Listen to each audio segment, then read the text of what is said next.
Hello, good afternoon Tribuners. Welcome back with me Mutiara in Indonesian News of Tribun Lampung. We will present you an updating and interesting information from every place in Indonesia. And here the complete news. Viral video of student bullying at school. The parents of the victims and perpetrators of bullying at the Plus Baitur Rahman Middle School finally agreed to mediate and forgive each other. The father of bullying victim Yudarmi admitted that he had met the perpetrator's family and forgave what happened to his son. According to the plan, the parents of the perpetrator and the victim, together with the school, were summoned by the Women and Children Protection Unit for the Resort Police in the big city of Bandung to hold the meeting at the big city Resort Police. Previously, the video of alleged bullying perpetrated by a private junior high school in the city of Bandung went viral on social media and Twitter on Friday, the 18th of November 2022. The 21-second video records a group of junior high school students wearing blue batik uniforms bullying their friends. The bullying was carried out by a group of students against one of their friends by putting on a helmet. Then they took turns kicking and hitting the victim. The victim, who was kicked and punched in the head, then fell to the floor. A junior high school student was seen then pinning the helpless victim on the floor. In the video, a description of bullying has occurred at the Baitur Rahman Plus Middle School, Bandung. Now, the act of student violence at a junior high school in Ujung Berung, Bandung City is in the spotlight. Baitur Rahman Plus Junior High School admits that the video of bullying a fellow student that went viral on social media Twitter occurred on Tuesday, the 17th of November 2022. The principal of Baitur Rahman Plus Media School, Saifullah Abdul Muttalib, said the incident occurred in the third hour of class. According to him, the games his students played were guesswork. The victim was put on a helmet, then his friend hit him from behind. The victim finally experienced dizziness until he fell. They denied that the victim fainted. Yudarmi, a parent of a student who was a victim of bullying, said that his son was often bullied by his classmates.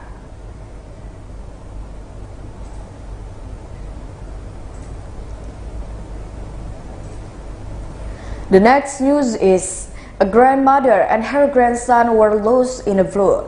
The dreadful experience of two residents of Mamba Village, Wangkar Valley Village, East Lamba Lada District, is Manggarai Regency. The resident, namely a 58-year-old grandmother named Justina Etik and her 6-year-old grandson Johannes Jordan, were illegally swept away by a flood in the Wai Nunung River, Kampung Mamba, Wangkar Valley Village on Saturday, 19 November 2022 at around 4 p.m. Head of the East Lambaleda Subdistrict Aloysius Roma, when contacted by TribunFlores.com by telephone, confirmed the incident on Saturday night. However, Ronnie could not confirm whether the two victims were lost due to being swept away by the flood in the river. According to Aloysius, based on the information he obtained, the two residents were missing due to being swept away by the flood, while two people, namely grandfather and granddaughter, escaped. In order to anticipate unwanted things, Aloysius also asked the head of the Wangkarweli village to temporarily stop the process of searching victims around the Wainunung River because the river current was still fast, especially since the weather was already night. Aloysius also said, based on information, that two victims along with the two people who escaped crossed the bamboo bridge built by the resident. However, it is not yet known what caused the two victims to disappear. Head of the Wangkarweli village, Rovinus Naman, when contacted by TribunFlores via telephone Saturday night, explained that the victim Yusina Atik and her grandson Johannes Jordan returned from the rice field with her husband Alex Barus and their grandson Itran Dondo.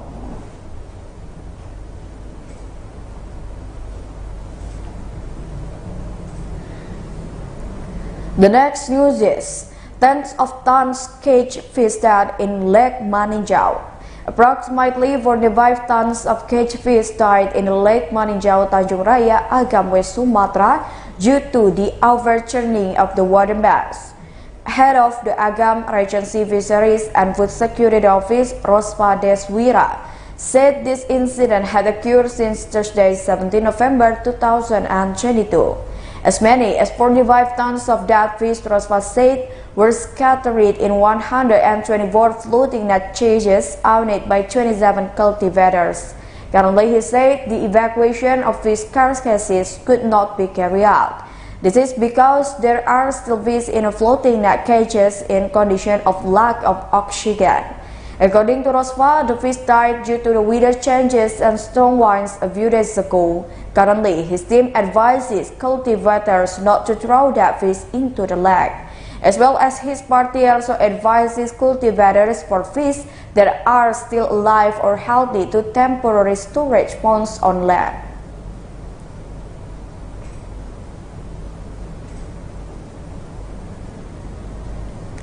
The next news is the identity of the body found in front of the FKUB Secretariat was revealed. The discovery of a body in Batam in front of the FKUB Secretariat on Diponegoro Street, Sekupang District, gave rise to new facts. It was revealed the identity of discovery of a body in Batam in front of the entrance to FKUB Batam on Sunday, the 20th of November 2022 morning. The discovery of the body in Batam in front of the entrance of the FKUB Batam Secretariat previously caused a commotion in a local resident, including motorists who crossed Diponegoro Street. The body was identified as Mahmud. The 46-year-old man is a Bongkong resident who served as a guard for the Batam FKUB Secretariat. Mahmud is suspected of being a victim of theft. His motorbike was lost by thieves. According to local residents who were witnesses, there was commotion around the FKUB Batam Secretariat that night. However, the witness did not know the actual commotion because it happened in the middle of the night. Due to this incident, the morning local residents were shocked by the discovery of Mahmud's body lying right in front of the FKUB Batam Secretariat. Members of the Sukuang Police Force are currently processing the crime scene and evacuating the victim's body.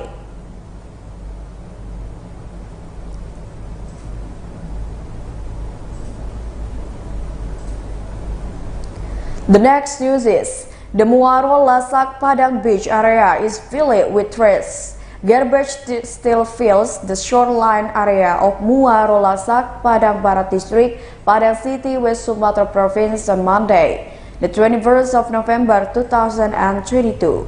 Based on TribunPadang.com monitoring, trash still fills the shoreline area of Muaro Lasak. This area, which is a mainstay tourist attraction in the city of Padang, has become dirty due to bad weather, and it has been raining since Friday, November 11, 2022. This waste is carried from the upstream of the river and carried to the estuary until it piles up on the shoreline due to high waves. This waste consists of plastic, clothes, sauce, clothes, pans, and others that are scattered in the coastal area. In addition, this waste is also dominated by the presence of twigs, wood, tree trunks, and sweat sawdust that is carried from the river flow. The Padang City government, through the Padang City Tourism Office, has taken care of this by cleaning up the waste. This waste is cleaned using heavy equipment from the Public Works and Public Housing Service and transported by the Padang City Living Environment Service vehicle.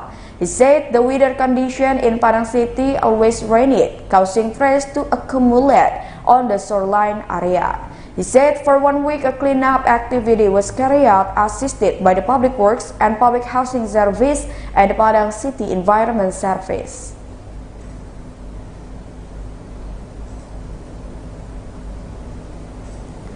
The next news is a number of residents in central Lampung are destroying the assets of Gunung Aji Jaya Company. About 200 residents from 5 villages in central Lampung were suspected of destroying and burning the asset of the Gunung Aji Jaya Limited Liability Company on Saturday, November 9, 2022. Hundreds of residents from the 5 villages consist of Gunung Aji, Village Gunung Raya, Negeri Ratu, and Negeri Kepayungan, Bubian District, and Kuripan Village, Padang Ratu District, Central Lampung Regency. This action of destroying and burning by hundreds of residents is culmination of previous action that have been carried out. They want the land managed by Gunung Aji Jaya Limited Liability Company to be returned to the resident. The masses consider that the cultivation right to cultivate the land managed by the Gunung Aji Jaya Limited Liability Company in Gunung Haji Village, Bubian District has expired, and the cultivation right to exploit and in 2015 years ago. As a result of this incident, the company's assets that were damaged were 5 main buildings of the Gunung Aji Jaya Company office, 1 4-wheel vehicles, 1 truck, a fertilizer warehouse building, and 2 security posts. Due to this incident, the company's losses are estimated at 3.35 billion rupiah.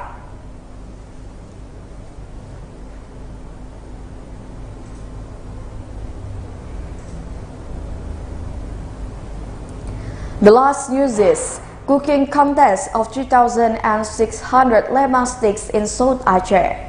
18 sub-district and 260 kampongs in South Aceh District and Livin. The cooking competition for lemang of Balamang Basomo with a total of 2,600 teams in the festival and demonstration of South Aceh Culinary Micro, Small and Medium Enterprise Products on Sunday, the 20th of November 2022. To note, Malamang, or the tradition of cooking lemang, is a cultural work from South Aceh Regency which was designed as an intangible cultural heritage by the Ministry of Education and Culture of Republic Indonesia. The event was held at the Tapak Tuan Dotmek Park RTH from the 18th to 20th of November 2022, which was collaboration between the Aceh Cooperatives and Micro, Small and Medium Enterprises Office and the South Aceh District Government through the Industry, Trade and Cooperative Office, where the day before a Gulai Taleh demonstration was also shown, which was attended by 18 sub-districts with a menu concoction for each sub-district. The South Aceh Culinary Micro, Small and Medium Enterprise Product Demonstration and Festival was officially closed by the South Aceh region represented by the Government Assistant Kamarsia on Sunday, November 22, 2022. The region hopes that the promotion of products for micro, small and medium enterprises as well as the culinary riches of South Aceh can also be published more widely through digital technology. In the activity featuring various culinary micro, small and medium business products in South Aceh Regency, it is hoped that it will be able to improve the community's economic sector.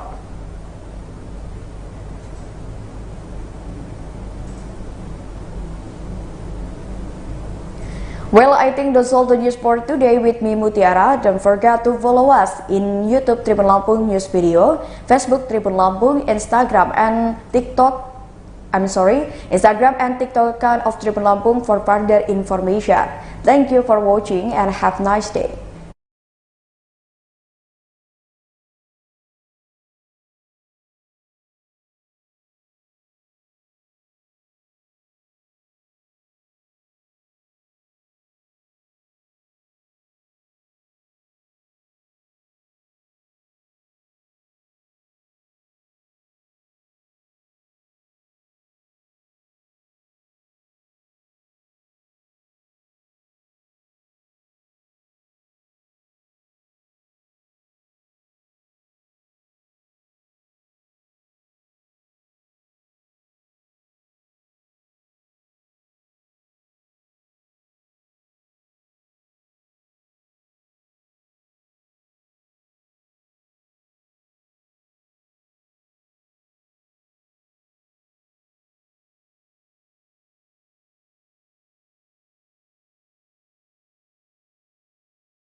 Selamat siang Tribuners, kembali hadir di hadapan Anda live update siang edisi Selasa 22 November 2022.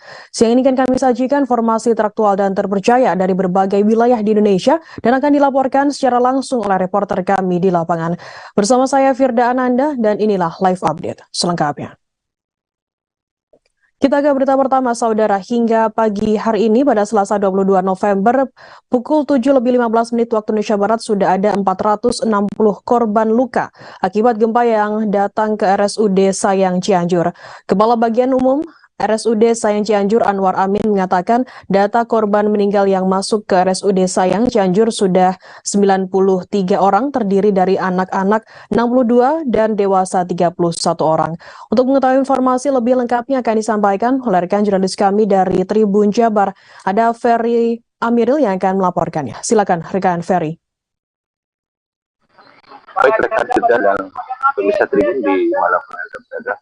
Laporan terkini saya berada di posko krisis center yang dibangun di halaman Kabupaten Cianjur, di mana laporan update korban meninggal yang terpampang di layar krisis center pada siang hari ini sebanyak 103. Halo rekan Ferry. Masih bisa bertambah seiring dengan terus berdatangnya tadi korban-korban ke posko darurat yang didirikan di rumah sakit umum daerah yang Cianjur.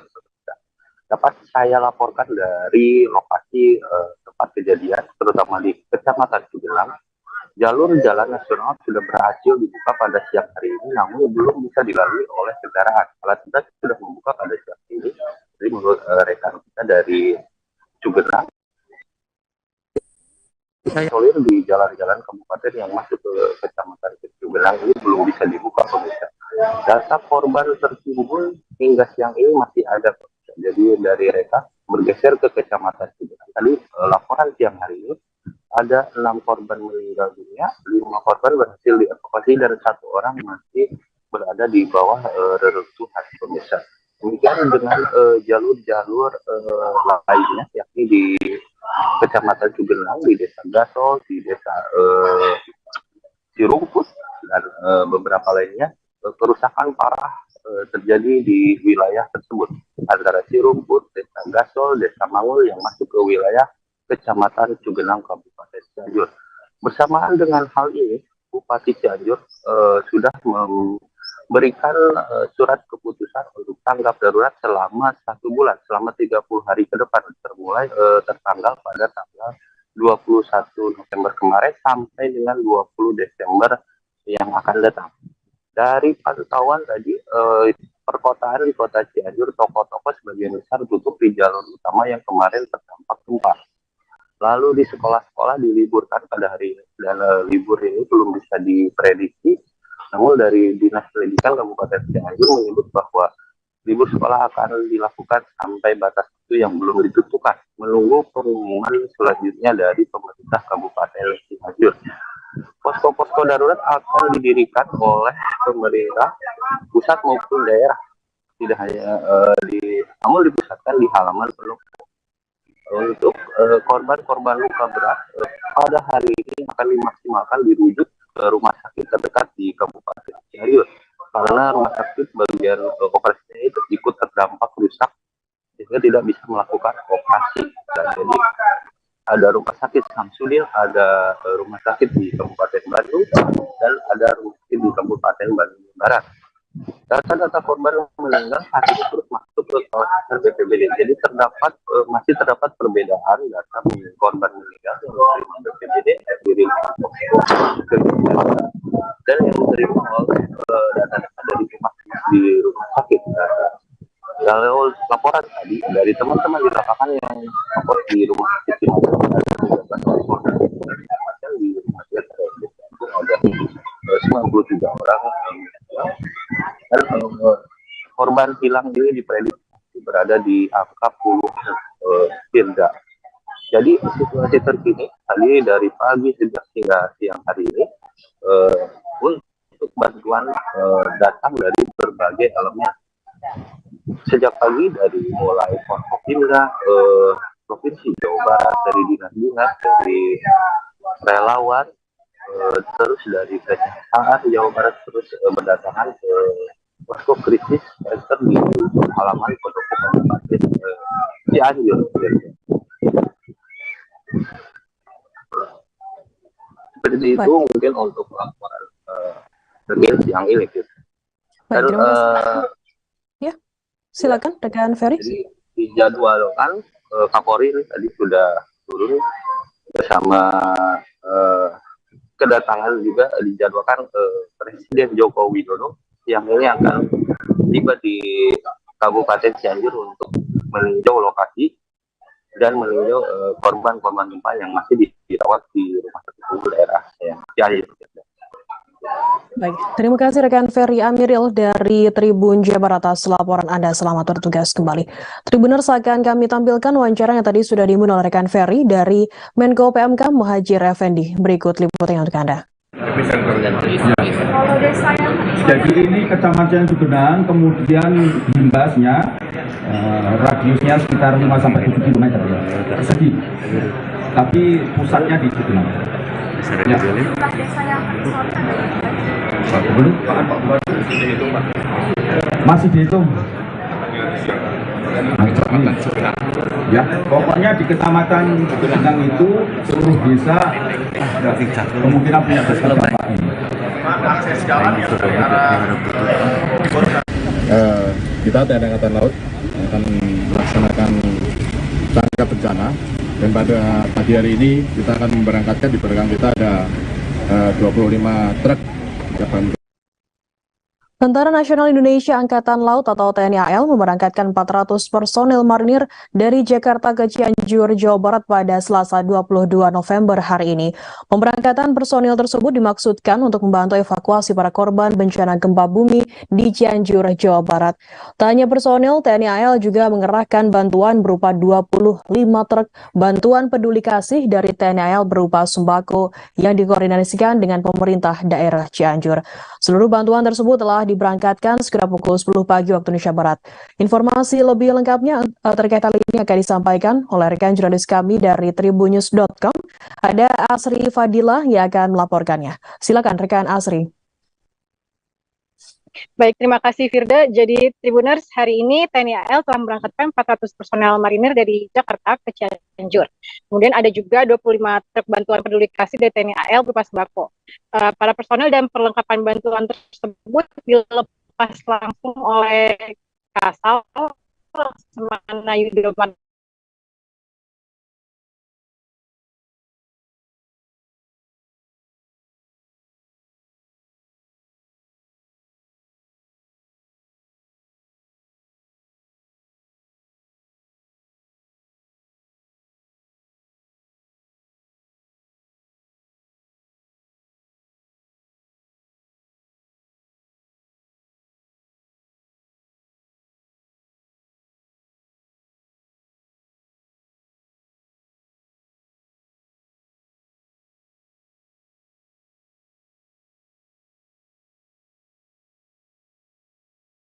Siap. Silakan. Siap. Aman ya Mas ya? Oh iya, baik rekan Firda. Jadi hari ini tentara TNI AL telah memberangkatkan 400 personel marinir dari Jakarta ke Cianjur. Selain itu ada juga 25 truk bantuan peduli kasih dari TNI AL berupa sembako. Para personel dan bantuan tersebut dilepas langsung oleh Kasal Semana Yudo Margono di Markas TNI AL Cilangkap, Jakarta Timur. Dalam melepas itu, Yudo mengarahkan bahwa personel akan difokuskan pada evakuasi pencarian korban hilang serta membantu sarana dan prasarana yang rusak akibat gempa. Sementara pada malam kemarin, TNI AL juga sudah mengerahkan 100 personil untuk membantu evakuasi. Dari 100 personil tersebut, ada 62 tenaga evakuasi dan 38 tenaga untuk medis yang terdiri dari dokter ortopedi, bedah umum, tulang, dan juga anestesi. Jadi total dari keseluruhan personel yang sudah dikerahkan adalah 500 personel. Kemudian selain personel juga, TNI AL telah mengerahkan 5 ambulans, 8 truk, 1 run kawal, 1 ekskavator, 1 bulldozer, ada 3 dump truck, kemudian 1 trailer, 1 set durlap, 10 set tenda, 1 spill bed, dan 1 set flap. Kemudian aksi tanggap darurat dari TNI AL ini rencananya akan dilaksanakan selama seminggu. Namun hal tersebut tetap bergantung pada kondisi di lapangan. Jadi jika dampak dan kerusakan yang dialami begitu besar, maka ada kemungkinannya bantuan akan diperpanjang hingga 2 minggu atau lebih. Demikian yang kiranya bisa saya sampaikan. Firda, selanjutnya saya kembalikan ke studio. Baik, terima kasih rekan Aci dari tribunnews.com atas laporan Anda. Selamat bertugas kembali. Tribuners, akan kami tampilkan wawancara dari Kepala Staf Angkatan Laut Laksamana Yudo Margono dan berikut liputan untuk Anda. Peduli kasih dari TNI AL berupa sembako, dan tentunya nanti akan dikoordinasikan dengan pemerintah daerah Cianjur dan nanti akan kita bagikan di sana. Dan pada tadi malam ya, kita sudah memberangkatkan 38 itu, sehingga kita kirim pertama kita kirim, dan sekarang sudah bergabung dengan tim kesehatan di Cianjur yang sudah bekerja.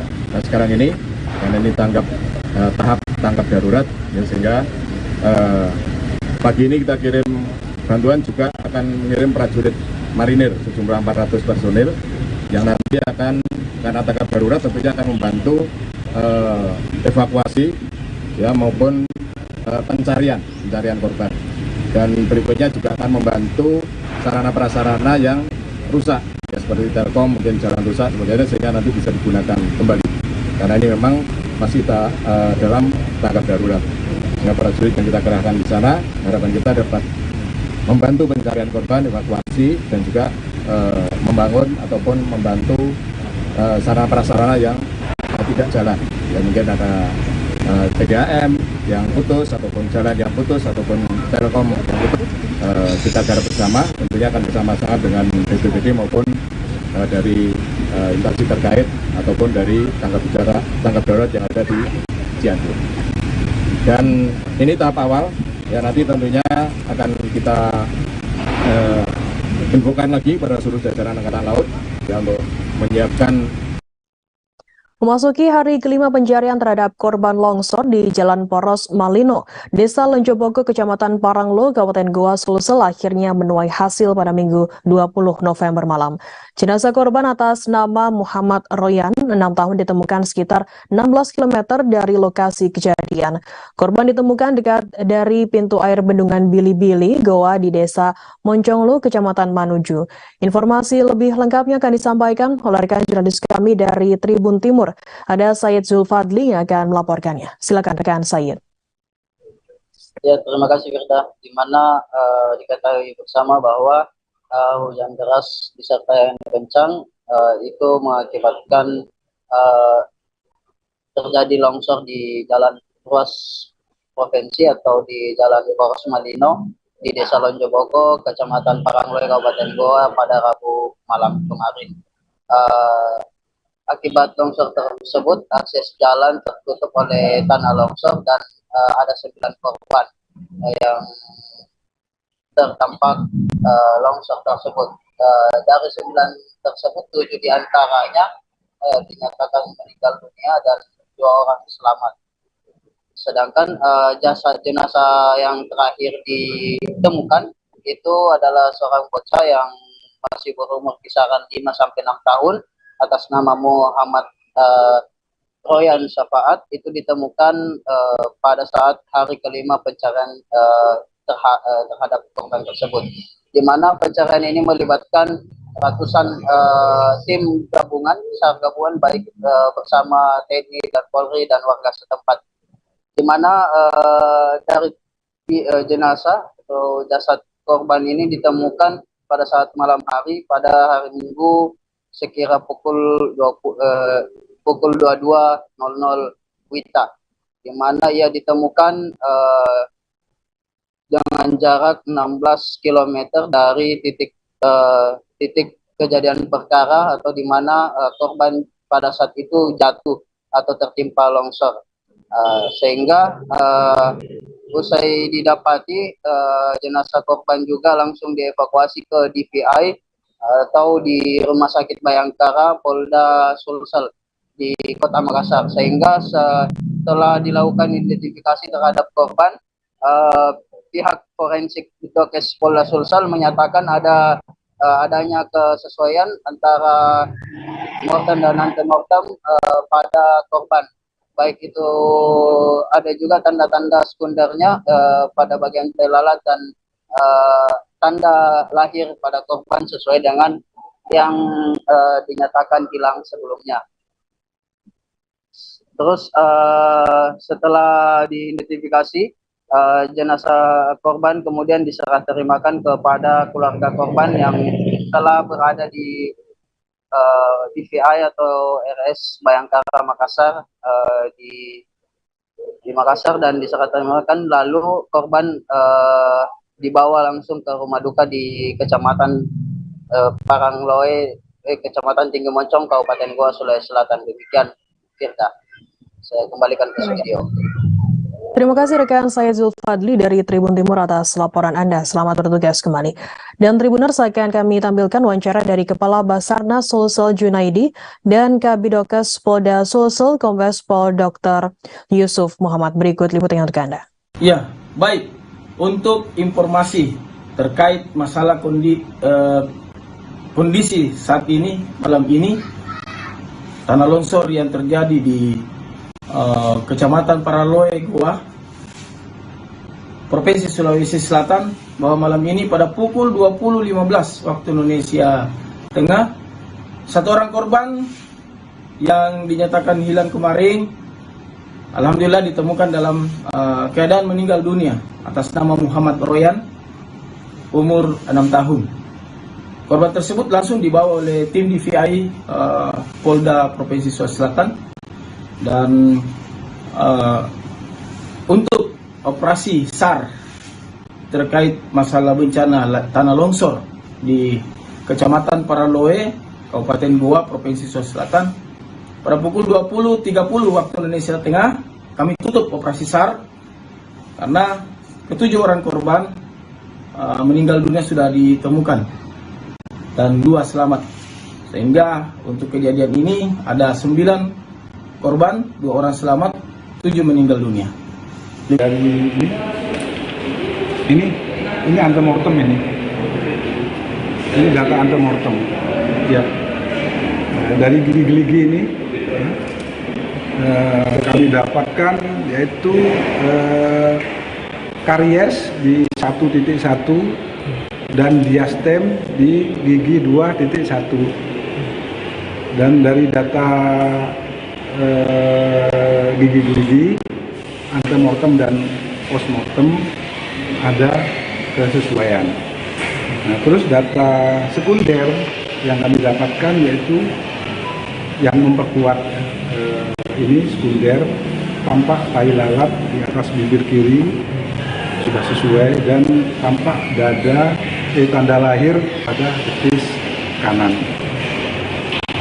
Kalau terkait serpihan kepala kemarin, serpihan kepala juga kami terima, dan setelah kita cek ada kesesuaian dengan korban yang terakhir ditemukan dengan yang kami temukan sebelumnya. Maksudnya tadi ini ya ada kesesuaian. Fakta baru kembali terungkap dalam tewasnya satu keluarga di kawasan Kalideres, Jakarta Barat. Polda Metro Jaya mengatakan 1 dari 4 orang yang sudah meninggal tersebut, 1 orangnya meninggal dunia sejak 13 Mei 2022. Direktur Reserse Kriminal Umum Polda Metro Jaya, Kombes Hengki Haryadi menyebutkan 1 orang itu bernama Reni Margaret Gunawan, 68 tahun. Diketahui Reni adalah ibu dari keluarga di Kalideres tersebut. Hal itu diketahui berdasarkan keterangan pegawai Koperasi Simpan Pinjam yang sempat berkomunikasi dan berinteraksi dengan keluarga ini. Informasi lebih lengkapnya akan disampaikan oleh rekan jurnalis kami dari dari wartakotalive.com, ada Ramadan Elki yang akan melaporkannya. Silakan rekan Ramadan. Ya, terima kasih rekan Firda.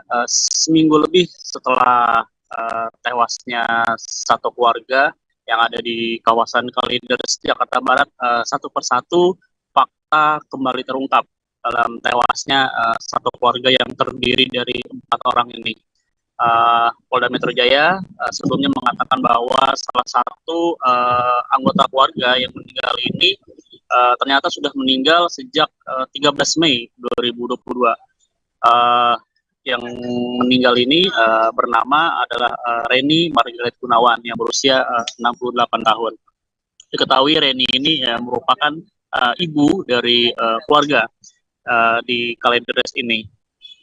Hal ini diketahui setelah polisi menyelidiki keterangan atau memeriksa pegawai Koperasi Simpan Pinjam yang mana sempat berkomunikasi dan berinteraksi dengan keluarga tersebut. Kala itu sang pegawai datang ke rumah tersebut untuk melakukan survei rumah karena memang Budiatu Gunawan yang merupakan salah satu korban ini ingin menggadaikan sertifikat tempat tinggal tersebut. Keterlibatan pegawai Koperasi Simpan Pinjam ini karena memang rumah ini tidak kunjung laku oleh mediator, sehingga mediator ini meminta kepada pegawai Koperasi Simpan Pinjam untuk melihat-lihat terlebih dahulu apakah cocok dengan rumah yang ditempati oleh satu keluarga ini. Lalu pada saat mediator ini ingin menyerahkan sertifikat asli, kemudian karena waktu itu sempat putus asa karena memang tidak tahu siapa yang ingin membeli rumah ini, karena memang harga jualnya seharga 1,2 miliar. Akhirnya sertifikat ini dikembalikan kepada almarhum Budianto, namun Budianto menolak seperti itu dan akhirnya disuruh memegang kembali sertifikat tersebut. Namun pada saat tanggal 13 Mei mediator ini bertemu dengan seorang pegawai koperasi simpan pinjam, lalu sang pegawai koperasi ini datang ke rumah tersebut untuk mengecek terlebih dahulu. Lalu sang pegawai ini memang tertarik dengan rumah itu karena memang NJOP-nya di sana tinggi seperti itu. Lalu pembayaran simpan pinjam ini meminta 50% NJOP, baik rumah maupun tanah. Lalu saat tiba di lokasi, pegawai koperasi simpan pinjam ini kemudian mencium bau yang tak sedap dan mencurigakan bersama pihak mediator. Lalu sang pegawai koperasi ini meminta kepada Budianto untuk dipertemukan dengan Reni Margaret, yang mana merupakan ibu dari satu keluarga di Kalideres ini. Lalu saat ditanyakan kepada pihak rumah yang ada di Kalideres ini, seperti mencium bau got seperti itu. Lalu saat masuk ke dalam rumah, kemudian diperlihatkan sertifikatnya dan ternyata sertifikat rumah ini atas nama Reni Margaret Gunawan. Lalu sang pegawai ini kemudian ingin dipertemukan dengan Reni, namun sang anak yang bernama Dian kemudian menunjuk ke dalam kamar dan akhirnya sang pegawai koperasi simpan pinjam ini masuk ke dalam kamar. Namun saat masuk ke dalam kamar ini memang sudah ditemukan hal-hal yang memang mencurigakan seperti itu. Pasalnya memang Reni Margaret ini sudah ditemukan dalam kondisi yang membusuk seperti itu, karena memang situasi atau kondisi di dalam kamar ini memang sudah sangat bau sekali seperti itu. Namun sang pegawai koperasi ini kemudian meminta untuk Reni ini dibangunkan oleh dia, namun Dian mengelak bahwa sang ibu sedang tidur setelah sang ibu ini sering memang setiap harinya diberikan susu, lalu juga ibu ini sering disisiri oleh sang anak yang bernama Dian ini. Namun saat kondisi kamar yang gelap ini diminta untuk dinyalakan, namun Dian kembali menolak karena alasannya ibunya ini sensitif terhadap cahaya seperti itu. Namun saat Dian pergi ke luar kamar, namun sang pegawai ini kemudian mengecek kondisi Reni dengan menggunakan flash HP. Namun saat dilihat ternyata kondisinya memang sudah tidak layak seperti itu. Dan sang pegawai ini kemudian kaget dengan mengucapkan takbir Allahu Akbar. Lalu setelah itu sang pegawai beserta sang mediator kemudian keluar dari kamar itu dan kemudian meninggalkan rumah tersebut. Namun saat ingin meninggalkan rumah tersebut, Budianto sempat meminta kepada mereka untuk tidak melapor seperti itu kepada siapapun, termasuk pihak kepolisian terkait apa yang mereka ketahui di dalam rumah tersebut. Dan juga mereka tidak melaporkan seperti itu. Dan hal ini yang disesalkan oleh Direktur Reserse Kriminal Umum Polda Metro Jaya, Kombes Hengki Haryadi, karena seharusnya mereka yang sudah mengetahui kondisi di dalam rumah itu seharusnya melapor seperti itu, karena memang jedanya sudah cukup lama antara dari bulan Mei hingga bulan November saat ini. Dan hal itulah yang membuat kepolisian sulit untuk mengungkap penyebab kematian dari satu keluarga ini, karena memang selain itu Hengki juga mengatakan bahwa kecil kemungkinan satu keluarga di rumah ini dirampok atau dihabisi barang-barang yang ada di rumah itu, karena memang menurut Hengki karena memang barang-barang yang ada di dalam rumah itu kemungkinan besar dijual, bukan dicuri seperti itu. Karena memang barang-barang ini yang sempat diduga hilang seperti perabotan rumah tangga hingga mobil ternyata dijual oleh salah satu korban tewas yang ada di Kalideres ini. Seperti itu, rekan Firda. Baik, terima kasih rekan jurnalis dari wartakotalive.com Ramadan atas laporan Anda. Selamat bertugas kembali. Kita beralih ke Aceh, saudara. Proyek jembatan Rangka Baja di kawasan perkebunan di Kecamatan Mane, Pidi pada Minggu 20 November masih mangkrak. Jembatan Rangka Baja tersebut layak disebut jembatan Abu Nawas. Lantaran jembatan itu telah berdiri tegak namun belum boleh digunakan oleh warga.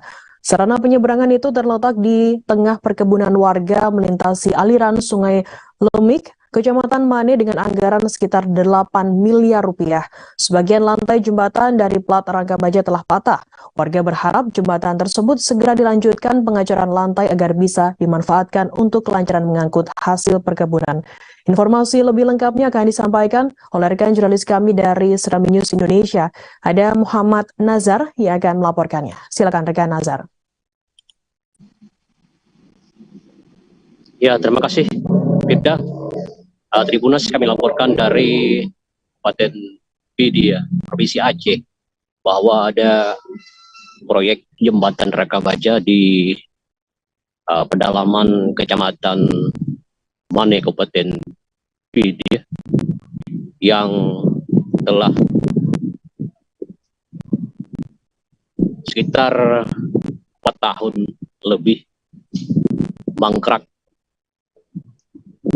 Padahal Tribunas jembatan tersebut yang panjangnya sekitar 550 meter di aliran Sungai Lemik Kecamatan Mane telah dibangun pada sejak tahun 2017 dengan anggaran bersumber dari DOKA sekitar 1,5 miliar. Kemudian Tribunas juga dilanjutkan pembangunannya pada tahun 2019 itu dengan anggaran sekitar 6,7 miliar yang anggarannya dari sumber sama, yakni DOKA Kabupaten Pidi. Namun Tribunas hingga kini jembatan tersebut tidak dilanjutkan kembali sehingga tidak bisa dimanfaatkan oleh masyarakat di Desa Lutung dan Desa Mane, Kecamatan Mane, Kabupaten Pidi, untuk mengangkut hasil komoditi seperti kopi dan di kopi, kakao, pinang, durian, dan juga komoditi lainnya. Sehingga masyarakat di sana sangat mengharapkan kepada pemerintah untuk melanjutkan kembali pembangunan jembatan Rangka Baja yang kini mangkrak di aliran Sungai Lemik. Kepala Dinas PUPR Kabupaten Pidi, Bukhari, kepada kami menyebutkan bahwa saat ini pemerintah Kabupaten Pidi memang kekurangan dana untuk melanjutkan proyek jembatan yang hanya tinggal pengecoran pada lantai jembatan yang saat ini memang sebagian telah patah karena usia dan sering dilintasi oleh masyarakat sekitar. Kemudian pihak Dinas PUPR Kabupaten Pidi sendiri menjanjikan akan memplotkan dana kembali pada tahun 2024 untuk pengecoran lantai dan juga oprit kedua jembatan tersebut. Untuk diketahui pada Tribunas bahwa untuk menuju jembatan Rangka Baja itu membutuhkan membutuhkan perjalanan sekitar 2 km yang melintasi ruas jalan bebatuan yang juga jalan tersebut Tribuners telah ditutupi dengan tumbuhan liar yang petani sendiri sangat sulit melintasi jalan tersebut. Petani berharap kepada pemerintah selain melanjutkan proyek jembatan tersebut, juga petani mengharap agar jalan menuju jembatan tersebut supaya diperbaiki, karena sangat sulit bagi petani saat mengangkut hasil panen untuk dijual ke kota, apalagi kalau musim penghujan jalan berubah menjadi licin. Demikian Firda. Baik, terima kasih rekan jurnalis dari Stream News Indonesia Muhammad Nazar atas laporan Anda. Selamat bertugas kembali. Tribuners, akan kami tampilkan wawancara dari Sulaiman, aparatur Desa Mane, Kabupaten Pidi Aceh. Berikut liputannya untuk Anda.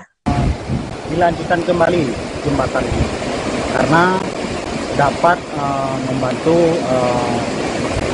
pengangkutan komoditas masyarakat yang ada di dua desa. Ini menghubungkan dua desa, yaitu Desa Lutung sama Desa Mane. Jadi selama ini kalau ini nggak difungsikan, masyarakat nggak bisa akses. Bisa, cuman ya kayak gini lah kondisi jembatannya, nggak bisa dilalui kendaraan, Pak. Ini apa hasil pertanian di sini kira-kira? Banyak komoditasnya seperti kopi sama coklat dan lain-lainnya, Pak. Ya, hampir bisa bilang ya, hampir tahunan lah. Gara-gara tak kuasa menahan emosi, Adi 34 tahun nekat menusuk korban yang menggunakan pisau dapur. Diketahui kejadian bermula pada Minggu 20 November sekitar pukul 8 pagi seusai korban Abu Yazid Bustami 50 tahun berniat mengantarkan pelaku yang baru tiba di Bandara Depati Amir. Awalnya pelaku bersama istri dan anaknya memesan 2 driver ojek online untuk pulang ke rumahnya. Namun saat ojol yang dipesan, pelaku menunggu di depan portal karcis bandara, sedangkan istri dan anaknya sudah pulang dengan menggunakan ojol lainnya. Informasi terkait hal ini akan disampaikan lengkapnya oleh jurnalis kami dari Bangkapos, ada Rizky Irianda Pahlevi yang akan melaporkannya. Silakan rekan Rizky. Ya, kejadian nahas menimpa Abu Yazid Bustami yang diketahui sehari-harinya bekerja sebagai sopir di Bandara Depati Amir Kota Pangkal Pinang. Hal ini setelah pria berumur 50 tahun ini menjadi korban penusukan oleh penumpangnya sendiri. Untuk kejadiannya juga berawal dari saat pelaku yang baru tiba di Bandara Depati Amir. Saat itu pelaku memesan ojek online, namun ojek online yang dipesannya ini harus menunggu di loket karcis atau sekitar 300 meter dari posisi pelaku. Dan juga saat pelaku ini hendak mendatangi ojol tersebut, korban ini yang menggunakan mobil bertemu dengan pelaku yang sedang berjalan dan menawarkan diri untuk memberikan tumpangan secara gratis kepada pelaku untuk menemui ojol yang sudah dipesannya, karena memang diketahui untuk korban ini memberikan tumpangan gratis karena jalurnya searah dan memang korban ini hendak pulang ke rumahnya. Lalu juga saat berada di sekitar loket karcis itu, pelaku ini sempat meminta berhenti kepada korban, namun saat itu dikarenakan diduga korban ini tidak mendengar permintaan dari pelaku dan mobil ini pun terus melaju, namun pelaku ini justru langsung keluar dari mobil saat mobil ini masih melaju. Lalu juga untuk pelaku ini pun saat dia keluar dari mobil langsung menggunakan ojek online yang sudah dipesannya dan kembali pulang ke rumah. Namun saat perjalanan korban ini mengikuti motor pelaku dikarenakan memang untuk koper milik pelaku ini masih berada di dalam mobil atau tinggal di mobil korban. Nah, hasilnya saat tiba di rumah pelaku ini langsung masuk ke dalam rumah untuk mengambil pisau. Lalu pisau itu pun langsung ditusukkan ke korban sebanyak 3 kali saat korban baru tiba di rumah pelaku dengan tujuan awal untuk mengantarkan koper yang tertinggal. Namun tusukan 3 kali yang diterima korban ini membuat pisaunya pun tertancap di tubuh korban, dan korban juga yang pingsan langsung dilarikan ke rumah sakit. Sedangkan untuk pelaku tak berselang lama sekitar 2 jam, tim Bersanaga Satreskrim Polres Pangkal Pinang juga langsung menciduk pelaku dan membawa ke Polres Pangkal Pinang guna proses hukum lebih lanjut. Demikian, Pak. Baik, terima kasih. Rekan Rizky Irianda Pahlevi dari Bangka Pos atas laporan Anda. Selamat bertugas kembali. Kita beralih ke informasi selanjutnya, Saudara. Keluarga mantan calon siswa atau jasis Poluan Bintara Polisi atas nama Gina Keris Natasha Ewi mempertanyakan surat Karo SDM Polda Maluku Utara terkait undangan menghadiri sidang penentuan pergantian jasis Diktuk Bintara Polri gelombang 1 tahun anggaran 2023. Bagi Benyamin Ewi, orang tua keluarga mantan jasis Poluan Bintara PTU Polri ini adalah pembohongan terhadap orang tua mantan jasis. Pihak keluarga kembali mempertanyakan alasan tidak dilaksanakannya sidang penentuan pergantian jasis. Informasi lebih lengkapnya akan disampaikan oleh rekan jurnalis kami dari Tribun Ternate, ada Arafik Hamid yang akan melaporkannya. Silakan rekan Arafik.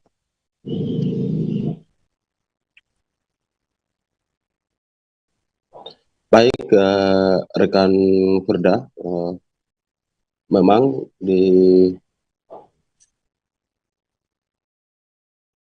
terima kasih rekan Firda, saya melaporkan langsung dari Kabupaten Halmahera Utara, di mana keluarga mantan jasis Poluan Bintara Polisi atas nama Gina Keris Natasha Ewi mempertanyakan surat Karo SDM Polda Maluku Utara.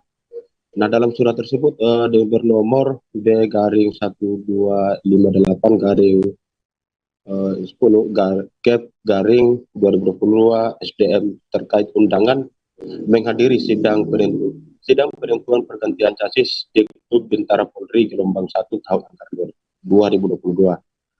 Orang tua mantan jasis Benyamin Ewi mengatakan jasis Poluan Bintara PTU Polri Polda Maluku Utara ini adalah salah satu pembohongan kepada orang tua mantan jasis.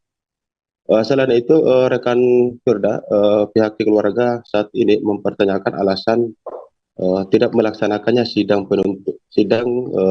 penentuan pergantian jasis. Pihaknya dikatakan Benyamin dari 9 kuota Bintara TPU, 2 diantaranya adalah penambahan kuota khusus dari Kapolri sendiri. Nah, 2 kuota khusus itu atas nama Rahminawati dan Wulandari. Namun pihak keluarga mantan jasis Rahminawati tetap dimaklumi sebab pada sidang sebelumnya, sebelum Pantohir, sidang kedua, pada sidang pertama panitia seleksi Bintara Polri Polda Maluku Utara menyampaikan pada sidang pertama bahwa Rahminawati dapat kuota khusus. Nah, namun setelah sementara untuk Rahmawati sendiri, untuk jasis di Rahmawati sendiri memang saat ini berada pada urutan ke-28 dari jumlah jasis yang lolos pada Bintara, dari 28 jasis, 9 kuota diantaranya adalah kuota dari Polri, dari Kapolri sendiri. Nah, dari sesuai data yang dirilis kata orang tua mantan jasis di Kabupaten Halmahera Utara, hasil seleksi perankingan Wulandari berada pada ranking 28. Di sidang pertama sebelum Pantohir, nama Wulandari masih tetap pada 28, tetapi pihaknya mempertanyakan ranking 28 dimasukkan ke dalam kuota khusus pada sidang kedua di Pantohir. Nah, pihaknya butuh pihaknya mendesak untuk Kapolda Maluku Utara butuh penjelasan apa kriteria dan tolak ukur, kata orang tua Casis di Kabupaten Halmahera Utara, Bapak Benyamin. Menurutnya seseorang masuk kuota khusus sehingga ini tidak lagi menjadi pertanyaan pihak keluarga. Nah, selain itu dari 28 dari ranking 10 sampai 28 menurut orang tua Casis di Kabupaten Halmahera Utara itu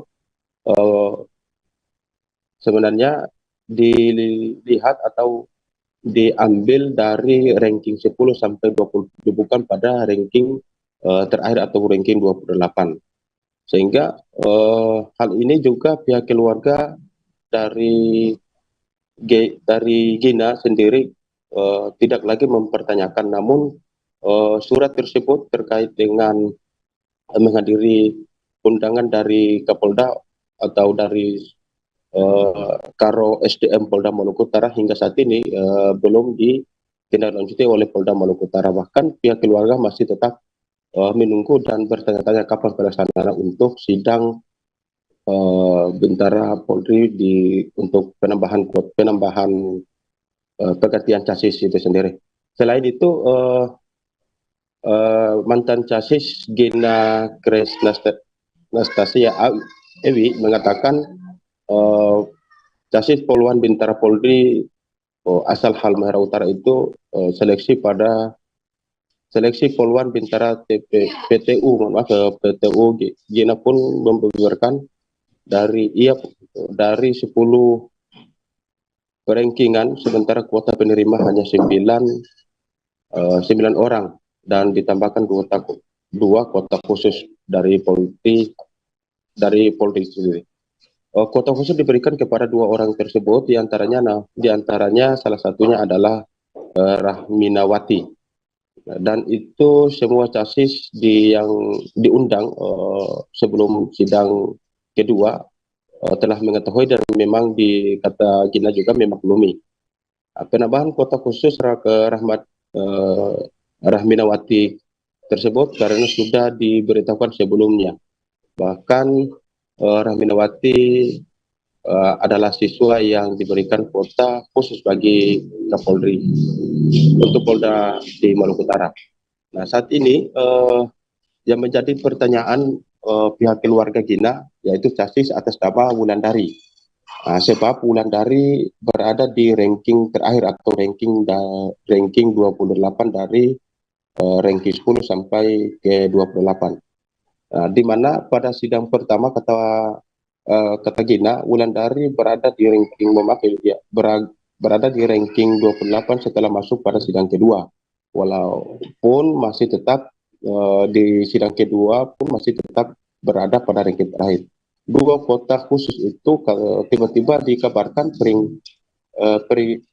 peringkat terakhir dimasukkan dalam kuota khusus tersebut.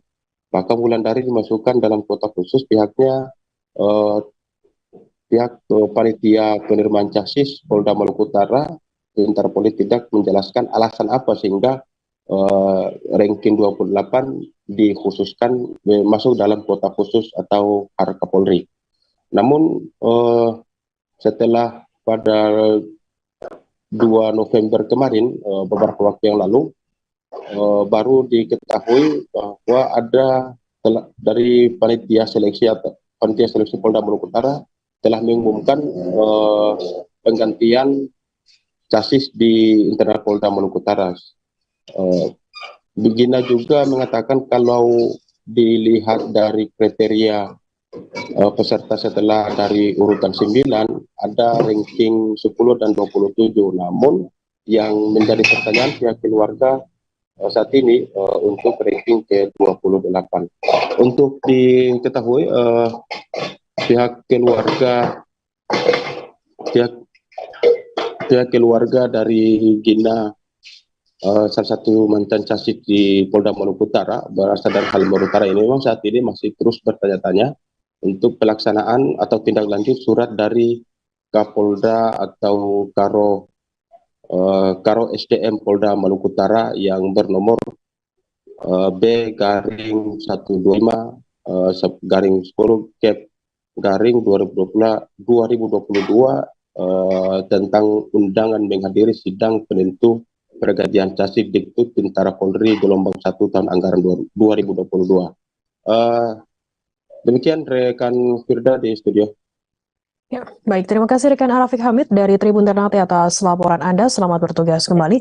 Dan Tribuners, akan kami tampilkan wawancara dari keterangan keluarga mantan calon siswa atau Casis Poluan Bintara Polisi. Berikut liputannya untuk Anda.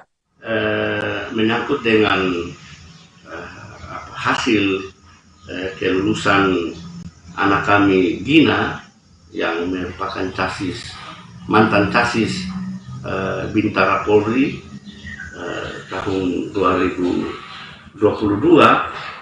di mana anak kami masuk pada ranking 10, tapi oleh karena kuota ditetapkan oleh Kapolri hanya 9 orang, sehingga Gina yang urutan 10 tidak lulus, dinyatakan tidak lulus. Namun pada tanggal 4 Oktober tahun 2022 kami mendapat undangan dari Polda Malut melalui surat nomor B/1258 garing 10 angka rum garing Cap garing 2022 RO SDM tanggal 4 Oktober 2022 tentang undangan kepada orang tua dan Pada Senin 21 November, puluhan warga yang mayoritas terdiri dari emak-emak mendatangi Mako Polres Majalengka. Mereka diduga menjadi korban penipuan berkedok agen travel umroh. Alih-alih bisa menginjakkan kaki ke Tanah Suci, puluhan warga itu justru ditipu puluhan juta oleh sang agen. Agen-agen itu diketahui bernama agen travel umroh Telaga Kausar dan Pati Hindo Permai dengan membawa kabur uang para jemaah. Informasi lebih lengkapnya akan disampaikan oleh rekan jurnalis kami dari Tribun Cirebon. Ada Eki Yulianto yang akan melaporkannya. Silakan rekan Eki. Ya, baik, terima kasih Firda. Selamat siang Tribuners. Dapat saya laporkan dari Kabupaten Majalengka, Jawa Barat, di mana ada sebanyak 21 warga di wilayah Kabupaten Majalengka yang menjadi korban penipuan dan penggelapan berkedok agen travel umroh. Para warga dijanjikan bisa berangkat ke Tanah Suci dengan nominal yang telah ditentukan jika mendaftarkan diri di agen travel tersebut. Nah, puluhan warga itu pun pada Senin kemarin kembali mendatangi Polres Majalengka sebab mereka mendapatkan kabar bahwa Polres Majalengka telah berhasil membekuk 3 orang pelaku yang telah menipu mereka. Nah, salah satu korban yang berhasil diwawancarai bernama Somaedi menceritakan bahwa awalnya pada bulan Februari 2022 lalu, ia didatangi oleh seseorang yang mengaku sebagai agen travel umroh untuk menawarkan paket beribadah umroh. Orang tersebut mengaku berasal dari agen travel umroh Telaga Kausar. Nah, dengan niat yang memang sebelumnya sudah ada di diri Somaedi untuk berangkat umroh, ia pun mendaftarkan diri beserta istrinya untuk melaksanakan ibadah tersebut. Nah, Somaedi pun saat itu membayar DP senilai 10 juta di bulan Maret 2022. Selang sebulan, Somaedi mengaku juga akhirnya membayar sisanya hingga lunas sebesar 46 juta dengan total keseluruhan yang telah dibayarkan sekitar 56 juta. Nah, pihak agen saat itu menyebut akan memberangkatkan Somaedi beserta calon jemaah lainnya pada bulan September 2022. Namun ketika memasuki bulan yang telah ditentukan, pihak agen beralasan ada penundaan pemberangkatan hingga masuk bulan Oktober 2022. Nah, di bulan itulah akhirnya sebanyak 21 calon jemaah termasuk Somaedi diberangkatkan oleh pihak agen. Bahkan pemberangkatan umroh waktu itu dilepas langsung oleh Muspika Kecamatan Ligung. Namun nasib apes dimulai pada waktu itu. Setelah tiba di Jakarta, para calon jemaah diarahkan untuk menginap terlebih dahulu di sebuah hotel yang masih dekat di kawasan bandara. Tanpa ada pemikiran yang jelek ya, para calon jemaah pun mengikuti arahan itu. Nah, pembiayaan hotel pun saat itu ditanggung oleh pihak agen. Namun kata Somaedi bahwa sampai hari ke-10 menginap di hotel, ia bersama puluhan calon jemaah lainnya belum mendapatkan kejelasan soal pemberangkatan umroh tersebut. Usut punya usut bahwa pembiayaan hotel yang tadinya ditanggung oleh pihak agen pun dilimpahkan kepada jemaah. Niat yang tinggi untuk beribadah tetap membuat para calon jemaah masih mengikuti permintaan dari pihak agen tersebut. Hingga akhirnya tiba di hari ke-17 menginap di hotel, bahwa saat itu pihak agen dikabarkan kabur meninggalkan para jemaah hingga menelantarkan para jemaah tersebut. Kabar dari pihak hotel juga bahwa pembiayaan yang menjadi tanggung jawab agen saat itu belum sepenuhnya dibayar. Hal itu membuat para calon jemaah akhirnya merasa ditipu. Mereka pun sepakat kembali ke rumah dengan perasaan kecewa. Nah, para calon jemaah itu pun akhirnya bersepakat untuk melaporkan ke kepolisian pertanggal 3 November 2022. Nah, masih kata Somaidi bahwa ia mengalami kerugian hingga 60 juta rupiah dengan rincian per orang dari 21 orang itu masing-masing mengalami kerugian sebesar 30 juta. Jika ditotalkan bersama 21 jemaah lain, kerugiannya mencapai 600 juta. Nah, sementara akhirnya Polres Majalengka berhasil menangkap 3 pelaku penipuan berkedok agen travel umroh tersebut. Ketiga pelaku dihadirkan dalam konferensi pers yang digelar di Mapolres setempat pada Senin kemarin. Ketiga pelaku masing-masing berinisial SI 45 tahun, warga desa Bantarwaru, Kecamatan Ligung, Kabupaten Majalengka, sedangkan 2 lainnya berinisial M, berusia 39 tahun, dan RT berusia 49 tahun, warga Kota Bekasi. Nah, menurut keterangan Kapolres Majalengka, AKBP Edwin Afandi mengatakan bahwa para ketiganya memerankan peran berbeda-beda untuk mengajak para korban menggunakan travel Telaga Kautsar untuk berangkat ke Tanah Suci. Salah satu pelaku SI berperan sebagai rekrutmen atau koordinator calon jemaah umroh, sedangkan RY dan M berperan untuk membantu SI yang mengaku sebagai pihak manajemen dari agen travel tersebut. Nah, selain itu ada jemaah yang mendaftarkan diri sebagai calon jemaah melalui agen travel tersebut. Pada awalnya menurut Kapolres ada juga yang mendaftar sejak tahun 2019. Namun karena alasan COVID, pihak agen terus mengelur hingga hari ini. Nah, para pelaku pun dijerat dengan terbukti ya melakukan tindak pidana penipuan atau penggelapan bagaimana dimaksud dalam pasal 378 dan atau 372 KUHP, dihukum paling lama 8 tahun penjara. Demikian, Firda. Baik, terima kasih rekan jurnalis dari Tribun Cirebon atas laporan Anda. Selamat bertugas kembali.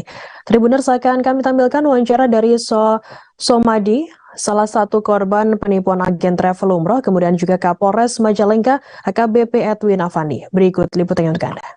Awalnya kita kedatangan agen umroh yang menawarkan pemberangkatan ya sekitar bulan-bulan Maret, Februari ya. Biasanya nggak kocil ya. Kita mulai deal itu bulan Maret, batas reputasi tanggal 17. Kita sudah memberikan DP 10 juta awal tanggal 17 Maret. Kemudian sekitar awal April nggak salah itu kita lunasi 46 juta, dari semuanya 56 juta per orang itu. Per 2 orang. Oh, per 2 orang. Istri. 56 juta. Terus dijanjikan berangkat pada bulan September tanggal 25. Namun kemudian katanya diundur. Entah alasannya apa, ke tanggal 12 Maret pasti katanya 12 Maret berangkat. Nah, betul tanggal 12 Maret kita diberangkatkan. Dari Ligung, Kecamatan Ligung, bahkan dilepas oleh Bapak Camat Kecamatan Ligung ya, berangkat ke Jakarta, menuju Jakarta lah.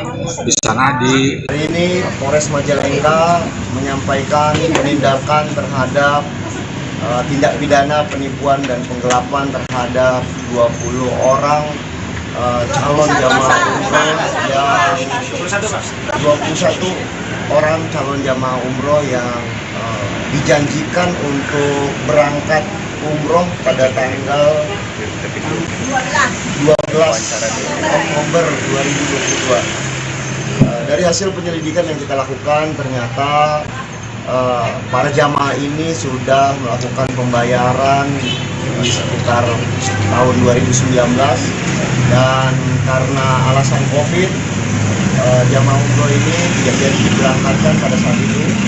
Kemudian pada tanggal 12 Oktober mereka dijanjikan akan diberangkatkan, dan sudah dibawa ke salah satu hotel di Jakarta. Namun setelah menginap, Polsek Mandonga menangkap 8 orang seusai mengamuk di kantor pengacara Gedung Salsa. Ke-8 orang ini diduga merusak sejumlah fasilitas di kantor pengacara milik advokat Herianto Halim Jalan Syekh Yusuf, Kelurahan Mandonga, Kecamatan Mandonga, Kota Kendari. Perusakan yang diduga dilakukan sebanyak 8 orang tersebut terjadi pada Senin 21 November sekira pukul 10:30 siang waktu Indonesia Tengah. Informasi lebih lengkapnya akan disampaikan oleh rekan jurnalis kami dari Tribun News Ultra. Ada Fadli Aksar yang akan melaporkannya. Silakan rekan Fadli. Ya, baik.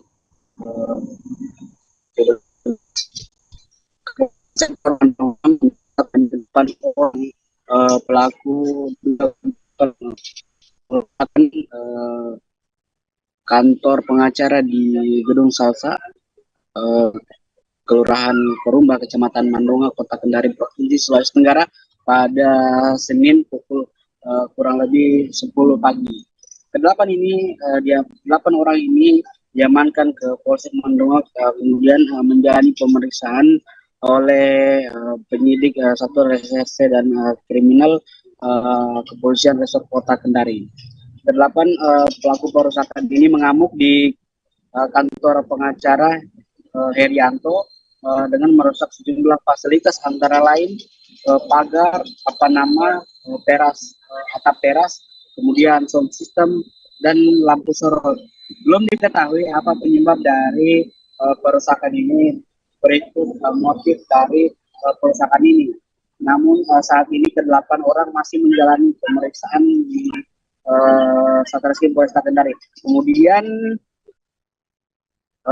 penyidik Polresta Kendari akan menentukan status ke-8 orang pelaku perusakan ini dalam waktu 1 kali 24 jam. Hingga kini Satuan Reserse Kriminal Polresta Kendari belum memberikan jawaban terkait status hukum yang akan dikenakan kepada ke-8 orang pelaku perusakan ini. Demikian. Baik, terima kasih rekan jurnalis dari Tribun News Ultra, Fadli Aksar atas laporan Anda. Selamat bertugas kembali. Kita beralih ke informasi selanjutnya, Saudara. Disperindakop Kaltara kembali melakukan kegiatan pemusnahan barang ilegal pada Selasa 22 November hari ini.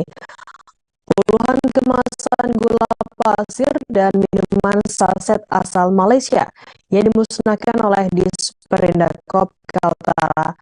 Gula pasir merek Pride dan minuman saset merek Milo asal Malaysia itu ilegal lantaran tak memiliki izin edar. Informasi lebih lengkapnya akan disampaikan oleh rekan jurnalis kami dari Tribun Kaltara. Ada Maulana Ilhami Faudi yang akan melaporkannya. Silakan rekan Faudi.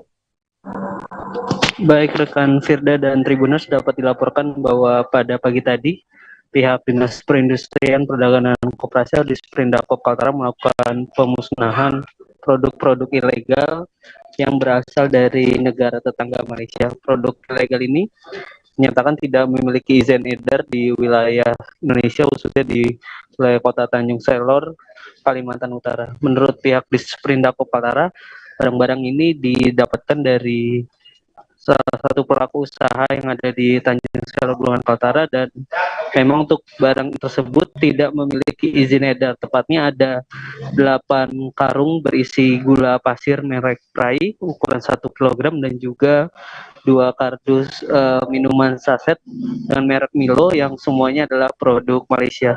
Menurut pihak Disperindakop Kaltara sendiri, kegiatan pemusnahan ini adalah hasil dari koordinasi bersama tim pengawasan barang beredar bersama Polda Kaltara dan juga aparat penegak hukum lainnya. Pihak Disperindakop Kaltara memastikan akan terus melakukan pengawasan dan pembinaan terhadap barang yang beredar di wilayah Kalimantan Utara, mengingat wilayah Kaltara berbatasan dengan negara tetangga Malaysia dan memiliki potensi yang besar terhadap penyelundupan barang-barang ilegal tanpa izin edar. Sebelumnya pihak Disperindakop juga telah melakukan pemusnahan dengan barang ilegal yang sama pada hari Jumat lalu, di mana ada puluhan kardus berisi gula, minuman saset, makanan ringan, dan juga sosis asal Malaysia yang memang tidak memiliki izin edar. Dan diharapkan dengan adanya pemusnahan tersebut, pelaku usaha juga dapat memiliki efek jera dan sehingga dapat mengikuti ketentuan yang berlaku di Indonesia. Demikian rekan Firda laporannya. Baik, terima kasih rekan Faudi dari Tribun Kaltara atas laporan Anda. Selamat bertugas kembali. Dan Tribuners akan kami tampilkan wawancara dari Kepala Disperindak Kaltara, Hasriani. Berikut liputannya untuk Anda. Itu gula Malaysia dan beberapa minuman saset. Ternyata minuman saset itu yang Indo Cafe Coffee Mix itu loh, yang sasetan itu cukup banyak. Tapi ternyata itu yang sudah diimpor oleh gitu kan. Jadi Indonesia punya. Tahun 2022, kasus gigitan hewan penular rabies di Kabupaten Bima melonjak tinggi dibandingkan tahun 2021. Khusus di Kabupaten Bima, hewan penular rabies ini merupakan anjing yang diduga telah terpapar rabies atau penyakit anjing gila. Data yang diperoleh dari Bidang Pemberantasan Penyakit dan Penyihatan Lingkungan Dinas Kesehatan atau P2PL Dinkes Kabupaten Bima, ada sebanyak 221 kasus tercatat sejak Januari hingga Oktober 2022. Ratusan kasus itu ditangani 17 dari 21 puskesmas yang ada di Kabupaten Bima. Informasi lebih lengkapnya akan disampaikan oleh rekan jurnalis kami dari Tribun Lombok. Ada Atina yang akan melaporkannya. Silakan rekan Atina. Baik, rekan Firda, selamat siang untuk Tribuners dimanapun Anda berada dapat saya laporkan dari Kota Bima di mana kasus gigitan hewan penular rabies di Kabupaten Bima di tahun 2022 ini dilaporkan melonjak tinggi. Setidaknya ini dibandingkan dengan tahun sebelumnya yaitu di tahun 2021 yang hanya terdapat 118 kasus saja. Namun untuk di tahun 2022 ini kasus gigitan anjing, kasus gigitan hewan penular di mana rata-rata untuk kasus di wilayah Kabupaten Bima didominasi oleh anjing yang diduga telah terpapar virus rabies atau penyakit anjing gila. Di tahun 2022 ini setidaknya ada 221 kasus gigitan anjing yang diduga terpapar rabies.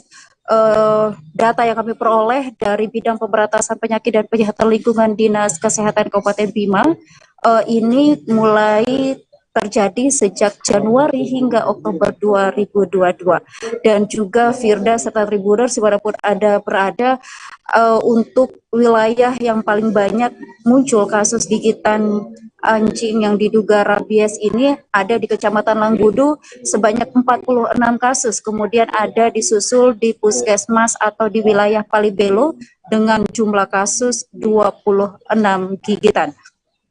Hingga saat ini tidak semua kasus gigitan anjing ini dipastikan apakah itu telah terpapar rabies atau tidak karena setidaknya petugas membutuhkan sampel otak dari anjing yang menggigit tersebut untuk dilakukan uji laboratorium di Denpasar, Bali. Namun sebagiannya ada yang sudah dipastikan bahwa anjing-anjing tersebut memang sudah terpapar virus rabies. Hingga saat ini tidak dilaporkan korban jiwa atau korban meninggal dunia dari 221 kasus gigitan anjing ini, namun dapat saya sampaikan beberapa dari ratusan kasus ini sudah menyebabkan banyak luka-luka di kalangan warga. Dan Dinas Kesehatan juga secara khusus Firda dan Tribuners menyampaikan himbauan kepada warga atau terutama petani yang memiliki ladang di pegunungan untuk tidak melepas liar anjing yang dimilikinya. Ada kebiasaan di wilayah Bima ini di mana petani yang memiliki ladang di pegunungan menggunakan anjing sebagai penghilang atau yang menjadi lawan hama babi yang biasanya mengancam ladang jagung dan juga ladang pertanian lainnya yang ada di wilayah Bima, sehingga keberadaan anjing ini sangat penting bagi para petani. Namun Dinas Kesehatan tetap menghimbau untuk tidak melepas liar, terutama juga ada dugaan bahwa anjing-anjing ini juga diberikan obat sehingga anjing-anjing tersebut terlihat atau mungkin dalam setelah dia tidak digunakan di ladang kemudian dilepas liarkan itu lebih galak, lebih tidak bisa melihat gerakan manusia akibat obat-obat yang diberikan. Demikian Firda laporan dari Bima, Nusa Tenggara Barat. Baik, terima kasih rekan Atina dari Tribun Lombok melaporkan langsung dari NTB. Selamat bertugas kembali. Kita beralih ke informasi lainnya, Saudara.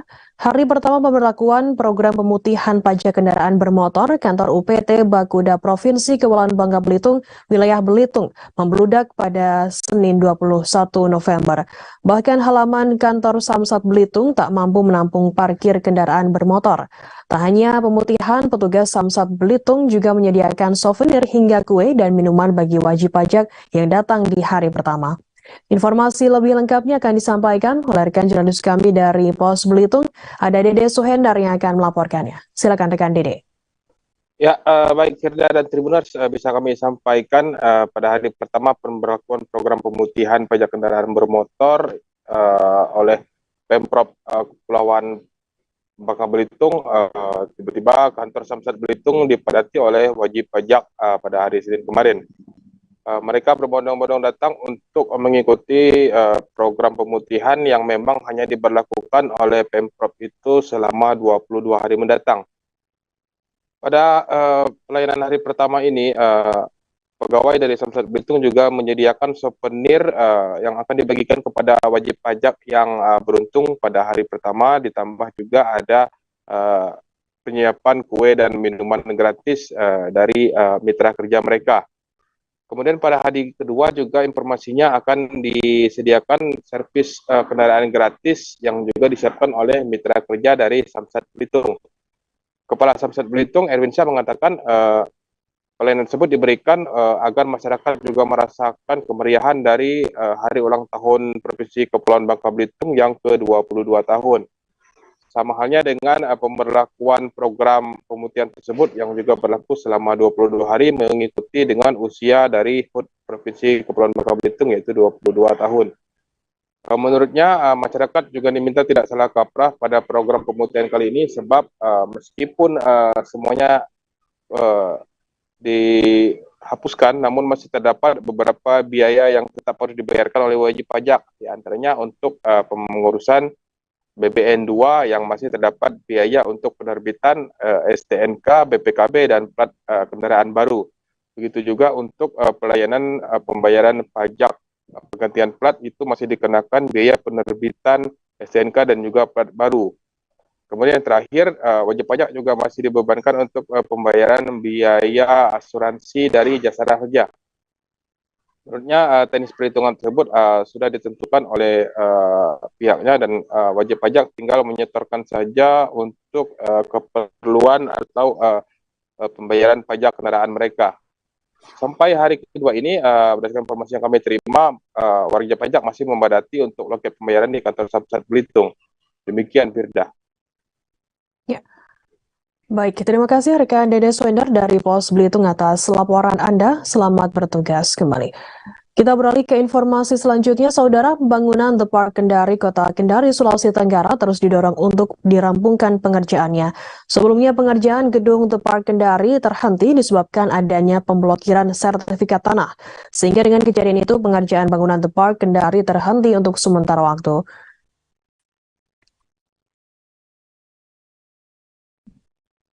Baik, informasi lebih lengkapnya akan disampaikan oleh rekan jurnalis kami dari Tribun News Sultra. Ada Ridwan Kadir yang akan melaporkannya. Silakan rekan Ridwan. Ya, terima kasih rekan Firda. Dapat saya sampaikan, walau memang pembangunannya sempat terhenti, namun saat ini pengerjaan salah satu mal besar di Kota Kendari, Provinsi Sulawesi Tenggara, dilanjutkan kembali. Hal itu guna tercapainya target rencana pada akhir tahun agar dapat diresmikan pada tahun 2022 ini. Kemudian berdasarkan pantauan Tribun News Sultra sendiri, yaitu saat ini tampak progres pembangunan terus dilanjutkan. Dari depan gedung sendiri di Jalan Made Sabara, itu pemasangan aluminium composite panel atau ACP berwarna krem dan juga putih itu sudah mulai terpasang seluruhnya. Kemudian pada lantai dasar hingga lantai atas itu sudah terpasang kaca eksterior depan gedung. Kemudian plafon juga tampak sudah segera dirampungkan. Kemudian tampak dari luar halaman sudah terpasang pelang nama The Park Kendari. Kemudian selain itu, tampak dari sisi sebelah gedung, masyarakat sudah bisa melihat secara langsung progres pembangunan Depak Kendari. Kemudian dari belakang sendiri, dari belakang gedung Depak Kendari, saat ini tampak sudah terpasang ACP dan juga kaca untuk pintu masuk belakang. Kemudian dari sisi halaman luar, itu sudah mulai ada pengerjaan paving block serta tampak ada pemasangan lampu eksterior halaman Depak Kendari. Sementara itu, untuk pembangunan interior gedung berdasarkan data berupa foto dan juga video yang dikumpulkan atau dihimpun oleh Tribunnews Ultra, saat ini sudah dalam tahap finishing. Namun ada beberapa sisi gedung di dalam Depak Kendari itu masih dalam tahap plester. Untuk plafon dan juga lampu interior sudah hampir rampung secara keseluruhan dan eskalator sudah terpasang di dalam gedung Depak Kendari.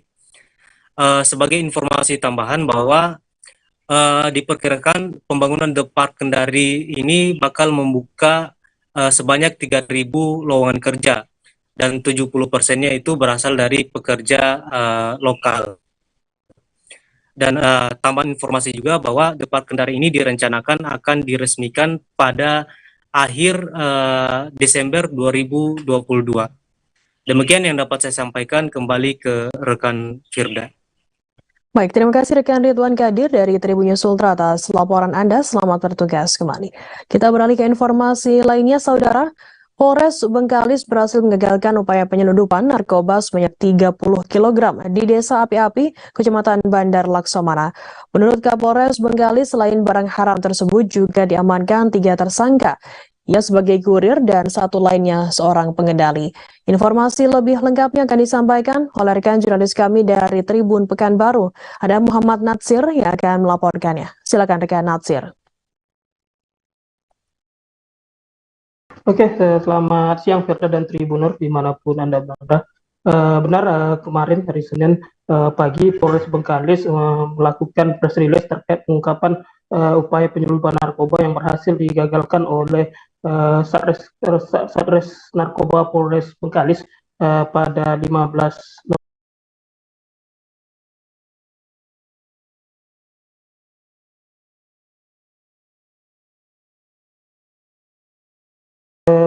penangkapan dilakukan di Desa Api-Api, Kecamatan Bandar Laksamana, Bengkalis, di mana di sana Polres Bengkalis berhasil mengamankan 2 orang kurir narkobanya yang atas nama Atta dan Iwan. Mereka merupakan warga setempat yang berprofesi sebagai nelayan dan petani. 2 orang ini bertugas saat diamankan itu baru selesai menjemput narkoba dari perairan dan menyimpannya di salah satu tempat di sekitaran Desa Api-Api. Nah, setelah diinterogasi petugas, 2 tersangka ini mengakui bahwa mereka disuruh oleh tersangka lainnya bernama Hermantino yang berada di Kota Pekanbaru, di mana Hermantino ini langsung diburu petugas dan berhasil ditangkap di Pekanbaru. Dari keterangan Hermantino, dia disuruh langsung oleh bos Malaysia untuk mengamankan narkoba yang baru dikirim dari Malaysia, kemudian disimpan sekitar 2-3 hari dan nanti akan diinformasikan oleh bos Malaysia ada orang yang akan menjemputnya. Dari pengamanan ini ada 30 bungkus sabu yang diamankan oleh tim Satres Narkoba Polres Bengkalis, di mana setelah dilakukan pemeriksaan awal, dilakukan tes awal dengan menggunakan alat oleh Narkoba Polres Bengkalis, ternyata ada sekitar 5 bungkus yang hasil tesnya diduga bukan sabu.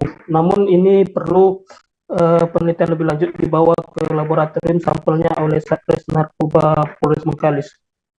Ketiga pelaku ini terancam hukuman pidana disangkakan pada pasal 114 ayat 2 dan pasal 112 ayat 2 junto pasal 132 Undang-Undang Nomor 35 tahun 2009 tentang narkotika dengan ancaman maksimal pidana mati.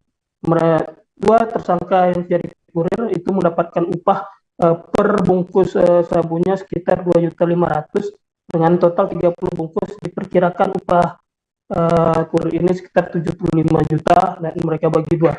Sementara Hermantino selaku pengendali ataupun yang menyuruh dua orang ini diupah sebesar 150 juta untuk mengamankan sebanyak 30 bungkus narkoba jenis sabu ini. Begitu sudah laporan dari kami. Baik, terima kasih rekan jurnalis dari Tribun Pekanbaru atas laporannya. Selamat bertugas kembali. Kita beralih informasi lainnya, saudara. Ribuan supporter skuad Holland atau Belanda melakukan konvoi di sepanjang Jalan Kabupaten Manokwari, Papua Barat. Para supporter banjiri seluruh ruas Jalan Manokwari lantaran tim Orange. Kebanggaan mereka berhasil memetik kemenangan atas Senegal 2-0 semalam.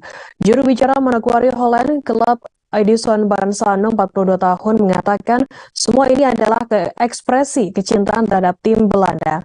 Informasi lebih lengkapnya akan disampaikan oleh rekan jurnalis kami dari Tribun Papua Barat. Ada Sofwan Ashari Rarusun yang akan melaporkannya. Silakan rekan Sofwan.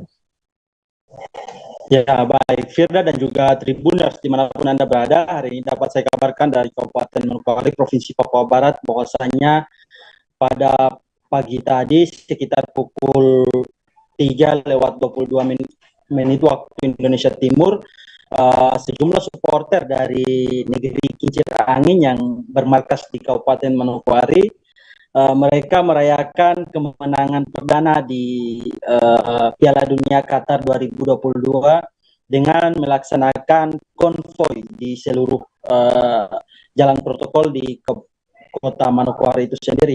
Nah, berdasarkan pantauan kami di lapangan bahwa sejak pukul 3 subuh tadi, para supporter tidak hanya melaksanakan yang namanya konvoi, namun beberapa kali terlihat mereka melakukan membuat bunyi-bunyian dari seng dan juga beberapa barang bekas untuk memeriahkan jalannya konvoi di Kabupaten Manokwari itu sendiri.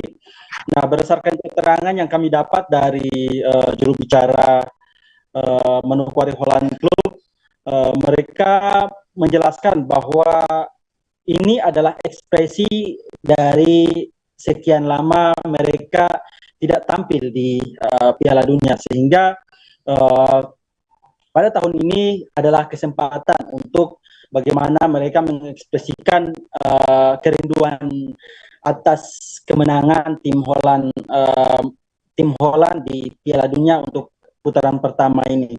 Nah, mereka mengatakan bahwa kebanggaan atas tim Holland ini memang sudah sedari dulu mereka idam-idamkan, karena bukan hanya kekompakan ataupun hal-hal yang ditampilkan di lapangan, namun mereka sendiri beralasan bahwa tim Holland ini memiliki hubungan emosional dengan masyarakat Papua, khususnya di Manokwari, dan keberadaan warga ataupun keberadaan orang Belanda yang ada di Papua bukan untuk menjajah ataupun untuk menyengsarakan keluarga mereka, namun justru mendidik ataupun melatih keluarga mereka, orang tua mereka, sehingga bisa lebih mengetahui hal-hal yang baru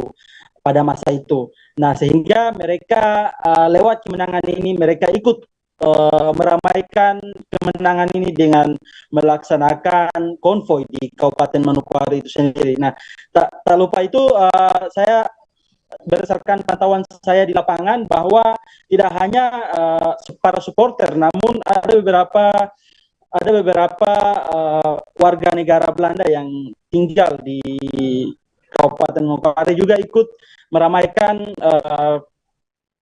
meramaikan jalannya konvoi di Kabupaten Manokwari itu sendiri. Begitu, Firda. Ya, Baik, terima kasih rekan Sofwan dari Tribun Papua Barat atas laporan Anda. Selamat bertugas kembali. Akan kami tampilkan Tribuners wawancara dari juru bicara Manokwari Holland Club, Edison Baransono. Berikut liputannya untuk Anda. Pertama, Belanda dari seluruh negara masih mempertahankan permainan futbalnya.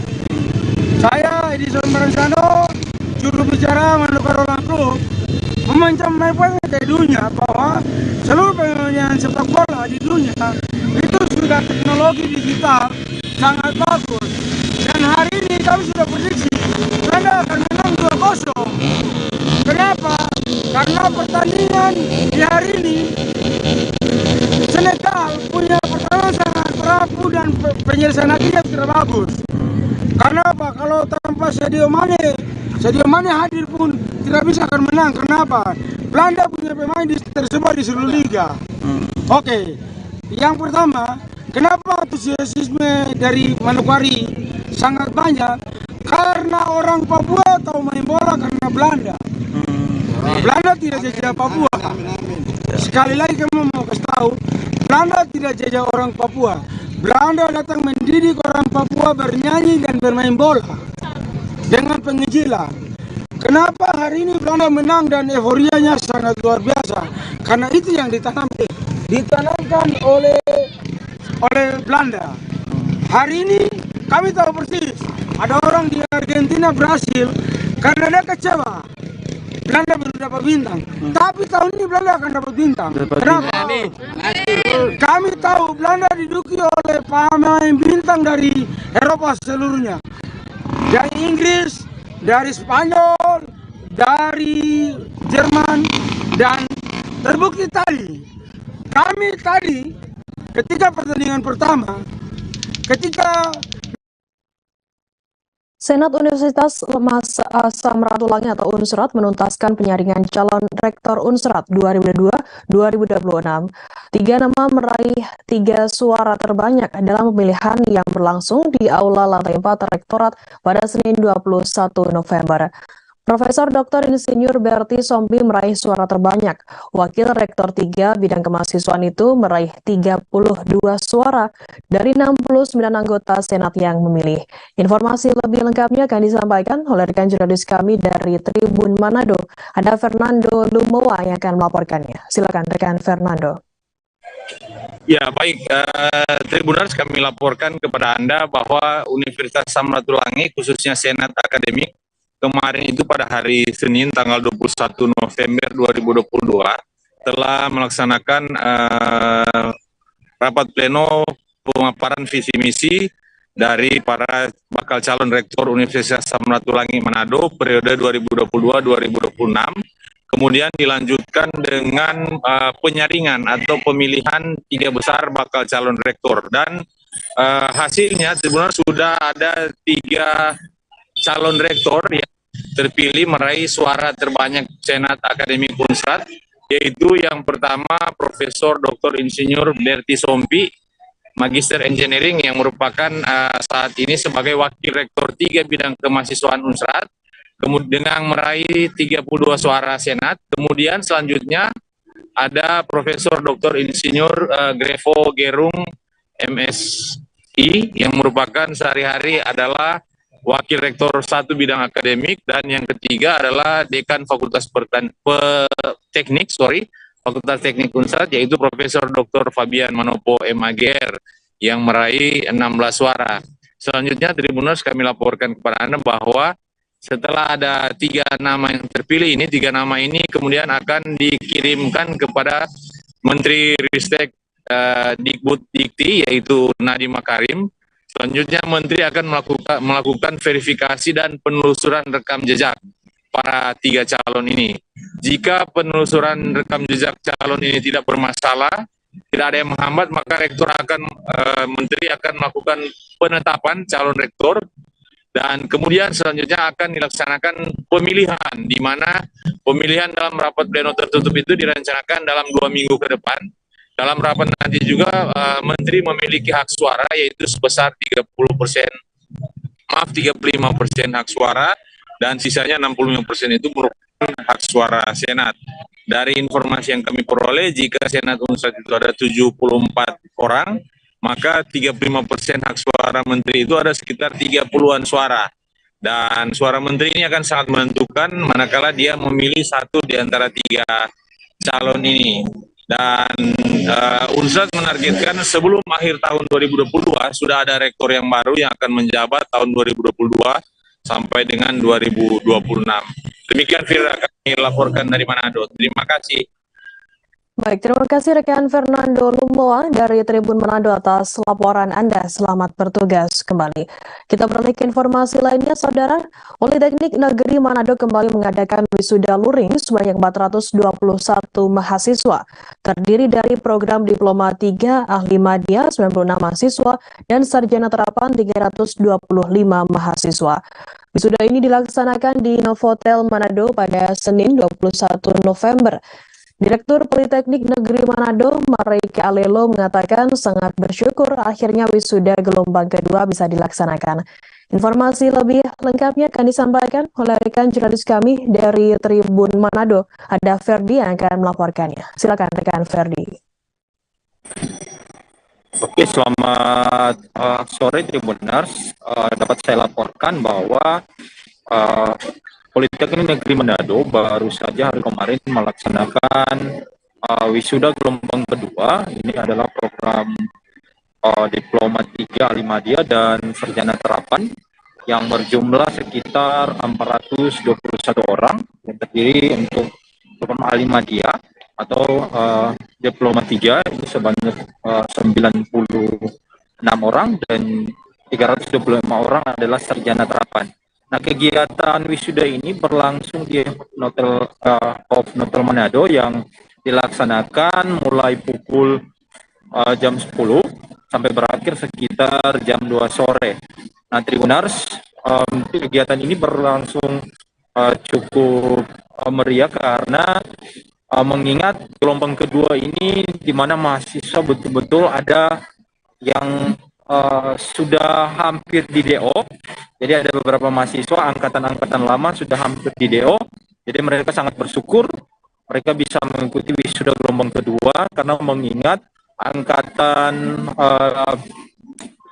16 dan 17 itu akan di DO di tahun depan. Jadi mereka sangat bersyukur. Terus juga ada penyampaian dalam kata sambutan Ibu Direktur yang menyampaikan bahwa sangat bersyukur bisa mengadakan kegiatan wisuda gelombang kedua ini yang dilaksanakan di Novotel Manado, dan ia juga menyampaikan kepada mahasiswa yang mengikuti wisuda untuk tetap semangat mengejar cita-cita dan mengejar masa depan mereka, karena ia mengingatkan sekali lagi bahwa wisuda adalah awal mereka untuk meraih karir mereka, meraih cita-cita mereka.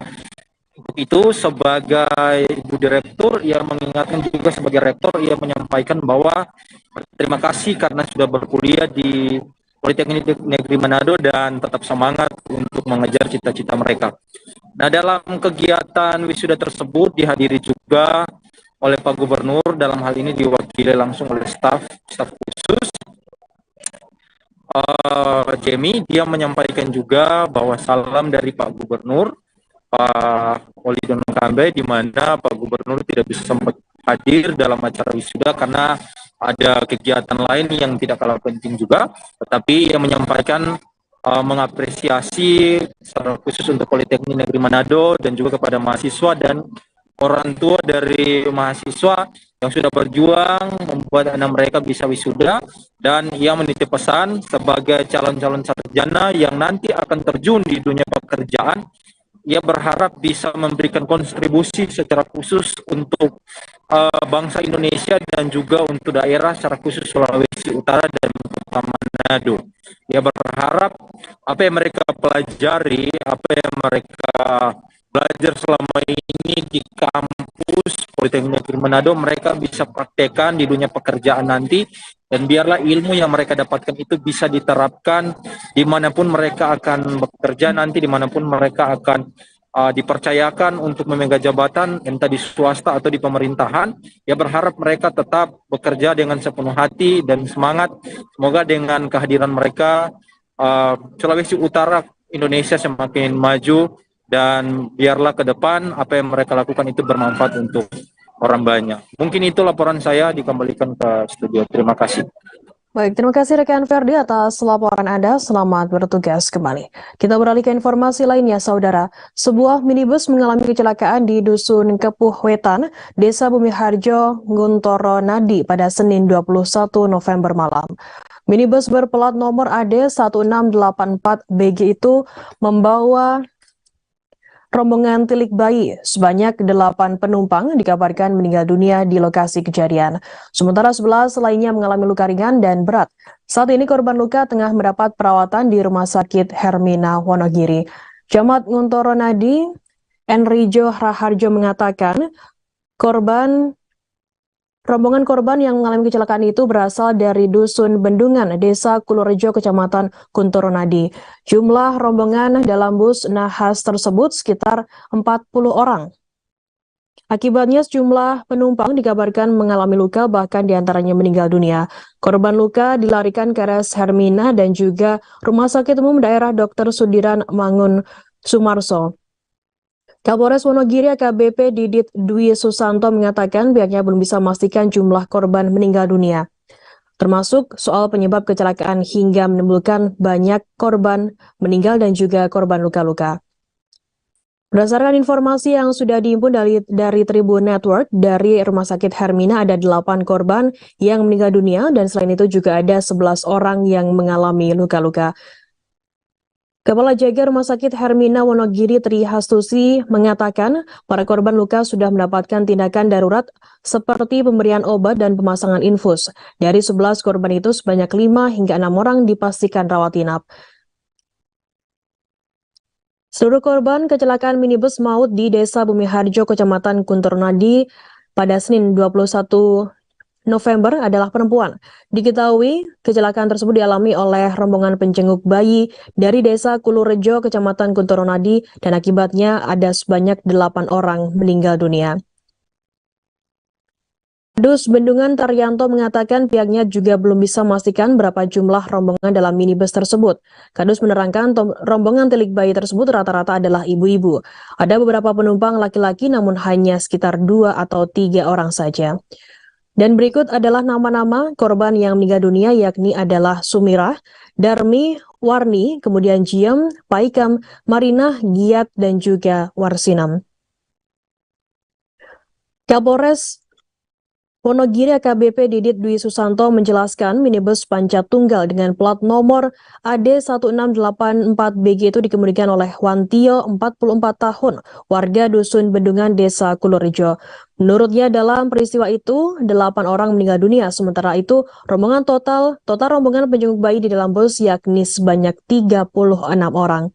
AKBP Didit menjelaskan kecelakaan bermula saat bus berjalan dari arah barat ke timur.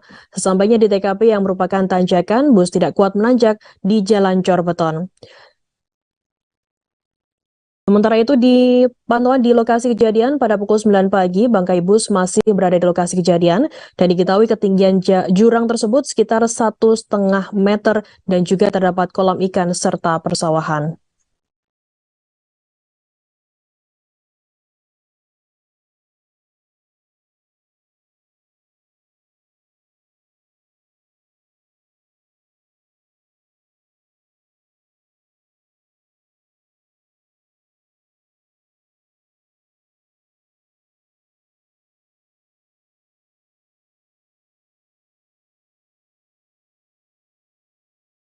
Penemuan jasad Mr. X yang dibunuh di area perkebunan kelapa sawit, Desa Damarpura, Kecamatan Buai, Pemaja, Oku Selatan pada Kamis 10 November akhirnya berhasil diungkap oleh Kepolisian Satreskrim Polres Oku Selatan. Mayat yang tergeletak di kebun sawit diketahui identitasnya bernama Edi Sukoco, 38 tahun, warga Kecamatan Muara II. Nyawa korban dihabisi oleh Marwan, 37 tahun, warga Kecamatan Simpang, lantaran menaruh rasa sakit hati atau dendam antara pelaku dan juga korban. Hal itu lantaran korban menikahi mantan istri tersangka, maka saat itu kebetulan papasan bertemu di jalan raya antara keduanya terjadi duel perkelahian. Sementara korban yang dengan tangan kosong banyak mengalami luka bacok dan tusukan hingga akhirnya ditemukan warga meninggal dunia.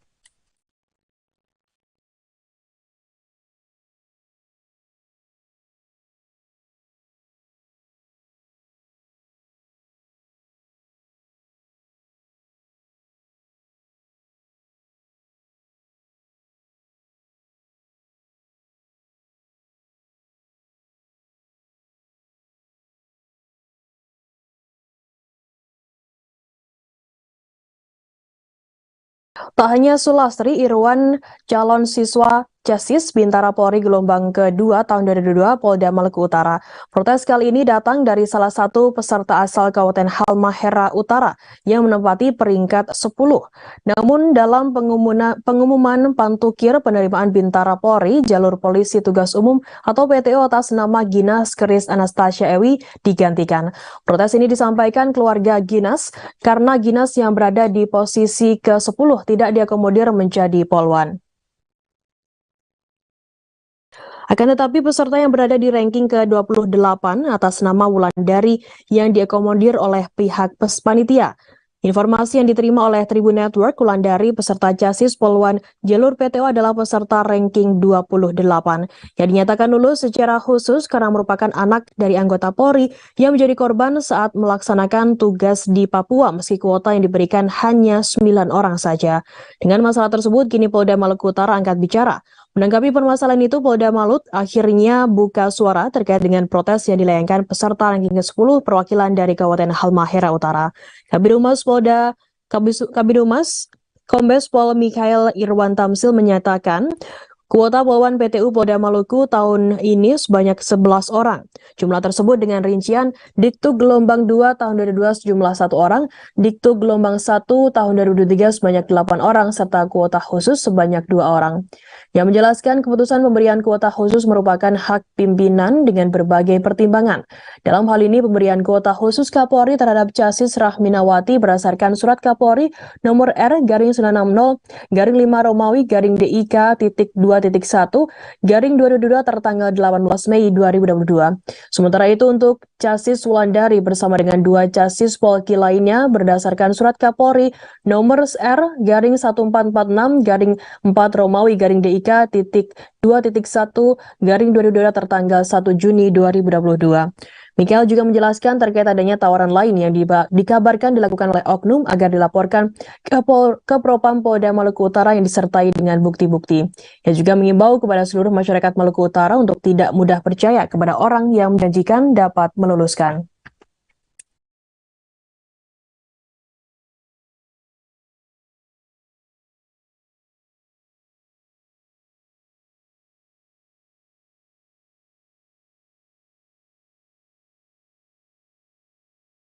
Tribuners, informasi tadi sekaligus menutup perjumpaan kita dalam live update siang hari ini. Setelah ini masih ada program live update sport yang akan dipandu host Yesi Wineta. Dan akhirnya saya Firda Ananda, masyarakat bergas pamit undur diri. Terima kasih dan sampai jumpa.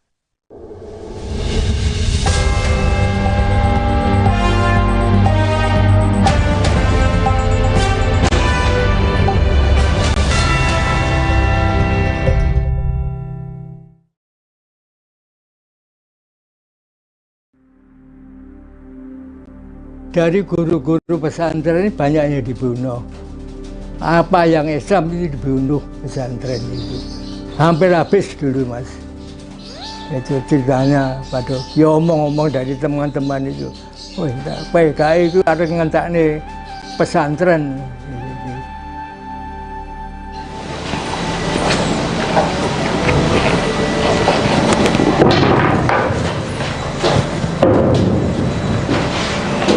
Ini adalah gerbong Kertapati, di mana di dalam gerbong ini dulunya untuk mengangkut 108 korban keganasan PKI di Madiun di tahun 1948. Dari 108 korban, 67 diketahui identitasnya, sedangkan 41 sisanya tidak diketahui identitasnya sama sekali. Ada kepala ditaruh di atas di apa itu kuburan itu, di apa ya, ning dhuwure tembok dhuwur. Itu kepala manusia taruh itu ada juga.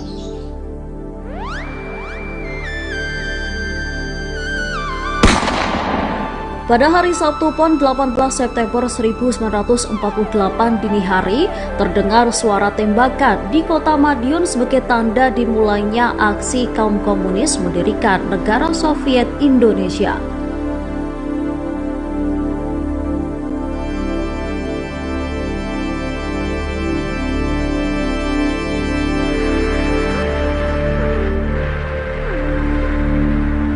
Ribuan orang komunis dan simpatisannya membawa senapan, arit, dan senjata tajam lain dari berbagai penjuru wilayah sekitar Madiun seperti Magetan, Ponorogo, Pacitan, Trenggalek, dan Ngawi untuk melakukan pemberontakan. Salah satunya adalah Front Demokrat Rakyat atau FDR yang dibentuk mantan Perdana Menteri yang dijatuhkan Amir Syarifuddin. Adapun latar belakang terjadinya pemberontakan PKI Madiun 1948 menyusul jatuhnya Kabinet Amir Syarifuddin pada masa itu. Penyebab jatuhnya Kabinet Amir akibat kegagalannya pada perundingan Renville yang merugikan Indonesia. Untuk merebut kembali kedudukannya, 28 Juni 1948, Amir Syarifuddin membentuk Front Demokrasi Rakyat atau FDR. Bahwa PKI Madiun itu merupakan kolaborasi antara komunis yang dipimpin oleh Musso dengan Front Demokrasi Rakyat atau yang kita kenal dengan FDR yang dikomandoi oleh Perdana Menteri Amir Syarifuddin atau mantan Perdana Menteri Amir Syarifuddin. Perdana Menteri Syarifuddin setelah perjanjian Renville ternyata oleh parlemen diputus bersalah, maka dia dimosi tidak percaya. Perdana Menteri Syarifuddin akhirnya dicopot jabatannya sebagai Perdana Menteri karena dia terbukti menerima uang dari Belanda. Akhirnya Perdana Menteri Amir Syarifuddin setelah dilepas jabatannya kemudian dia ke Madiun untuk bergabung dengan Musso dan memprakarsai berdirinya Front Demokrasi Rakyat yang berhaluan komunis atau berhaluan kiri. Dua kekuatan itu berkumpul di Madiun yang kemudian akan mengadakan gerakan untuk menggulingkan pemerintahan Soekarno.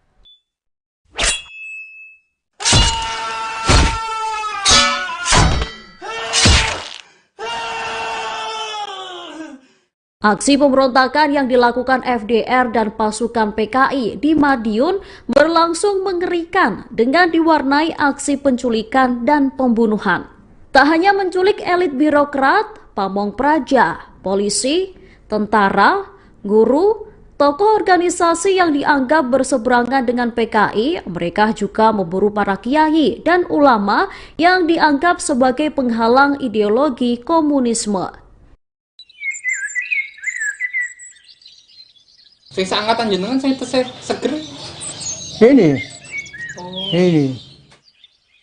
di mana di jalan sini jalan semua itu pakai ireng itu. Mencari musuh yang diambil itu polisi, sipil, orang tua saya mau diambil sudah didaftar tapi alhamdulillah orang hati diambil karena pamong praja ya. Pembunuhan itu siapa enaknya mas dulu. Jadi potong itu saya tahunya itu di apa gue Sungai Madiun itu loh. Itu saya tahu hanya tinggal satu orang dipotong itu aja. Tinggal itu, waduh aku. Ini kayak beleh, pitek ya. Ada kepala ditaruh di atas di apa itu kuburan itu di apa ya ning dhuwure tembok dhuwur itu kepala manusia taruh situ itu ada juga pernah dulu ya. Kan ngeri sekali lah zaman dulu ya. Ngeri ya ini kadang-kadang itu kalaupun jangan datang sini itu saya ingat dulu itu ngeri ya. Ingat lagi kadang-kadang itu.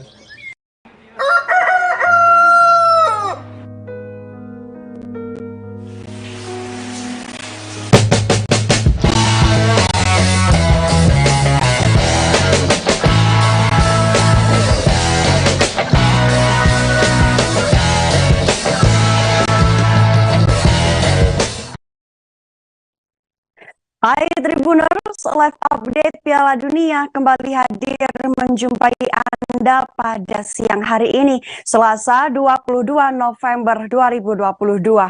Dalam beberapa waktu ke depan, ada sejumlah berita Piala Dunia terkini yang akan kami sampaikan untuk Anda. Bersama saya, Yesi Windata, kita jelang live update Piala Dunia selengkapnya. Brace Bukayo Saka berhasil mengantarkan timnas Inggris melumat Iran di Piala Dunia 2022 Qatar. Timnas Inggris sukses menghancurkan timnas Iran dengan skor 6-2 di Senin 21 November 2022 malam. Gol dari timnas Inggris dicetak oleh Jude Bellingham menit ke-35. Brace gol Bukayo Saka menit 43 dan 62. Raheem Sterling 46, Marcus Rashford 71 dan Jack Grealish 90. Dan sang pahlawan dalam laga tersebut, Bukayo Saka, membuka suara. Pemain muda Arsenal itu merasa timnas Inggris telah menunjukkan kualitas yang mereka miliki dalam pertandingan pembukaan Piala Dunia mereka. Saka mengetahui bahwa timnya tahu mereka membutuhkan penampilan pertama yang bagus di Qatar. Hal tersebut berguna untuk mendongkrak rasa percaya diri setelah finish di posisi terbawah dalam UEFA Nation League. Saka pun mengatakan bahwa keraguan terkait timnas Inggris itu juga pupus setelah mereka berhasil melesakkan 6 gol semalam. Walaupun begitu, Saka mengaku timnya tidak mau jumawa seusai berhasil berpesta gol. Timnas Inggris tahu bahwa mereka harus konsisten karena pertandingan berikutnya akan datang dalam beberapa hari dan mereka harus menang lagi. Secara pribadi, Saka sangat senang menandai pertandingan Piala Dunia pertamanya dengan 2 gol setelah gagal mengeksekusi penalti dalam adu penalti final Euro 2020. Saka menambahkan bahwa ia tidak bisa menggambarkan perasaan itu karena itu perasaan yang luar biasa. Ia merasa sangat senang, sangat bangga dan mereka juga menang hingga itu adalah hari yang sangat istimewa. Bukayo Saka mendapat dukungan dari para penggemar. Ia benar-benar merasakan cinta dari para penggemar dan staf pelatih dan dari rekan satu tim. Hanya itu yang ia butuhkan dan ia siap melakukan yang terbaik dan memberikan penampilan yang luar biasa.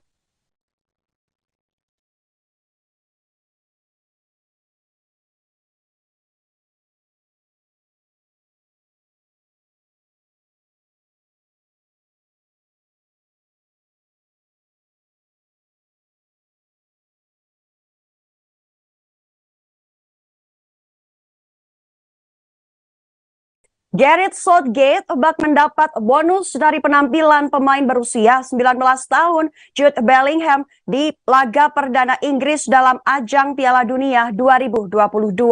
Senin 21 November 2022 malam, Jude Bellingham mencetak gol pembuka saat Inggris menang telak 6-2 atas Iran di Khalifa International Stadium. Performa Jude Bellingham saat melawan Iran cukup impresif dan membuat Gareth Southgate terhibur. Tidak hanya itu, ex-pemain Liga Inggris, Manchester United hingga Newcastle pun berhasil dibuat takjub. Statistik Jude Bellingham yang bahkan memiliki rating kedua terbaik setelah Bukayo Saka yang diganjar man of the match laga Inggris versus Iran. Menurut salah satu sumber, Jude Bellingham melakukan 15 serangan ke sepertiga akhir lawan. Angka itu sama seperti yang dihasilkan Kieran Trippier. Akurasi umpan Bellingham berada pada nomor 2 setelah John Stones, 96 berbanding 99% keberhasilan.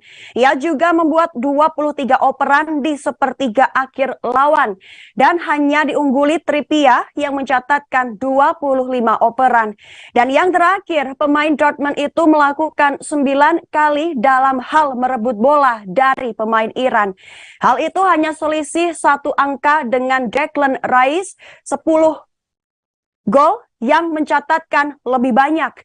Mantan bek Inggris dan Manchester United Rio Ferdinand yang telah bermain dengan gelandang elit The Three Lions seperti Gerrard dan Lampard pun takjub dengan Bellingham. Mereka takjub dengan apa yang Bellingham lakukan, yaitu melekukan apa yang ia lakukan pada usia ini di panggung ini. Untuk diketahui, laga melawan Iran merupakan debut Jude Bellingham di Piala Dunia 2022. Ia masih berusia 19 tahun saat dimainkan Southgate untuk panggung akbar sepak bola dunia itu. Begitu juga dengan komentar pundit yang pernah bermain di lini tengah Inggris, Jermaine Jenas. Menurutnya, Bellingham seperti Steven Gerrard dan Frank Lampard yang digabung menjadi satu. Hal itu merupakan bonus nyata bagi Southgate untuk mendapatkan dalam bentuk yang ia miliki saat ini. Striker sepanjang masa Liga Inggris Alan Shearer juga tidak segan melemparkan pujian. Ia memuji Bellingham itu merupakan penampilan yang lengkap dari seorang pemain yang menarik. Bellingham memiliki segalanya. Ia melakukan tackle, etos kerja, dan umpannya luar biasa. Ia mencetak gol. Sekedar informasi, di usia 19 tahun lebih 145 hari, Jude Bellingham menjadi starter termuda ketiga Inggris di Piala Dunia setelah Luke Shaw 2014 dan Michael Owen 1998.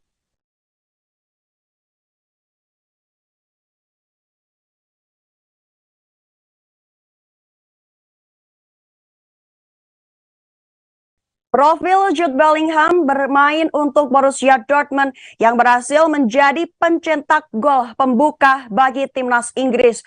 Jude Bellingham bermain dalam laga babak penyisihan Grup B Piala Dunia 2022 pada Senin 21 November 2022 malam.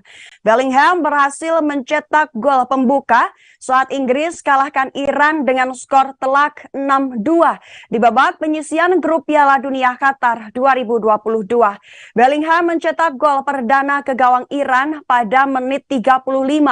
Ia menyundul umpan crossing yang dikirim oleh Luke Shaw ke arah tiang jauh milik timnas Iran. Jude Bellingham lahir pada 29 Juni 2003 di Stockbridge, Inggris.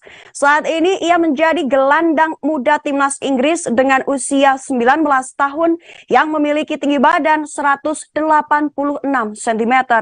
Jumlah penampilan Jude Bellingham bersama timnas Inggris sebanyak 17 kali yang berasal dari klub Borussia Dortmund.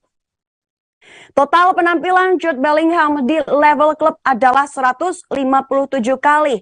Bellingham telah bermain sebanyak 15 kali di Bundesliga Jerman dengan mencatatkan 3 gol dan 2 assist. Sementara di Liga Champions, ia telah bermain sebanyak 5 kali dengan catatan 4 gol dan 1 assist. Di DFB Pokal, pria berumur 19 tahun tersebut juga tampil terengginas dan berhasil mencetak 2 gol dari 2 pertandingan yang telah ia lakoni.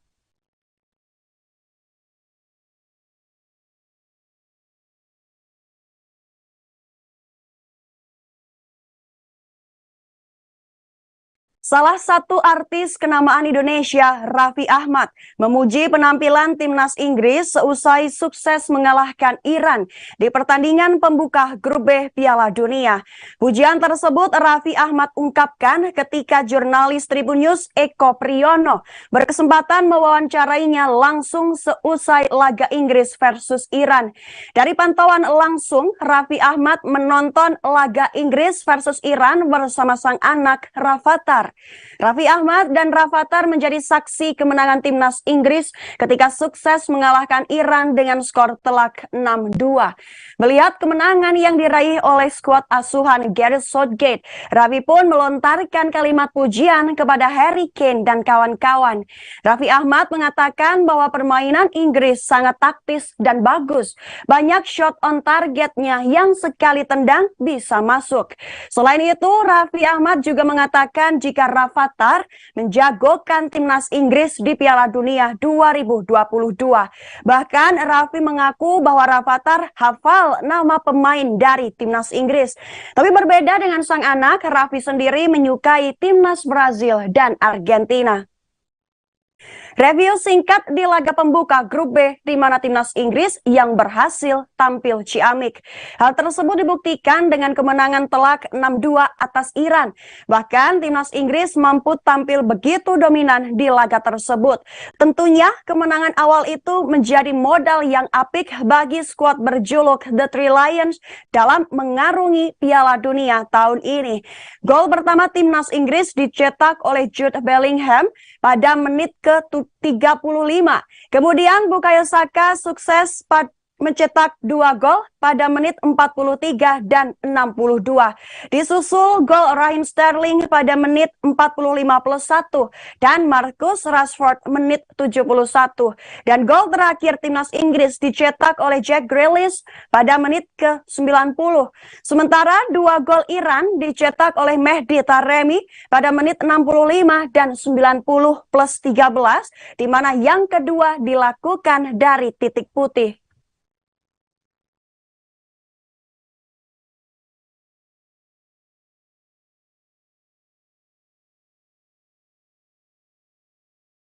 Supporter Belanda bisa dibilang dibuat deg-degan di sepanjang pertandingan kala melawan Senegal di penyisihan grup A Piala Dunia 2022. Selasa 22 November 2022 dini hari dan berlangsung di Al Thumama Stadium. Tim berjuluk The Orange harus susah payah menunggu hingga menit-menit terakhir guna memecah kebuntuan skor. Bagaimana tidak? 2 gol pemenang Belanda sukses diciptakan oleh Cody Gakpo di menit ke-84 dan Davy Klaassen menit ke-98. Sebenarnya laga Senegal versus Belanda di Piala Dunia 2022 kemarin malam berjalan cukup imbang. Belanda yang di atas kertas lebih diunggulkan mendapat perlawanan yang berarti dari Senegal. Tetapi 2 gol dari pemain debutan Piala Dunia, Cody Gakpo dan Davy Klaassen, menghadirkan kemenangan untuk Belanda. Atas kemenangan tersebut, anak asuh Louis van Gaal berhasil nangkring di peringkat 2 klasemen grup A Piala Dunia. Walaupun menang, Cody Gakpo yang juga mencetak gol dalam laga semalam mengaku dirinya kurang puas dengan penampilan Belanda. Pemain PSV Eindhoven itu mengaku timnya sebenarnya bisa tampil jauh lebih baik dan tidak harus menunggu menit-menit akhir untuk menang 2-0 dari Senegal. Menurutnya, Belanda tidak cukup berhati-hati dengan yang ia miliki. Ia pikir Belanda bisa melakukan jauh lebih baik karena mereka bagus dalam penguasaan bola. Timnas Belanda harus menganalisis hasil pertandingan tadi malam dengan benar dan mengambil poin bagus untuk pertandingan berikutnya. Gakpo juga buka suara terkait minimnya peluang yang bisa ia buat untuk mencetak gol dalam laga tersebut karena ketatnya pertahanan Senegal. Tapi pada akhirnya Gakpo berhasil memanfaatkan 1 peluang dengan sundulan yang cukup efektif.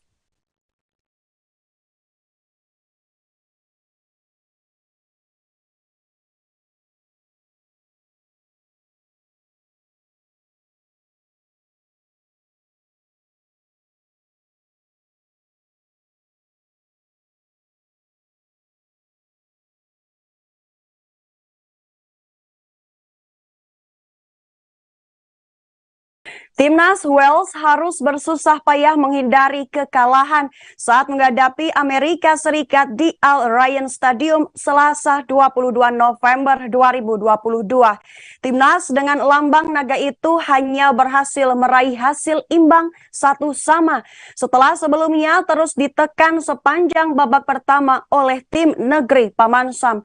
Sebelumnya Amerika Serikat mencetak gol lebih dulu melalui Timothy Weah di menit ke-36. Anak legenda sepak bola George Weah itu mencetak gol apik dari sepakan kaki kanannya yang menyambut umpan manis dari Christian Pulisic. Ketiga laga mulai terasa akan dimenangkan oleh Amerika Serikat, Gareth Bale justru sukses menjadi penyelamat Wales. Pada menit ke-82, Gareth Bale berhasil mengkonversi sepakan penalti setelah dijatuhkan oleh bek Amerika Serikat. Gol Bale di menit akhir laga tersebut membuat The Dragons, julukan Wales, mengamankan 1 poin. Bale juga memastikan pertandingan Piala Dunia pertama Wales sejak 1958 berakhir dengan catatan positif karena penaltinya pada menit 82 menyelamatkan tim dari kekalahan. Seusai bertanding, Bale mengatakan bahwa sejujurnya pertandingan itu bukan babak pertama yang bagus. Lawannya yaitu Amerika Serikat bermain dengan sangat baik dan Wales bermain dengan buruk. Wales mengubah beberapa hal saat turun minum dan para pemain keluar untuk bertarung. Bertarung seperti yang selalu dilakukan dan terlihat seperti akan memenangkan pertandingan sejak awal babak kedua dimulai. Keberhasilan Wales menahan imbang Amerika Serikat juga dinilai Bale sebagai bukti karakter timnasnya yang pantang menyerah. Menurutnya, Bale menunjukkan karakter mereka seperti yang selalu mereka lakukan. Dari babak kedua, penampilan Wales fantastis sehingga banyak kepercayaan diri dan hal-hal yang harus diperbaiki. Dan untuk sekarang adalah tentang pemulihan dan melanjutkan pertandingan ke laga selanjutnya.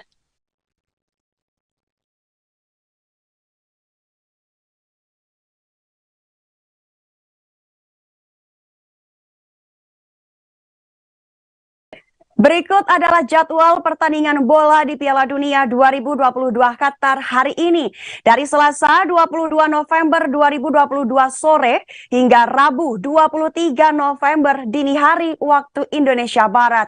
Siaran langsung Piala Dunia 2022 tayang secara live di salah satu stasiun televisi nasional Indonesia, salah satu TV berlangganan maupun live streaming. Pertandingan hari ini nanti akan ada 4 pertandingan yang berlangsung dari sore hingga dini hari, meliputi Argentina versus Arab Saudi, Denmark versus Tunisia, Meksiko versus Polandia, dan Prancis versus Australia. Dan berikut adalah jadwal pertandingan Piala Dunia 2022 malam ini. Selasa 22 November pukul 17 waktu Indonesia Barat, Argentina versus Arab Saudi. Pukul 20 waktu Indonesia Barat, Denmark versus Tunisia. Pukul 23 waktu Indonesia Barat, Meksiko versus Polandia.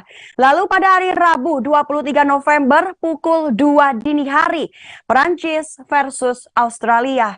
Untuk laga pertama di hari kedua Piala Dunia 2022, Argentina akan menghadapi Arab Saudi yang di atas kertas berada di bawah mereka. Oleh karenanya, Lionel Messi dan kawan-kawan lebih diunggulkan untuk memenangi laga malam nanti, bahkan dengan skor besar. Tetapi kendati demikian, Arab Saudi tetap tidak bisa diremehkan. Lionel Messi berhasil mempersembahkan trofi juara untuk timnas Argentina pertama kali di Copa America tahun 2021. Raihan tersebut membuat Scott berjuluk Le Albiceleste itu lebih percaya diri untuk tampil di Piala Dunia 2022. Terlebih pada edisi terakhir di Piala Dunia 2018, La Albiceleste gagal meraih kemenangan dalam laga pembuka kontra Islandia. Padahal yang kala itu Islandia merupakan tim terlemah di grup. Argentina dan Arab Saudi pernah bertemu beberapa kali. Salah satunya pada final Piala Konfederasi 1992, kala itu tim Tango menang 3-1 dan mengunci gelar juara. Argentina dan Arab Saudi sempat bersua kembali pada tahun 2012 lalu dalam laga bertajuk Uji Coba Internasional. Saat itu laga berakhir imbang tanpa gol.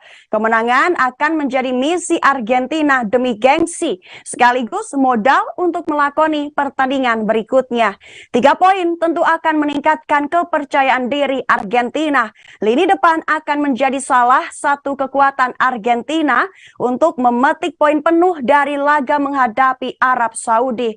Nama-nama seperti Lionel Messi, Lautaro Martinez hingga Julian Alvarez diperkirakan akan menorehkan nama di papan skor nanti.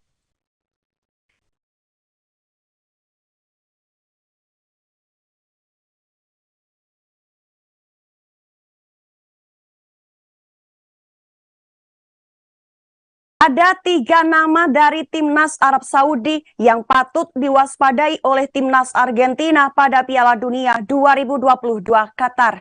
Timnas Arab Saudi memiliki 3 pemain kunci yang bisa menjadi senjata untuk melawan Argentina pada pertandingan perdana grup C Piala Dunia 2022 Selasa 22 November.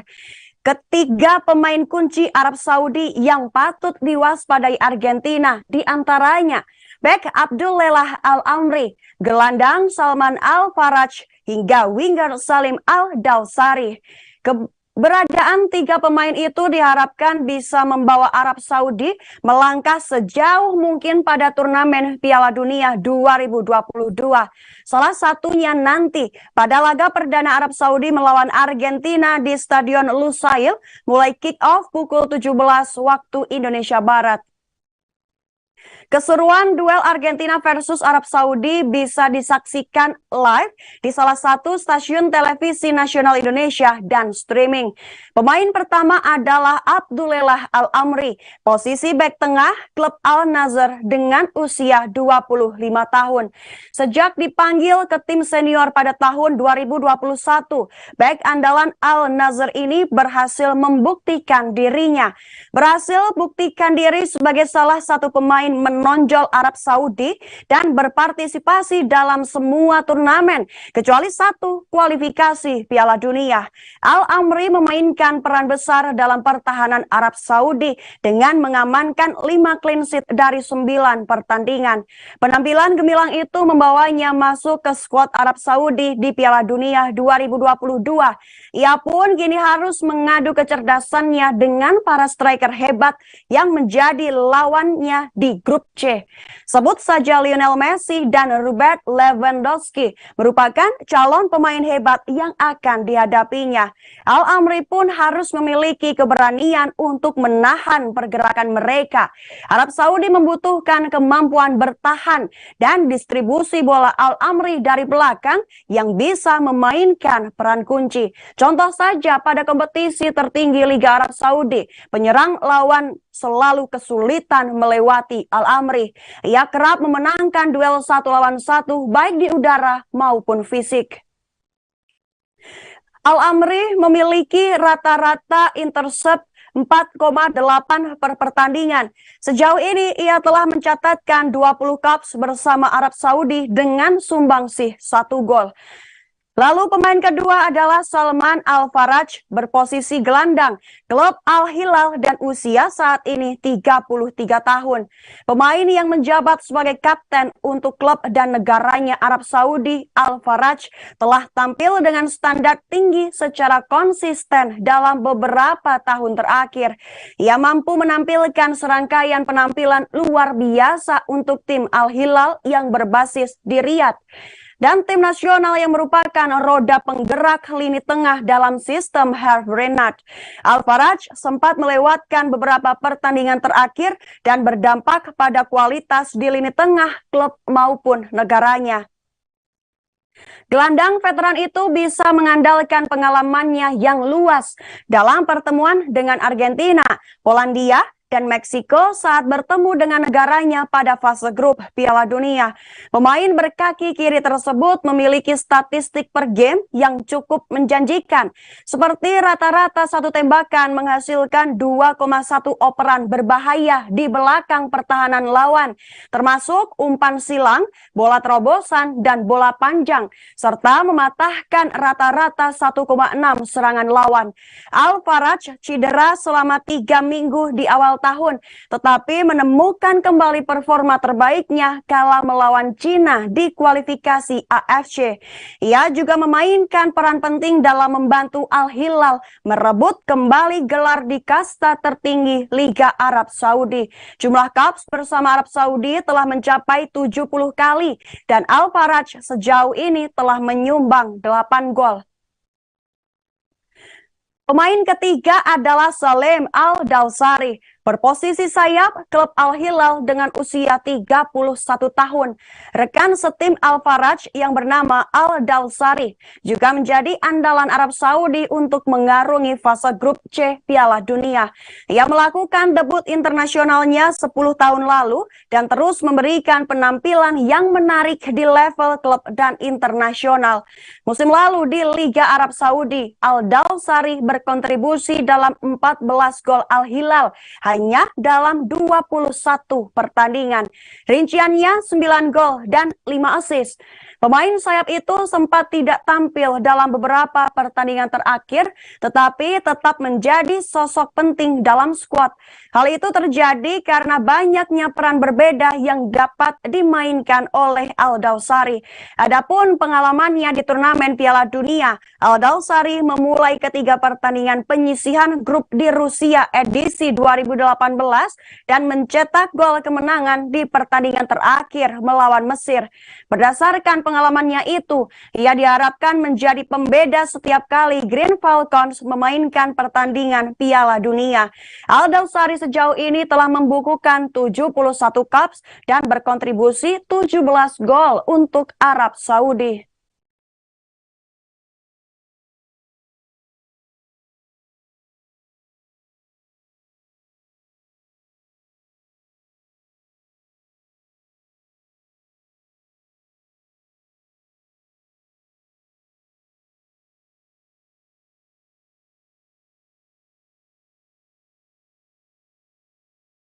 Jadwal pertandingan Denmark versus Tunisia di Piala Dunia 2022 Qatar akan dimulai nanti malam pukul 20 waktu Indonesia Barat dan Christian Eriksen akan tampil dengan versi baru.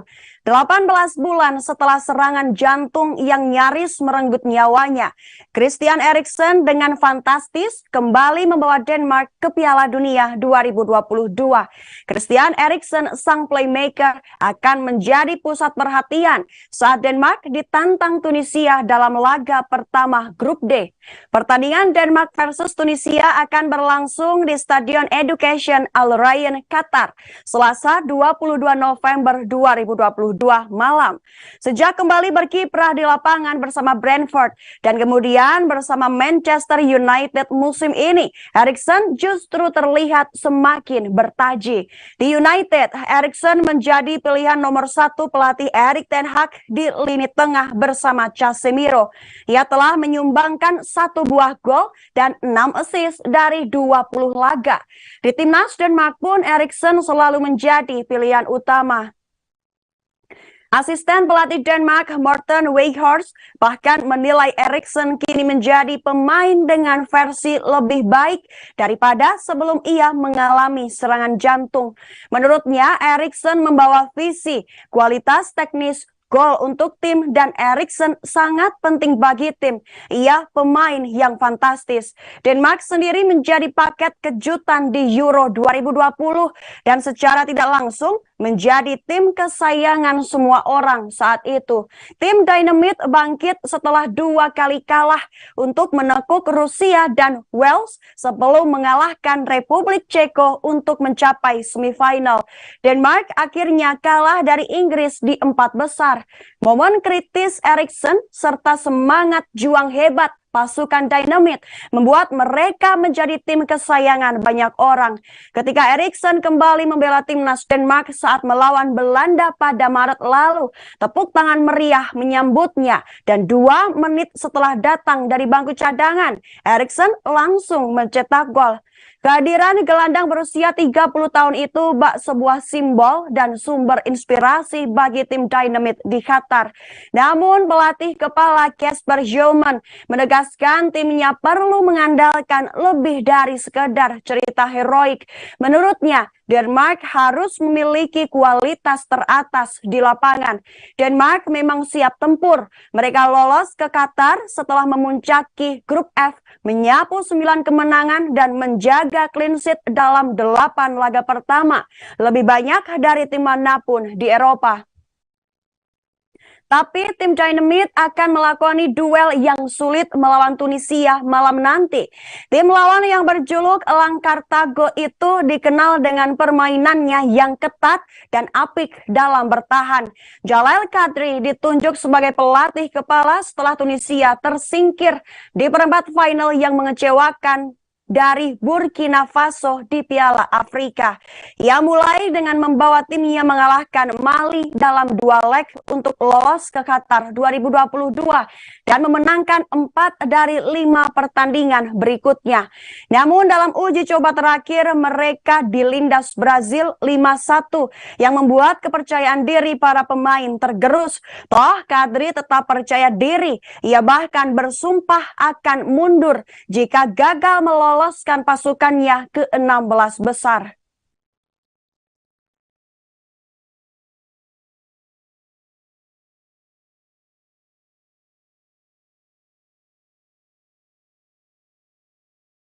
Jadwal pertandingan Meksiko versus Polandia di Piala Dunia 2022 Qatar akan terjadi nanti malam pukul 23 waktu Indonesia Barat dan Robert Lewandowski mengejar gol pertamanya di Piala Dunia.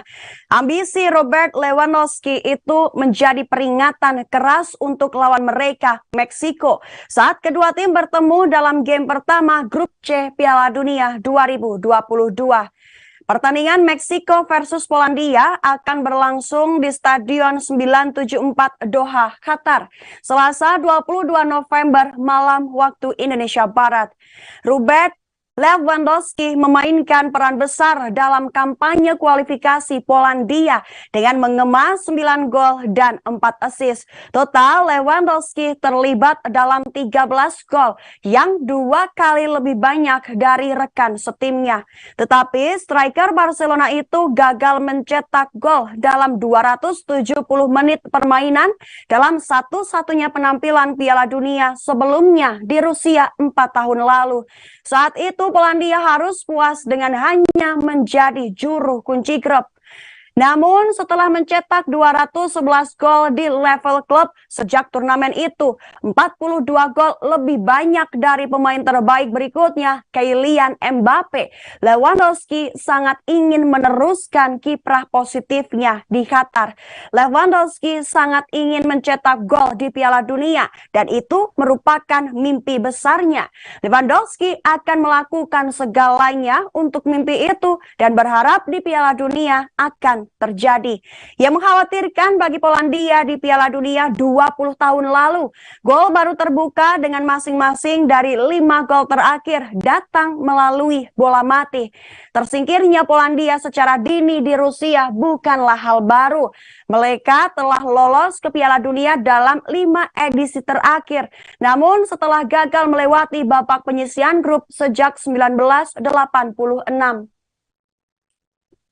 Dan hal itu sangat kontras dengan Meksiko. Meksiko selalu lolos dari grup putaran pertama mereka di masing-masing dari 8 kali keikutsertaan di Piala Dunia.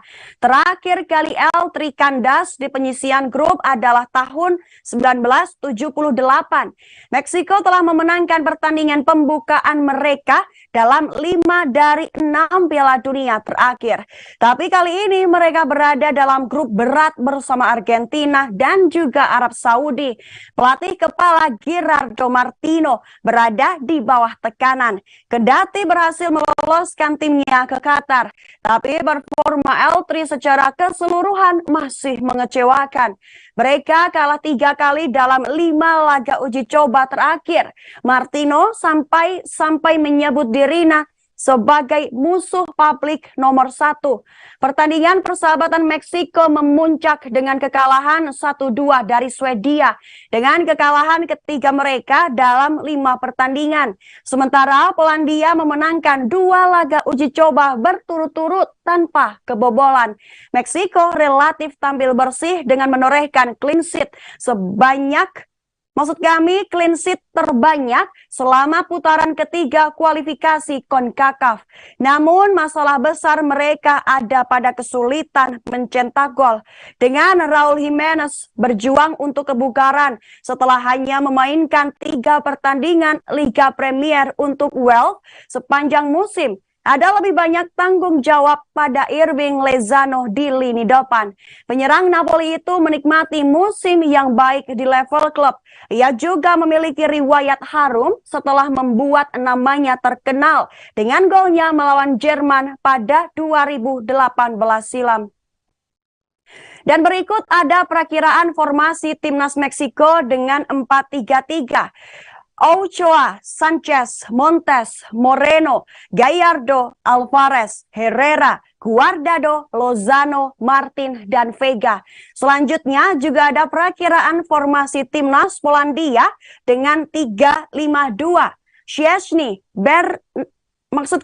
Bednarek, Glik, Kiwier, Brandski, Krychowiak, Helinski, Zismanski, Zalewski, Zwiderski, dan Lewandowski.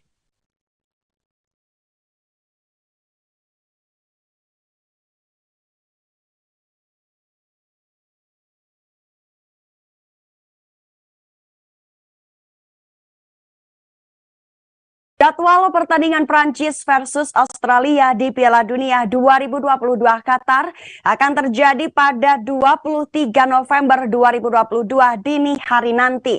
Dan timnas Prancis banyak dijagokan untuk mempertahankan gelar juara dunia yang mereka raih 4 tahun lalu di Rusia. Namun ketika badai cedera datang ke timnas Prancis, optimisme pun menyurut. Badai cedera yang menimpa timnas Prancis itu memang tidak main-main. Dimulai dari pasangan lini tengah Paul Pogba dan N'Golo Kante yang menjadi inspirator kemenangan di Rusia lalu. Keduanya jauh-jauh hari telah diumumkan tidak akan dibawa oleh pelatih Deschamps. Kemudian Prancis juga harus kehilangan striker Christopher Nkunku yang cedera. Striker RB Leipzig itu memang tidak akan menjadi starter, tapi tetap saja kehilangan dia membuat kedalaman Les Blues menjadi berkurang. Pukulan telak berikutnya adalah dicoretnya Karim Benzema. Dan hal itu ibarat pukulan uppercut yang kena ke dagu dan membuat Deschamps terhuyung-huyung.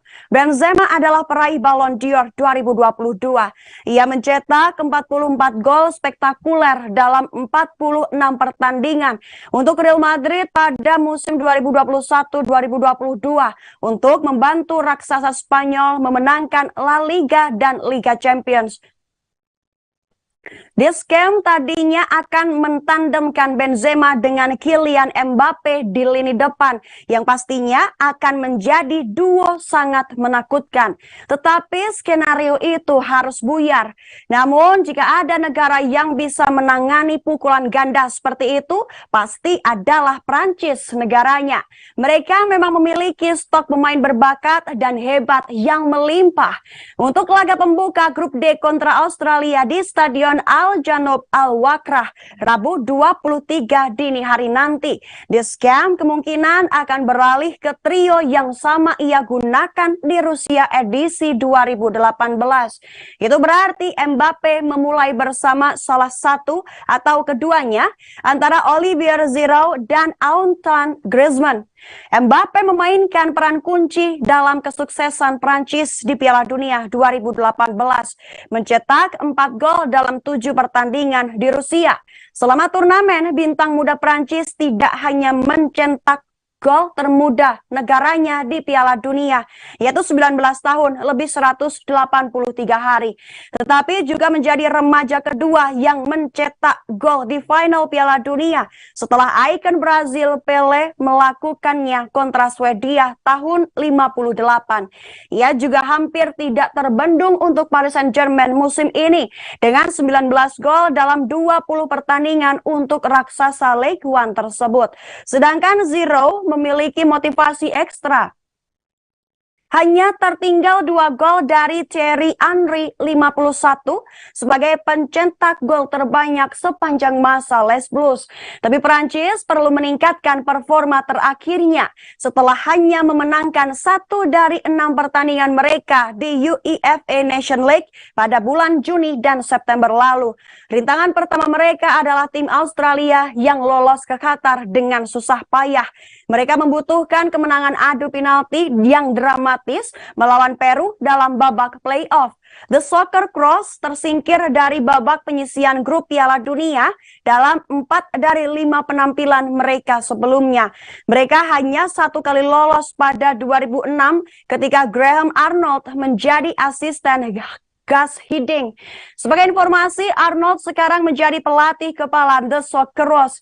Kiper senior Matt Ryan akan menjadi tumpuan harapan Australia di laga ini. Bukan hanya karena The Socceroos kemungkinan akan menghadapi banyak tembakan melawan juara dunia, tetapi Ryan juga membawa pengalaman yang sangat dibutuhkan tim. Mantan penjaga gawang Valencia dan Arsenal itu memainkan 11 laga putaran ketiga dan keempat Australia di kualifikasi AFC untuk Piala Dunia. Kiper FC Copenhagen itu juga akan menjadi kiper Australia dengan caps terbanyak di Piala Dunia.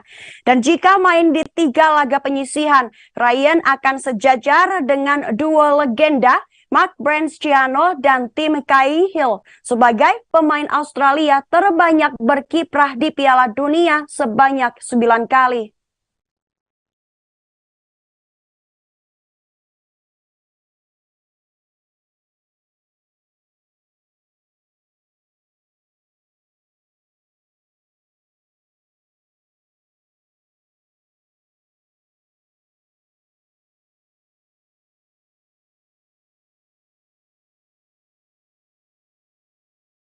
Shakira hingga Dua Lipa batal tampil dalam opening Piala Dunia 2022 yang berlangsung pada Minggu 20 November 2022 di Stadion Al Bayt Al Khor, Qatar. Tidak hanya Shakira dan Dua Lipa, ada pula penyanyi Rod Stewart yang juga batal tampil. Hal itu dikarenakan adanya kontroversi Qatar sebagai tuan rumah Piala Dunia 2022. Banyak musisi rupanya menolak untuk tampil pada perhelatan Piala Dunia 2022. Termasuk Shakira dan Dua Lipa. Shakira seharusnya menjadi penampil tamu, tetapi Shakira mundur setelah mendapat kritik lantaran menerima tampil dalam opening Piala Dunia 2022. Kendati demikian, terdapat beberapa penyanyi yang setuju untuk tampil dalam Piala Dunia 2022 tersebut.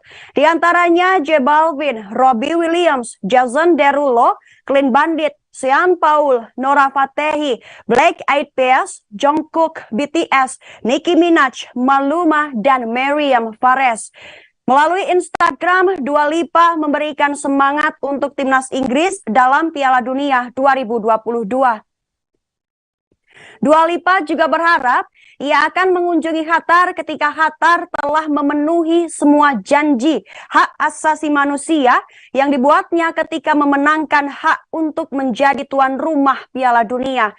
Sementara untuk Rod Stewart, ia menolak tawaran untuk tampil. Di sisi lain, Shakira diketahui tampil pada Piala Dunia sebelumnya. Shakira menjadi pengisi suara soundtrack Piala Dunia 2010 di Afrika Selatan. Ia mengisi vokal untuk lagu Waka Waka bersama grup vokal Freshly Ground. Namun beberapa waktu lalu pihak Shakira mengatakan bahwa ia tidak tampil di Qatar tanpa memberikan alasan khusus.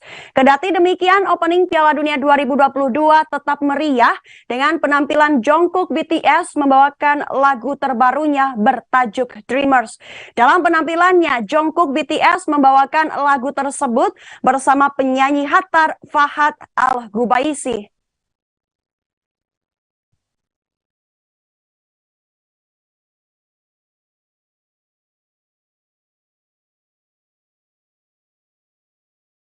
Kabar tadi sekaligus menjadi penutup jumpa kita hari ini dalam live update Piala Dunia. Jangan lupa untuk saksikan live update Piala Dunia hanya di kanal YouTube Tribun Network. Saya Yesi Winata beserta kru yang bertugas pamit. Terima kasih dan sampai jumpa.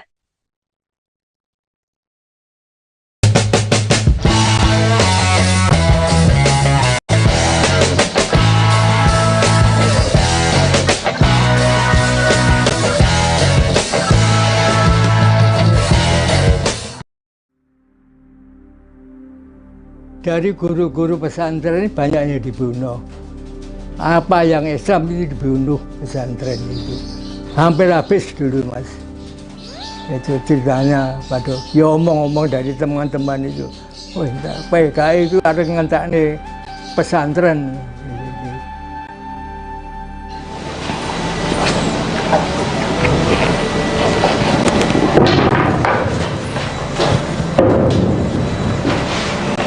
Ini adalah gerbong Kertapati di mana di dalam gerbong ini dulunya untuk mengangkut 108 korban keganasan PKI di Madiun di tahun 1948.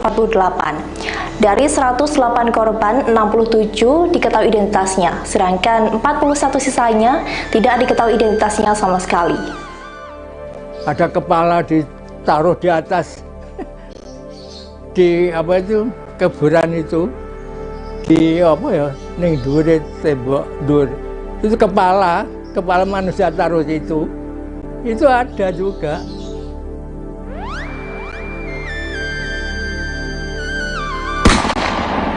Pada hari Sabtu PON 18 September 1948 dini hari, terdengar suara tembakan di kota Madiun sebagai tanda dimulainya aksi kaum komunis mendirikan negara Soviet Indonesia.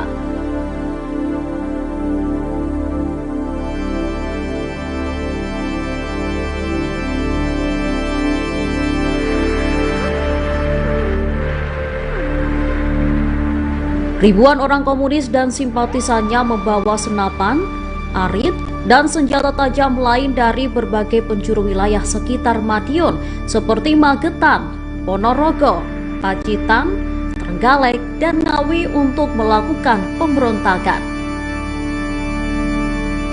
Salah satunya adalah Front Demokrat Rakyat atau FDR yang dibentuk mantan Perdana Menteri yang dijatuhkan Amir Syarifuddin. Adapun latar belakang terjadinya pemberontakan PKI Madiun 1948 menyusul jatuhnya kabinet Amir Syarifuddin pada masa itu. Penyebab jatuhnya kabinet Amir akibat kegagalannya pada perundingan Renville yang merugikan Indonesia. Untuk merebut kembali kedudukannya, 28 Juni 1948, Amir Syarifuddin membentuk Front Demokrasi Rakyat atau FDR.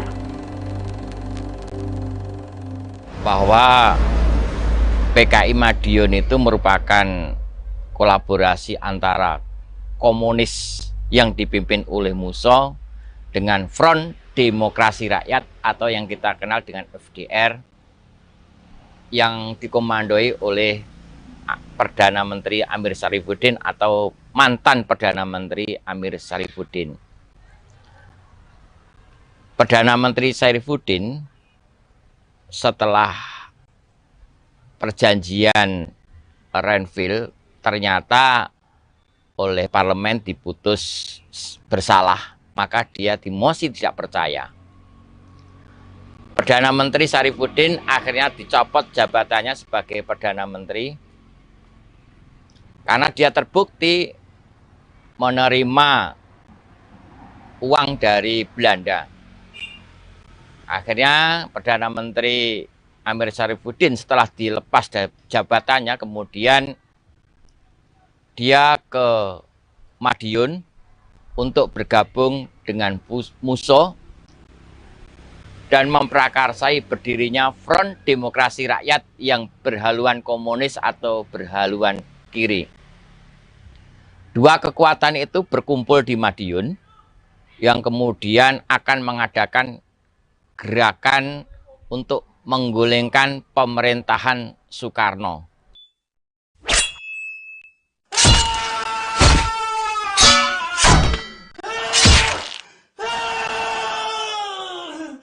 Aksi pemberontakan yang dilakukan FDR dan pasukan PKI di Madiun berlangsung mengerikan dengan diwarnai aksi penculikan dan pembunuhan. Tak hanya menculik elit birokrat, pamong praja, polisi, tentara, guru, tokoh organisasi yang dianggap berseberangan dengan PKI, mereka juga memburu para kiai dan ulama yang dianggap sebagai penghalang ideologi komunisme. Sing seangkatan jenengan saya tesih seger. Ini, ini di mana di jalan sini jalan semua itu pakai ireng itu. Mencari musuh yang diambil itu polisi, sipil, orang tua saya mau diambil sudah didaftar tapi alhamdulillah orang nganti diambil karena pamong praja loh. Pembunuhan itu sampai naik mas dulu. Jadi potong itu saya tahunya itu di apa ini Sungai Madiun itu loh. Itu saya tahu hanya tinggal satu orang dipotong itu aja. Tinggal itu, waduh aku. Tapi kayak beleh. Oh, pipi.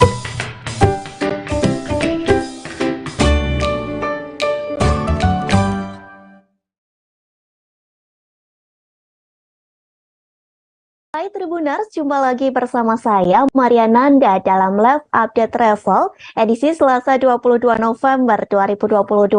Kami akan menyajikan berbagai informasi destinasi wisata hingga kuliner dari berbagai wilayah di Indonesia yang akan dilaporkan secara langsung oleh reporter kami di lapangan.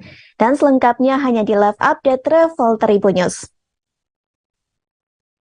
Berita pertama Tribuners, kawasan kuliner UMKM dan pusat oleh-oleh Tanah Bumbu merupakan tempat yang cocok untuk bersantai hingga nongkrong nih. Kawasan kuliner ini berada di pinggir jalan nasional di Angsana, Kecamatan Angsana, Kabupaten Tanah Bumbu, Kalimantan Selatan. Namun kawasan wisata ini belum sepenuhnya rampung digarap. Meski begitu, kawasan wisata ini sudah ramai dikunjungi oleh para pengunjung. Bahkan wisata kuliner ini sudah dipadati oleh pengunjung dari siang hingga tengah malam. Mengetahui antusias pengunjung, PT Borneo Indobara masih akan terus menambah fasilitas. Terlebih kini kawasan tersebut baru memiliki fasilitas sekira 40%. Untuk mengetahui informasi selengkapnya akan dilaporkan langsung dari wartawan Banjarmasin Post, ada rekan Man Hidayat. Silakan laporannya. Ya, terima kasih rekan Nanda. Baik, rekan Nanda bisa kami jelaskan, di Kabupaten Tanah Bumbu saat ini memiliki kawasan wisata kuliner dengan melibatkan dari pelaku UMKM yang ada di Kabupaten Tanah Bumbu. Jadi ada namanya wisata kuliner UMKM dan pusat oleh-oleh di Kabupaten Tanah Bumbu. Jadi di tempat ini adalah wisata baru karena baru dibuka sejak April kemarin atau selama bulan puasa kemarin yang dibina oleh perusahaan CSR dari PT Borneo Indobara yang ada di Kecamatan Angsana, Kabupaten Tanah Bumbu. Jadi lokasinya wisata kuliner ini berada di samping jalan nasional. Dan ramai dikunjungi masyarakat karena ada banyak pilihan di tempat ini. Ada tempat santainya, ada kafe, terus ada jajanan angkringan, dan ada juga pilihan kafe untuk di lapangan terbuka dan juga ada di ruangan tertutup indoor. Jadi masyarakat bisa memilih atau pengunjung bisa memilih tempat yang santai, dan ini juga menjadi wilayah yang kami rekomendasikan apalagi masyarakat yang sedang dalam perjalanan dari Batu Licin ke Banjarmasin ke pusat ibu kota. Jadi bisa mampir ke lokasi wisata ini. Dan malam hari ini biasanya makin ramai, namun hanya sampai jam 12 malam. Dan ini baru sekitar 40% pembangunannya karena dilakukan secara bertahap oleh perusahaan BIB dan akan dikembangkan lagi dengan melibatkan banyak pihak atau pelaku UMKM lainnya. Begitu rekan, ada yang bisa kami laporkan dari Kabupaten Tanah Bumbu. Kembali ke studio. Baik, terima kasih rekan Mat Hidayat atas laporannya, dan Tribuners, berikut kita dengarkan wawancara dari Senior Manager CSR PT BIP Dindin Makinudin. Kuliner ini yang bidaan BIP sendiri sudah jalan sejak tahun kapan ini? Baik, UMKM Center ini kami mulai buka di bulan April 2022, jadi belum setahun, dan itu persis pembukaannya pada saat hari pertama puasa Ramadan. Dan saat ini sudah banyak item kuliner yang ada di sini yang kami tampung dari masyarakat binaan di seluruh desa binaan. Jadi kalau dilihat di sekitar sini ada penjual angkringan, ada kafe, ada di sana jual minyak, ada desain grafis, ada kami persiapkan untuk produk-produk. Di kampus Universitas Negeri Malang atau UM ada kafe yang banyak diminati mahasiswa, dosen, juga masyarakat umum bernama Kafe Pustaka. Lokasi kafe ini berada di area perpustakaan UM. Selain tempat makan, kafe ini dilengkapi rak berisi buku referensi dan buku fiksi. Di bagian luar dan diskusi. Selain menjadi lokasi nongkrong, makan minum, di kafe ini sering dijadikan tempat event untuk meningkatkan literasi seperti diskusi. Di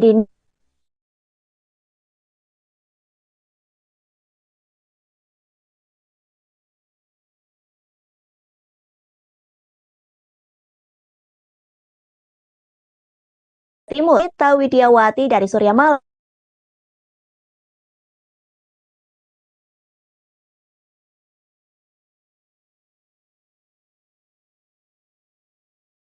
Kampus yaitu memberikan menu yang bisa dijangkau oleh mahasiswa dengan harga murah.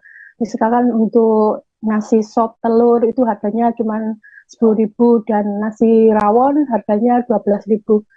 Menurut David, ia tidak pernah menaikkan harga sejak 8 tahun lalu. Namun khusus untuk kopi baru saja dinaikkan Rp1.000. Jadi harganya dari 5.000 menjadi 6.000. Untuk jam buka kafe ini yaitu mulai jam 7 pagi sampai jam 8 malam, dan jika ada kegiatan bisa sampai pukul 10 malam.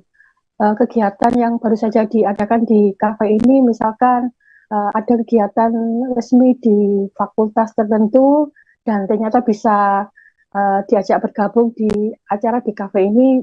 Biasanya dari pengelola juga membuka ruang untuk mengadakan kegiatan, dan ini biasanya juga diminati oleh sivitas akademi dari berbagai universitas di Kota Malang. Dan yang menarik lagi juga ada di bagian dalam kafe itu dari pengelola itu menyediakan sudut baca ya, ada rak yang disediakan berupa buku-buku referensi dan fiksi yang bisa dipilih oleh pengunjung, mungkin sambil menunggu makanan atau memang menghabiskan waktu di situ untuk membaca di kafe pustaka. Dan ini merupakan koleksi pribadi dari pengelola. Demikian Nanda. Baik, terima kasih rekan Silvi atas laporan Anda, dan Tribuners, berikut kita dengarkan wawancara dari pengelola Kafe Pustaka UM, ada David Ardianto. Pustaka ini dibangun untuk membentuk lingkungan literasi seperti tagline-nya sembari ngopi membangun literasi. Jadi di sini ya pengunjungnya tidak hanya sekedar makan lalu pulang, tapi kebanyakan nongkrong sambil membicarakan sesuatu, entah itu sambil mengerjakan tugas, rapat-rapat kecil, atau bersama dengan teman-teman komunitasnya, biasanya seperti itu. Oh gitu. Selain itu juga ada menu-menu makanan dan minuman yang dijual ya? Minuman, kita kebanyakan di minuman kita cukup banyak variannya. Kalau makanan terlalu banyak, tidak terlalu banyak maksudnya, karena memang konsepnya tidak seperti warung yang untuk datang makan lalu terus. Kalau jam bukanya? Jam bukanya jam 7 pagi sampai jam setengah 9 malam. Kalau kebanyakan untuk pengunjungnya apa dari UM sendiri apa dari luar? Pengunjungnya kalau siang banyak dari kalangan UM sendiri, tapi kalau malam bisa banyak dari. Dore akan melakukan pengobatan pada kegiatan tersebut. Dinkes Kota.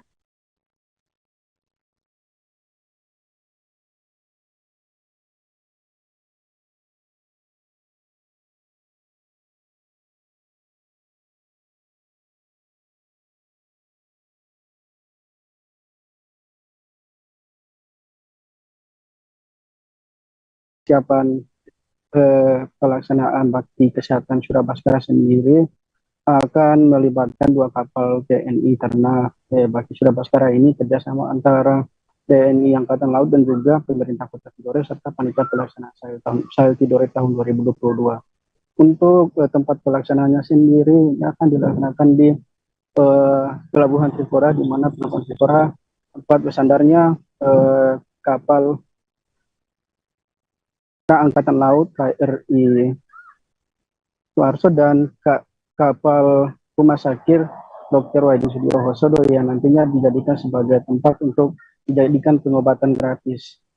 Nah, pada kegiatan bakti kesehatan Surabaskara ini akan melibatkan ratusan tenaga kesehatan baik dari TNI Angkatan Laut maupun dari tenaga medis dari Dinas Kesehatan Kota Tidore Kepulauan dan Rumah Sakit Umum Daerah Kota Tidore Kepulauan.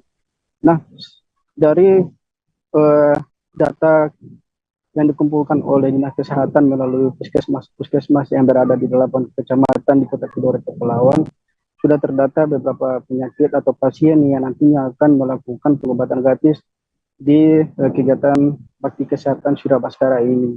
Dan untuk salah satunya yaitu pengobatan katarak yang sebelum melakukan pengobatan gratis pada tanggal 20 dan 24 awal untuk melakukan pengobatan gratis. Nah, selain itu diinformasikan bahwa pelaksanaan Sahel Tidore sendiri dilaksanakan pada tanggal 24 hingga 29 November mendatang. Adapun yang ditampilkan pada Sahel Tidore sendiri salah satunya kegiatan-kegiatan bakti-bakti kesehatan seperti yang dilakukan oleh Angkatan Laut dan juga kesehatan. Ada juga kegiatan-kegiatan lainnya seperti PPKM, pramuka, dan juga senam yang dilaksanakan pada tanggal 27. Nah, diinformasikan bahwa saat ini kesiapan Sahel Tidore sendiri sudah mencapai 99% dan akan mempersiapkan acara pembukaan dan juga acara puncaknya yang rencananya dihadiri oleh Presiden Republik Indonesia Haji Joko Widodo. Kembali ke studio Nanda. Baik, terima kasih rekan Faisal Amin atas laporan Anda. Selamat bertugas kembali Tribuners. Kita beralih ke berita selanjutnya. Kota Singkawang memiliki banyak wisata menarik yang layak dikunjungi. Satu di antaranya yakni Danau Biru. Lokasi Danau Biru ini terletak di Kelurahan Roban, Kota Singkawang, Provinsi Kalimantan Barat.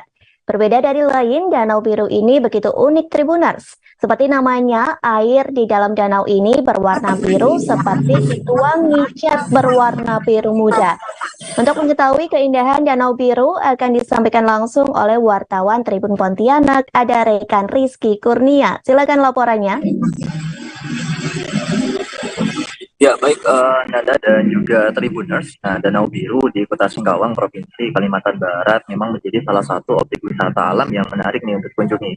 Nah, pemandangan indah birunya air danau yang berada di tengah-tengah hutan ini rasanya sayang untuk dilewatkan jika Tribuners berkunjung ke Kota Singkawang. Nah, Danau Biru ini terletak di Jalan Wonosari di Kota Singkawang dan berjarak sekitar 500 meter dari tempat pembuangan akhir atau TPA Wonosari. Nah, pemandangan yang paling menarik di Danau Biru ini tentunya adalah airnya yang berwarna biru seperti dirahi cat berwarna biru Tribuners. Nah, menurut informasi dari warga setempat, Danau Biru ini dulunya bekas lubang pertambangan emas yang kemudian ditinggalkan oleh para penambang. Meski belum diketahui pasti penyebab air danau ini berwarna biru, namun menurut beberapa sumber menjadi dikarenakan zat kimia yang digunakan penambang pada zaman dahulu. Nah, selain pemandangan danau, Tribuners juga bisa melihat pemandangan Gunung Jempol dari lokasi Danau Biru ini. Nah, untuk Tribuners yang ingin menjajal pemandangan di Danau Biru ini, Tribuners dapat mendatangi lokasi Danau Biru di Jalan Wonosari di Kelurahan Roban, Kota Singkawang. Nah, jika takut tersesat, Tribuners bisa bertanya ke warga setempat karena lokasi Danau Biru ini melewati perumahan warga yang dikenal ramah begitu. Kembali ke Anda, Nanda. Baik, terima kasih atas laporannya. Selamat bertugas kembali. Tribuners, sosok inovatif yakni Muhammad Khalid Rozani usia 22 tahun yang merupakan warga desa Ketangga Jeraeng, Kecamatan Kerwak, Lombok Timur. Pemuda yang akrab disapa Rozani kini sedang mengembangkan produk olahan susu kambing etawa kemasan dengan varian rasa yang beragam. Hal ini dilakukan Rozani mengingat berbagai manfaat yang dimiliki susu kambing. Namun sayangnya sedikit masyarakat yang mengelolanya. Sementara laporan selengkapnya akan disampaikan oleh wartawan Tribun Lombok, ada rekan Wawan. Silakan laporannya.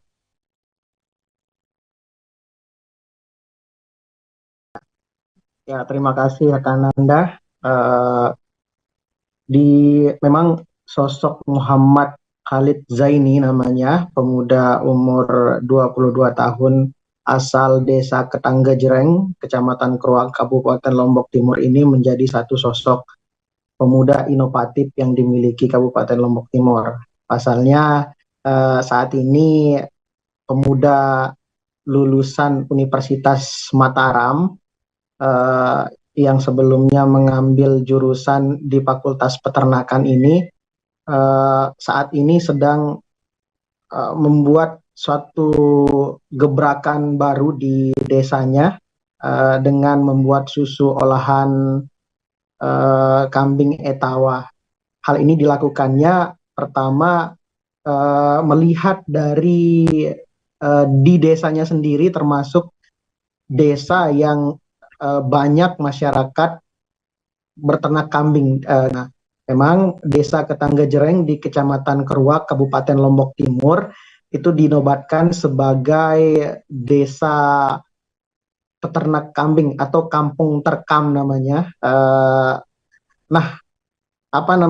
Dari keinginannya untuk berinovasi membuat satu olahan dari kambing ini, itu terciptalah satu produk olahan susu kambing etawa yang diberikan nama sebagai Indo Goat Milk. Inovasi yang dilakukan oleh Muhammad Khalid Zaini ini, atau yang lebih akrab disapa Zaini, itu diceritakan kepada tribunlombok.com beberapa waktu yang lalu, di mana pertama kali tercipta idenya ini itu pada saat Corona, di mana pada saat itu tidak ada kegiatan yang dilakukannya. Kemudian karena basicnya yang merupakan peternak, pertama dia hanya fokus pada breeding pada saat itu, atau pengembangbiakan kambing. Secara bertahap kambingnya semakin banyak, dan saat ini ada ratusan kambing di sana. Dan kemudian ia berinovasi apa sekiranya yang selain beternak kemudian yang bisa bermanfaat bagi masyarakat, khususnya di desa Ketangga Jeraeng, Kecamatan Kerwak, Kabupaten Lombok Timur. Maka inovasi pertama yang muncul adalah mencipta olahan. Tribuners, susu yang dikemas oleh Zaini ini memiliki berbagai varian rasa, di mana ada original, kemudian rupanya juga ada rasa coklat, stroberi, dan juga jahe. Hal ini diingat banyak atau mindset kebanyakan masyarakat di Kabupaten Lombok Timur dan Indonesia pada umumnya terkait tentang kambing itu adalah baunya. Padahal manfaat dari susu kambing itu inovasi, dan sekarang konsep penyajiannya juga selain dari varian rasa yang banyak juga sudah higienis karena sudah melalui proses pasteurisasi atau pemanasan di sana Tribuners. Nah kemudian saat ini dia bercita-cita untuk terus mengembangkan olahan-olahan terkait tentang kambing ini, khususnya di desanya sendiri, di Desa Ketangga-Jreng, Kecamatan Keruak, Kabupaten Lombok Timur, yang dimana diharapkannya dengan upaya yang terus-menerus dilakukan, Ketangga-Jreng yang dikenal sebagai kampung terkam atau kampung ternak kambing itu bisa lebih dikenal oleh masyarakat luas, baik itu dari luar Lombok Timur atau bahkan sampai ke mancanegara begitu, di mana dengan tercipta berbagai olahan kambing, bukan saja daging, susu, namun juga berbagai varian yang akan tercipta harapannya ke depan Tribuners. Ya, begitu Nanda laporan singkat saya kembalikan ke studio. Baik, terima kasih rekan Ahmad Wawan atas laporannya. Selamat bertugas kembali.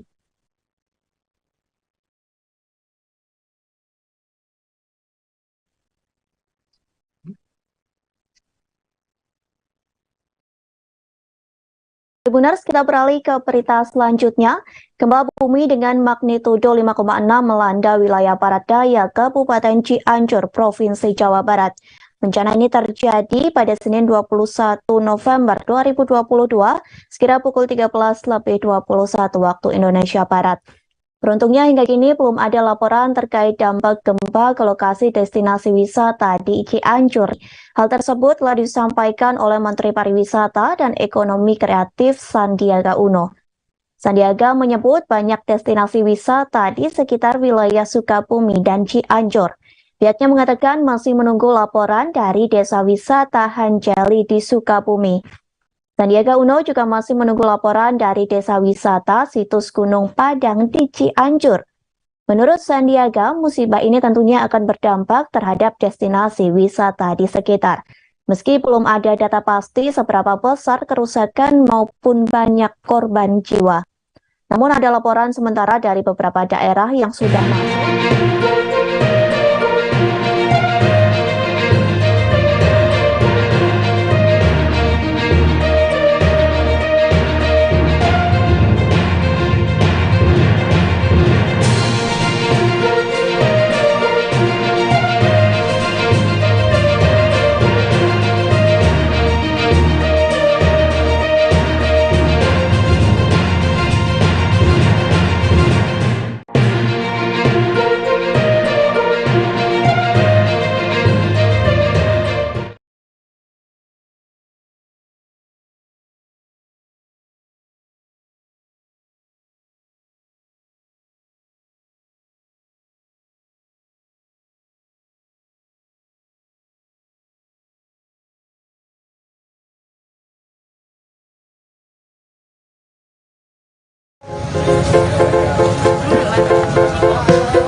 Halo, selamat siang Tribuners. Jumpa lagi bersama dengan saya, Kusnula Syaifah, di tayangan Berita Selebritis. Kami akan menyajikan informasi terupdate seputar selebritis tanah air untuk Anda. Dan inilah Berita Selebritis selengkapnya. Berita pertama, Indra Tarigan akan membawa barang bukti baru ke Polres Jakarta Selatan untuk melaporkannya Nikita Mirzani. Indra Tarigan akan menyerahkan satu barang bukti lagi ke Polres Metro Jakarta Selatan atas laporannya terhadap Nikita Mirzani terkait pencemaran nama baik melalui media elektronik. Indra Tarigan membuat laporan polisi di Polres Metro Jakarta Selatan pada 2019 lalu. Diketahui keduanya sempat saling lapor polisi.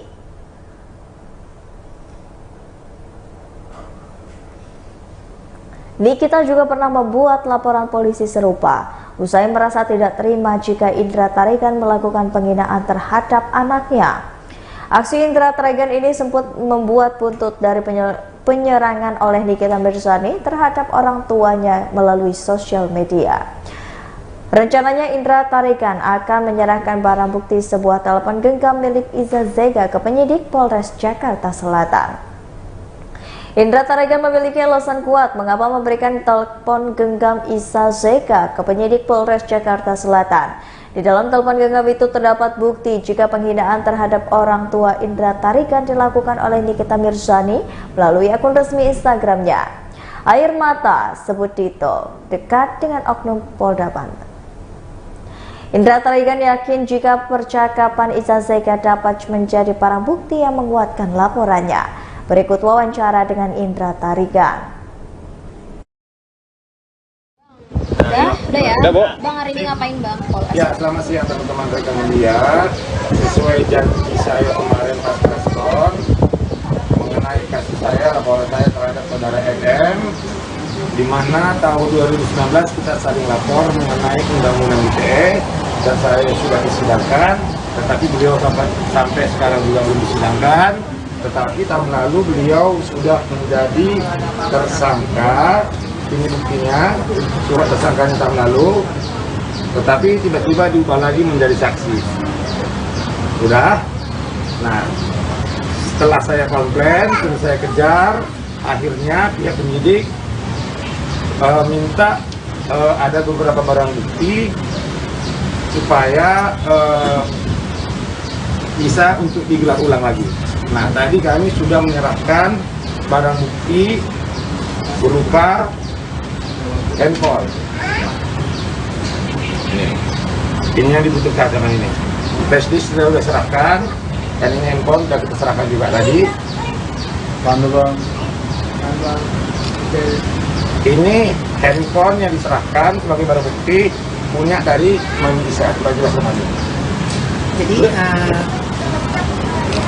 untuk melengkapi laporannya Pak Indra, jadi pihak kepolisian membutuhkan alat bukti berupa handphone yang mana Mami berkomunikasi dengan MM gitu, yang menyatakan bahwa memang betul bahwa Instagram atas nama yang kemarin itu, yang centang biru yang hilang itu atas nama dia sendiri. Ya, karena pas waktu persidangan dia menyangkal bahwa itu Instagram fansnya dia. Itu di bawah sumpah loh, pas di persidangan. Dan di mana-mana kalau Instagram fans itu tidak ada yang centang biru. Tidak ada centang biru. Nah, jadi tinggal selangkah lagi, ini tadi udah koordinasi. Setelah nanti ini 3 hari di lab di Polda akan digelar, statusnya akan berubah menjadi tersangka.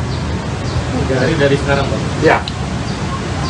Bang, kalau boleh tahu itu kenapa dari tersangka jadi saksi? Tolong tanyakan kepada Kasarreskrim sebelumnya.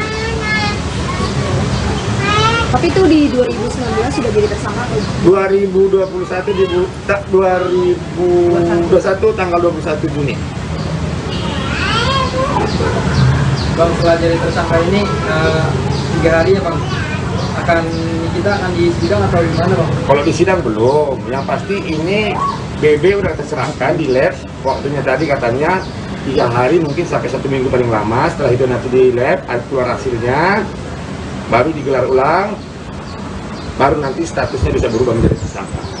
Karena sebelumnya sudah tersangka juga. Pasal yang disangkakan pasal Undang-Undang ITE pasal 27 ayat 3 sama seperti saya. Tapi saya ingatkan di sini bahwa dia itu tidak kooperatif, dianggap menghilangkan barang bukti, dan sumpah palsu ketika ditanya sama majelis hakim waktu saya disidangkan bahwa itu bukan Instagramnya dia, tetapi Instagram fansnya dia. Bang Indra sendiri kok bisa menyimpulkan langsung Nikita Mirzani akan menjadi tersangka Bang? Nah, karena sebelumnya sudah tersangka, bukan saya menyimpulkan, ini faktanya.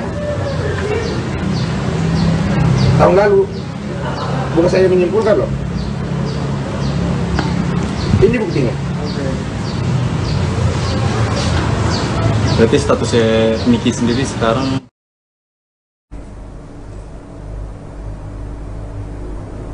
Kabar duka datang dari Ki Joko Bodo yang meninggal dunia di usia 57 tahun. Tak disangka sempat bertaubat dan wakafkan masjid. Kabar duka datang dari dunia hiburan tanah air. Sosok Ki Joko Bodo meninggal di usia 57 tahun. Ki Joko Bodo merupakan paranormal yang memilih hijrah dan bertaubat. Melansir dari Kompas.com, Ki Joko Bodo meninggal dunia pada Selasa di kediamannya di Cipayung. Kabar ini dikonfirmasi oleh sang anak Aida Prasasti dengan menangis sesekukan. Aida menyebut bahwa sang ayah memiliki riwayat penyakit darah tinggi.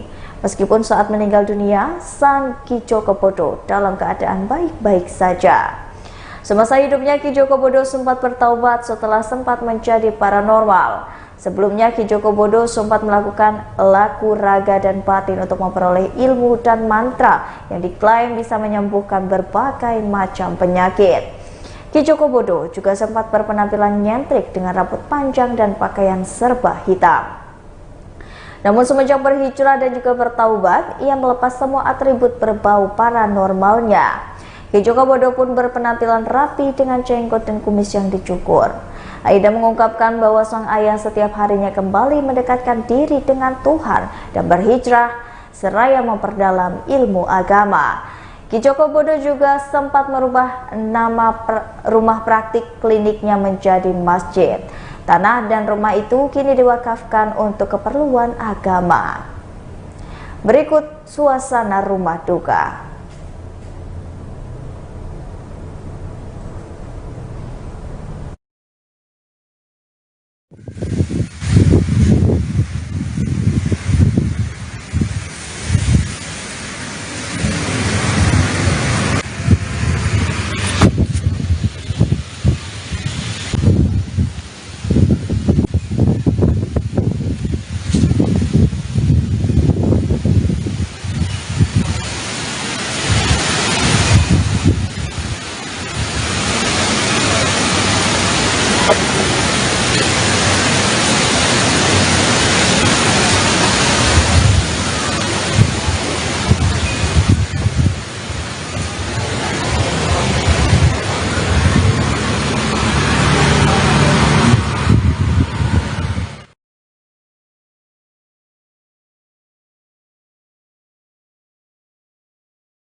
Isi.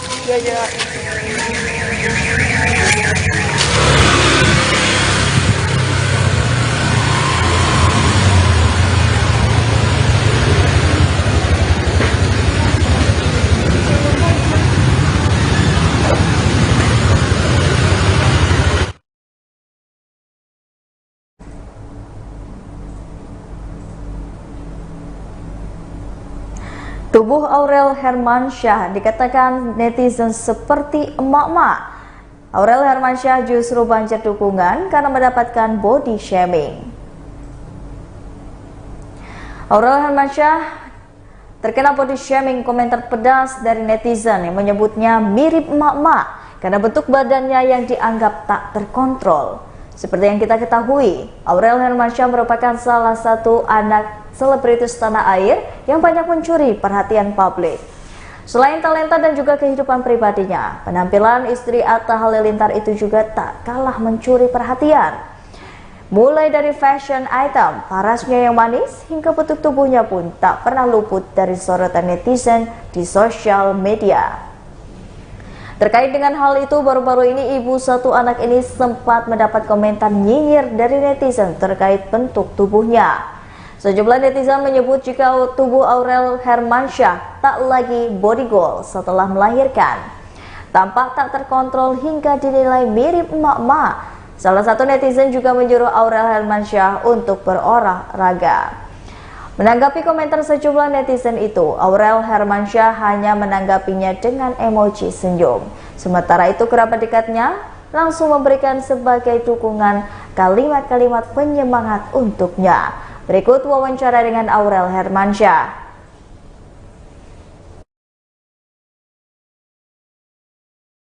orangnya begini begitu. Jadi coba menghibur dengan caranya kita masing-masing lah, mungkin dengan refreshing atau dinner atau jalan-jalan gitu. Yang penting dianya jangan mikirin omongan-omongan orang gitu. Aura sendiri kena mental juga nggak sih, ngerasa minder tadi, sakit hati dengan orang-orang Iya, yang pastilah, namanya minder udah pasti.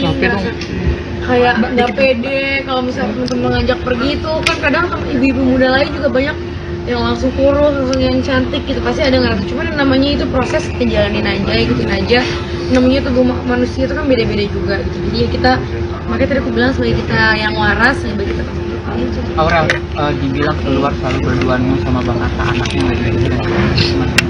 Orang ya kan itu kan yang tahu orang di luar, karena kan aku sekarang jujur jarang banget story, udah jarang banget, paling banyak dengan di YouTube Bang Atta juga aku bikin konten sendiri juga udah nggak pernah gitu, karena sebenarnya kalau di rumah pun Amina sama aku, cuma kan namanya kita kan bekerja di entertain gitu ya, nggak mungkin kayak seperti ini mau dibawa, kan sekarang juga kasihan ya, masih baby, di luaran juga masih ada takut kena sakit atau kurang sehat juga kan. Iya, jadi lebih baik di rumah aja gitu. ada niatan untuk melapor nggak sih kalau ada orang yang sudah sangat menyakitkan gitu, karena tadi sempat kalau gue udah terbiasa untuk dihina, tapi kalau untuk anak sama istri waktu itu udah pernah, ya, udah sempat kasih juga beberapa misalnya buat pelajaran gitu ya.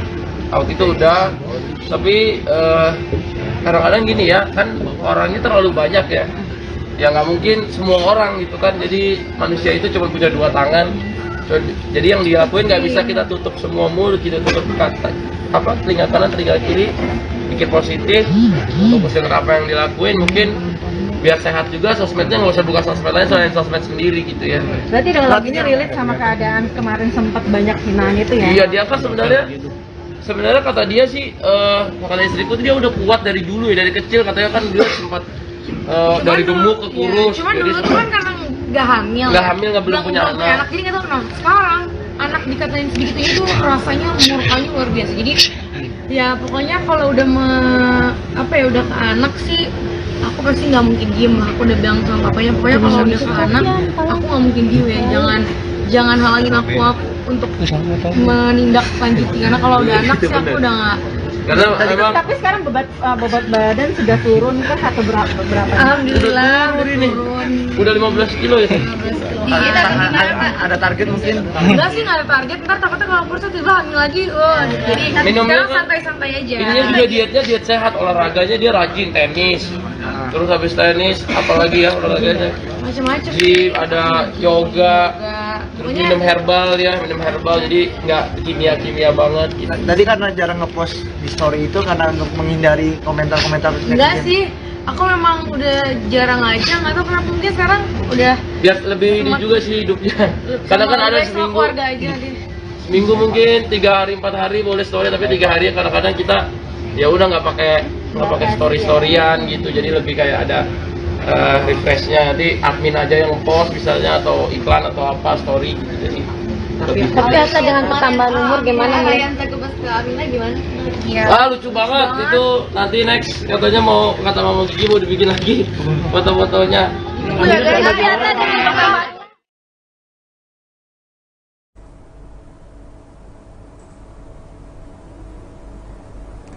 Berita selanjutnya datang dari Wendy Walters yang keluar ruang sidang mediasi penceraiannya dengan mata yang sembab. Mata Wendy Walters sembab begitu keluar dari ruang mediasi Pengadilan Negeri Jakarta Utara. Wendy menangis ketika mediasinya tidak direspon baik oleh suaminya, Reza Arab. Wendy Walters dan Reza Arab diminta majelis hakim untuk menghadiri sidang mediasi perceraiannya. Tetapi ternyata Reza lebih memilih untuk mengutamakan pekerjaannya daripada menghadiri sidang perceraiannya. Wendy Walters hadir hanya didampingi oleh kuasa hukumnya, Johannes Gia, di Pengadilan Negeri Jakarta Utara. Wendy Walters merasa kesepakatan bercerai sudah disetujui keduanya. Menurutnya, Reza Arab harusnya membuat perceraiannya mulus dan tidak berlarut-larut. Oleh sebab Reza Arab absen dari sidang mediasi, majelis hakim kembali menjadwalkan mediasi pada 25 November 2022 mendatang. Berikut wawancara dengan Wendy Walters.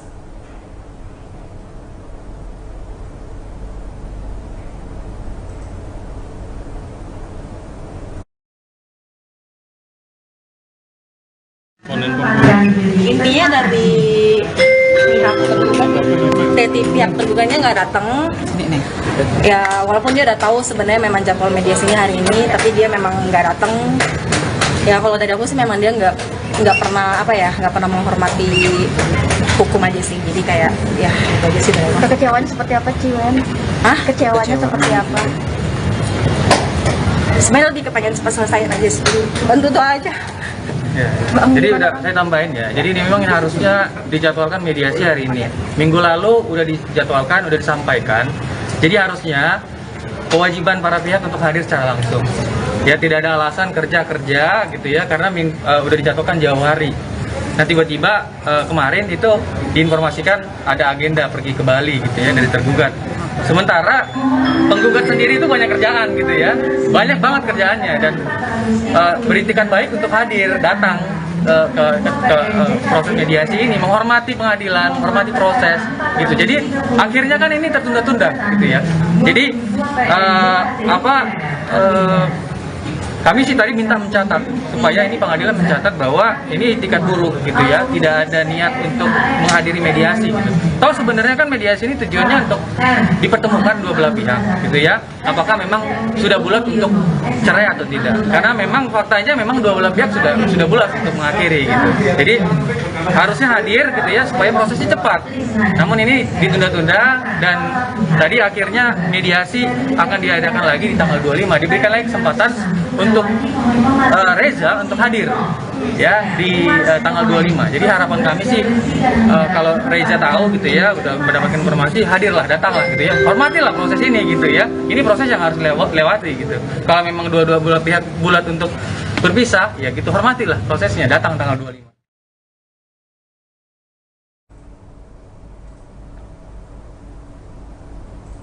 Nikita Mirzani ditahan di rutan Serang. Indra Tarigan akui merasa prihatin dan minta jalani dengan ikhlas.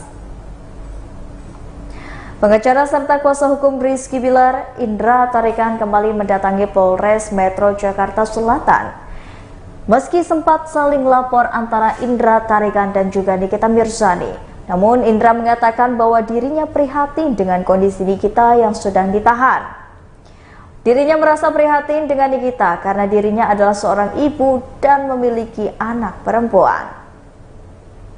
Tak hanya itu, Indra juga mengatakan bahwa menurut dirinya bagaimanapun juga hukum harus tetap ditegakkan. Indra bahkan berharap agar Nikita bisa menjalankan hukuman yang menyeret namanya itu dijalankan dengan ikhlas dan tidak dengan teriak seperti beberapa waktu lalu.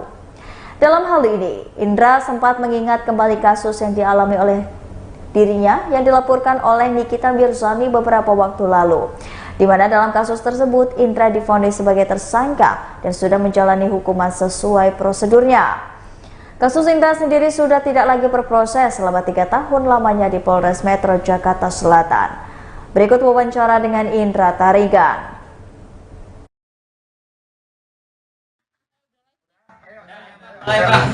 Sini bisa. Udah enggak? Tangan dong. Ya Bang, ada apa Bang kegiatan hari ini? Mau apa yang disampaikan hari ini Bang? Ya, selamat sore teman-teman media semua. Jadi hari ini terkait kasus saya sama NM ada berita bagus di mana kita tinggal Mami besok atau lusa nyerahin handphone. Karena kan Mami pernah jadi manajernya dia. Bukti percakapan dia ada di situ. Jadi statusnya dia nanti kemungkinan minggu ini atau minggu depan udah jadi tersangka atas laporan saya terhadap saudara NM. Itu yang tahun berapa Bang? Tahun 2019 di bulan Maret. Undang-undang ITE. Karena Mami pernah jadi manajer dia ya? Manajer sih nggak, tapi dapat kerja. Ya, tapi pernah ada omongan kan? Nah, karena pas waktu dia di BAP katanya dia tidak mengenal saya dan itu bukan Instagram dia.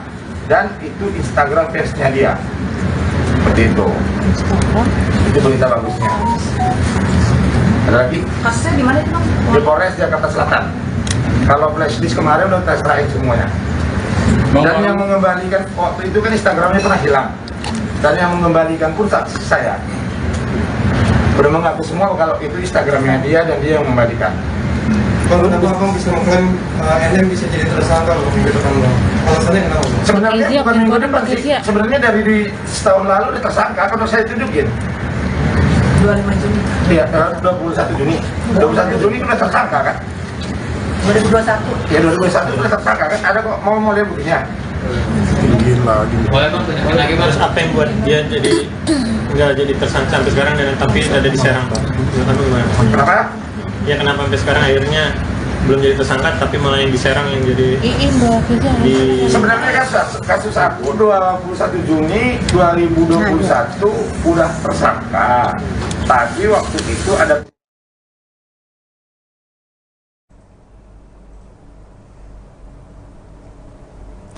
Baiklah Tribuners, itulah tadi berita selebritis di Tribun Lampung. Jangan lupa untuk terus saksikan video selengkapnya di Tribun Lampung News Video, Facebook Tribun Lampung, Instagram Tribun Lampung, dan juga TikTok Tribun Lampung untuk mendapatkan informasi ter-up-to-date lainnya. Selamat siang dan sampai jumpa.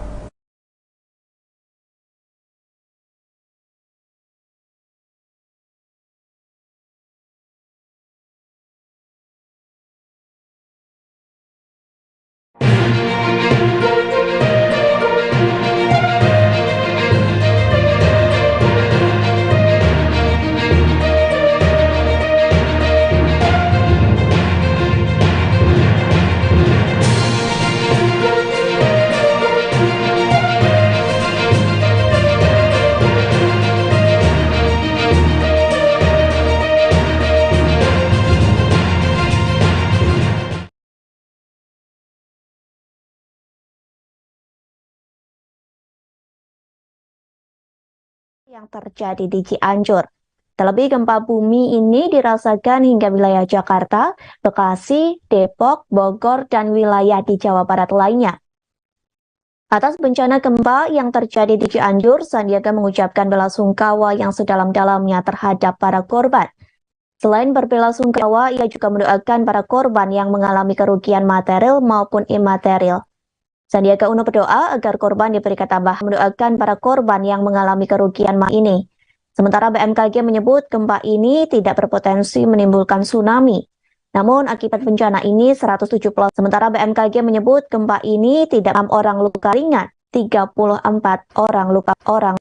Pihak yang berwajib pun menyatakan masih ada 30 korban hilang dalam bencana gempa di Cianjur. Pihak yang berwajib pun menyatakan masih ada 30 korban hilang dalam bencana gempa di Cianjur.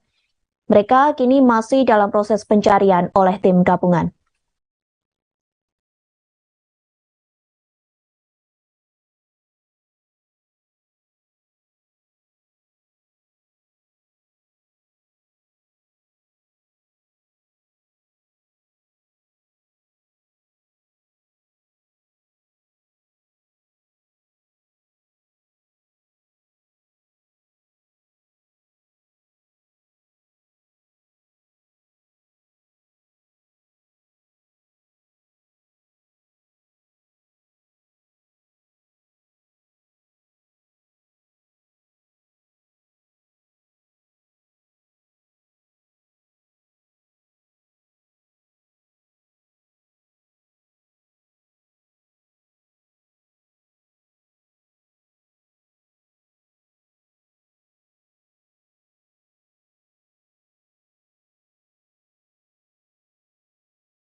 Coba langsung aja ya, kita akan langsung aja VO aja. Waktu Indonesia Barat pada Senin 21 November 2022. Beruntungnya hingga kini belum ada laporan terkait dampak gempa ke lokasi destinasi wisata di Cianjur dan Sukabumi.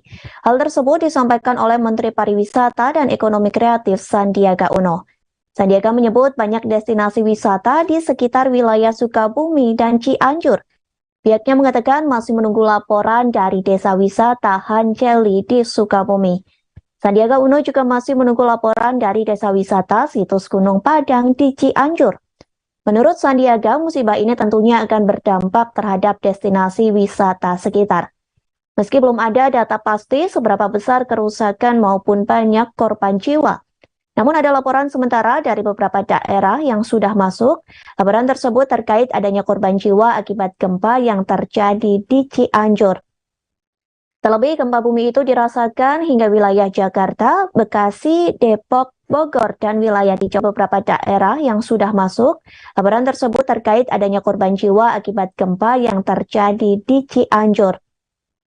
Terlebih gempa bumi itu dirasakan hingga Kawa, ia juga mendoakan para korban yang mengalami kerugian material maupun imaterial. Sandiaga Uno berdoa agar korban diberi ketabahan dan kekuatan untuk menjalani cobaan ini.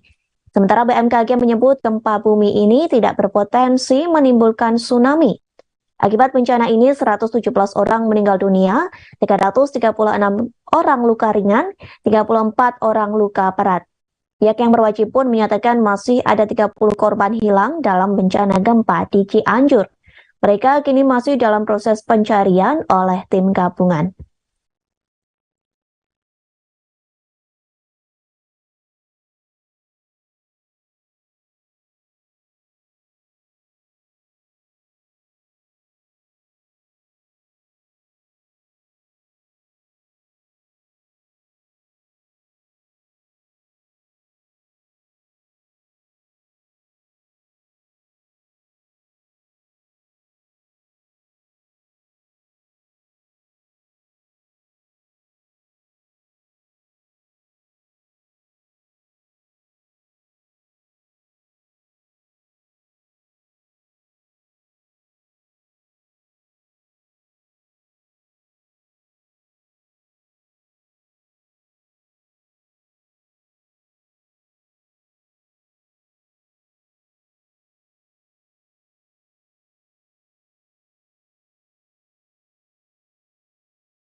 Gempa bumi dengan magnitudo 5,6 melanda wilayah barat daya Kabupaten Cianjur, Provinsi Jawa Barat. Bencana ini terjadi pada Senin 21 November 2022.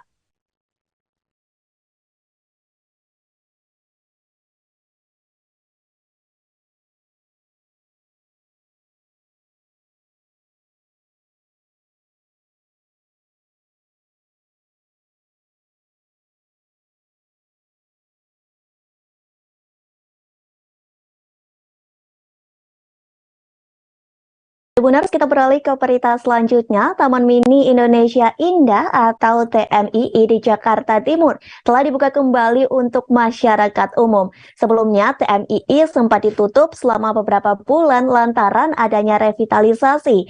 Namun, TMII kembali dibuka sejak Minggu 20 November 2022. Memang dalam pembukaan tersebut, pihak yang bertanggung jawab masih melakukan masa uji coba. Masa uji coba ini pun terbatas, pasalnya pengelola memberikan kebijakan dengan kuota pengunjung dibatasi hanya 5.000 orang per harinya. Meski begitu, TMII siap memberi wajah dan konsep yang baru. Setelah direnovasi, TMII ditata dengan lebih apik. Tak hanya itu, namun TMII kini menjadi lebih ramah publik dan lingkungan. Pasalnya terdapat 2 pilar baru seusai TMII direnovasi. 2 pilar tersebut ialah inklusif dan green. Pilar inklusif yakni lebih banyak ruang publik untuk komunitas, sedangkan Green selaras dengan TMII yang berkontribusi mengurangi emisi sekaligus menyuplai oksigen di kawasannya. Renovasi ini diprakarsai oleh para pengelola TMII, diantaranya PT Taman Wisata Candi Borobudur, Prambanan, dan Ratu Boko. Jika ingin berkunjung ke TMII, Tribuners bisa datang pada hari Senin hingga Jumat yang dibuka mulai pukul 8 hingga 17 waktu Indonesia Barat. Sementara pada weekend atau libur nasional nih, TMII dibuka pukul 5 hingga 17 waktu Indonesia Barat. Tribuners bisa membeli tiket masuk TMII dengan mudah. Pasalnya, tiket TMII bisa dibeli secara online. Jadi, Tribuners tak perlu antri lama karena bisa memesan harga tiket masuk TMII di rumah sambil bersantai. Menurut informasi yang dimuat dari akun Instagram @TMII Official, harga tiket masuk TMII sudah dapat dipesan sejak Rabu 16 November. Dilansir dari website resmi tamanmini.com, berikut daftar lengkap tiket TMII. Kawasan wisata TMII seharga Rp25.000 per orang. Dunia air, tawar, dan dunia serangga seharga Rp35.000. Taman burung seharga Rp30.000. Sementara Museum Fauna Indonesia Komodo dan Taman Reptilia seharga Rp25.000. Perlu dicatat nih Tribuners, untuk pemesanan tiket secara online, etiket hanya berlaku untuk 1 kali pengguna atau kunjungan saja. Etiket sudah bisa di-scan untuk memasuki area wisata, sehingga etiket itu tak bisa digunakan lagi dan tidak bisa di-refund. Kalau Tribuners sudah memesan dan mendapat etiket, maka tiket itu hanya berlaku sesuai dengan tanggal yang sudah tertera. Cara memesan tiket secara online pun terbilang mudah nih.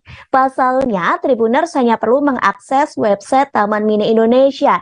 Kemudian pilih kolom tiket dan pencet tombol reservasi.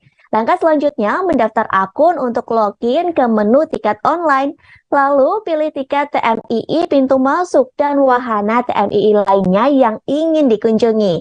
Pilih waktu kedatangan atau kunjungan dan masukkan jumlah tiket yang akan dipesan. Masukkan tiket pesanan ke keranjang atau kode belanja. Check out keranjang atau kode belanja, lalu pilih metode pembayaran dari virtual account bank atau dari berbagai dompet digital. Ikuti langkah selanjutnya sampai proses pembayaran selesai. Selanjutnya nih Tribuners, cek tiket pemesanan dengan klik menu lihat tiket, lalu pilih status pembayaran dan kemudian lihat etiket yang sudah dikirimkan. Terakhir nih Tribuners, jangan lupa menyimpan etiket berupa kode QR untuk di-scan ketika berkunjung ke TMII. Selamat mencoba dan selamat berlibur di Taman Mini Indonesia.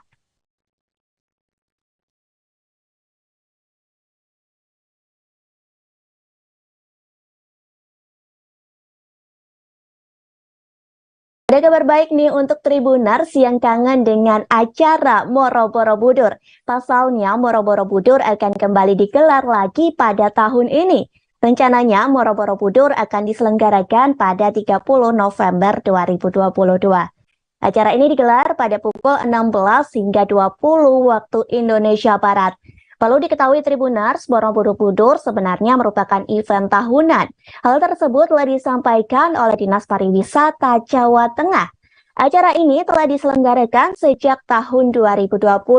Artinya tahun ini Moro Borobudur memasuki usianya yang ketiga. Moro Borobudur sendiri memiliki arti yang diambil dari bahasa Jawa. Moro sendiri berarti datang, maka jika disambungkan maka berarti datang ke Borobudur.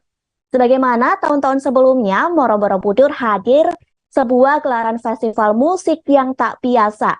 Dikatakan demikian karena Moro Borobudur hadir dengan unik dengan menyatukan antara musik etnik dan kontemporer. Menariknya, perpaduan antara musik tersebut sekaligus akan dikombinasikan sempurna dengan pagelaran kesenian Jawa. Konsep yang apik inilah yang membuat Moro Borobudur sebagai satu di antara event yang banyak dinanti masyarakat Indonesia. Apalagi sebelumnya aktivitas kesenian sempat dibatasi lantaran adanya pandemi COVID-19. Selesai namanya Moro Borobudur akan diselenggarakan di kawasan wisata Candi Borobudur, Magelang, Jawa Tengah. Nah, untuk tahun ini Borobudur akan bisa ditonton dengan sistem tiketing nih. Dari Tribuners yang penasaran dengan gelarannya dapat membeli tiket secara online. Adapun harga tiketnya sendiri yang tersedia saat ini hanya untuk kategori tiket normal. Harga yang ditawarkan yakni sebesar Rp75.000 per orangnya. Tiket Borobudur pun bisa dibeli secara online. Tribuners tinggal mengunjungi laman loket.com dan mengetik di kolom pencarian Borobudur konser. Lalu isi data diri dan pastikan sudah melakukan vaksin dosis kedua. Kemudian pilih metode pembayaran yang Tribuners inginkan. Terakhir, klik bayar tiket dan etiket akan dikirim melalui email. Selamat mencoba dan menikmati acara Borobudur.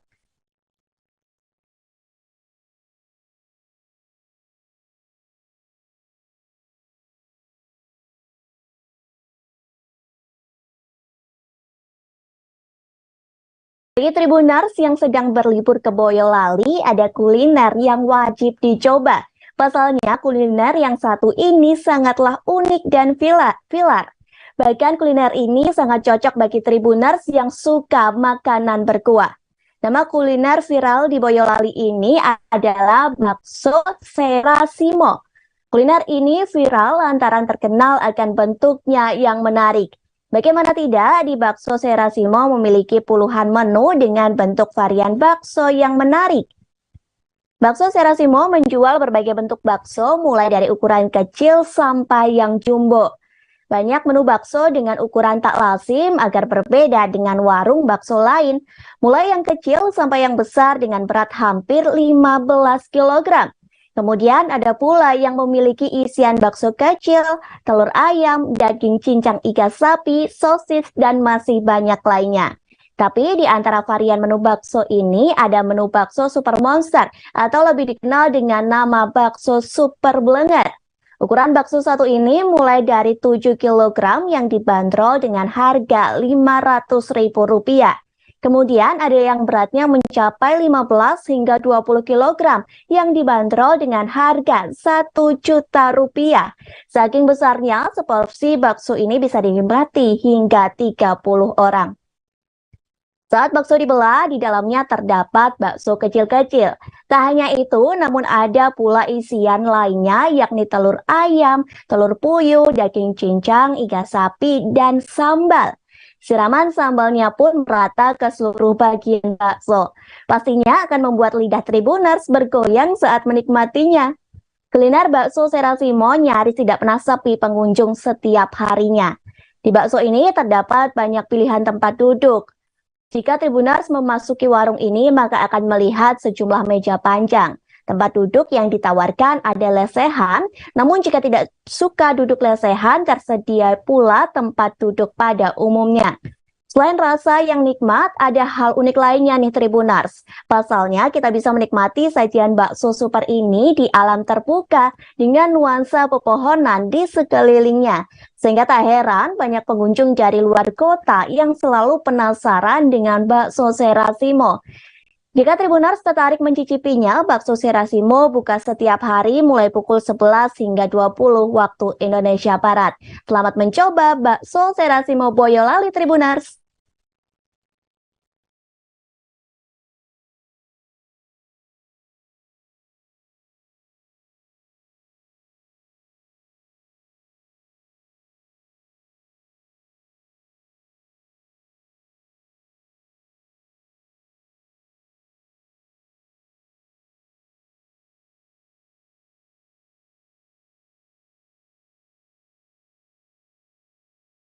Jelang libur Natal dan Tahun Baru 2022-2023, banyak orang yang telah merencanakan untuk berwisata. Terdapat banyak pilihan untuk menghabiskan libur Natal dan Tahun Baru bersama keluarga maupun kerabat. Beberapa dari mereka memilih untuk merencanakan liburan sendiri. Namun ada pula yang memilih untuk menggunakan agen perjalanan lantaran tidak ingin ribet. Mereka memilih merencanakan liburan melalui paket wisata. Tapi Tribuners harus berhati-hati saat menggunakan agen perjalanan. Pasalnya ada beberapa agen perjalanan yang nakal atau ilegal. Lantas inilah beberapa tips agar Tribuners tidak tertipu. Sejumlah tips ini telah disampaikan oleh Ketua Bidang Humas DPP Asosiasi Travel Agen Indonesia, Madeleine Sophie. Tips yang pertama, jangan mudah tergiur dengan harga yang murah. Tribuners bisa melakukan perbandingan harga dengan agen perjalanan lain, terutama harus membandingkan dengan agen perjalanan yang sudah jelas. Tip yang kedua yakni memeriksa legalitas agen perjalanan tersebut. Tribuners harus menggunakan agen perjalanan yang resmi yang ada di seluruh Indonesia. Tips ketiga, harus berhati-hati saat melakukan proses pembayaran. Kita harus memerhatikan apakah membayar ke rekening perusahaan atau tidak. Hal ini bertujuan agar calon wisatawan tidak terjebak agen perjalanan ilegal sehingga bisa berlibur dengan nyaman. Tips terakhir nih Tribuners, yakni harus rajin mencari review atau ulasan soal agen perjalanan tersebut. Tribuners bisa mencari review di media sosial atau media-media lainnya. Yuk lebih cermat lagi saat memilih agen perjalanan agar liburan Tribuners nyaman dan aman.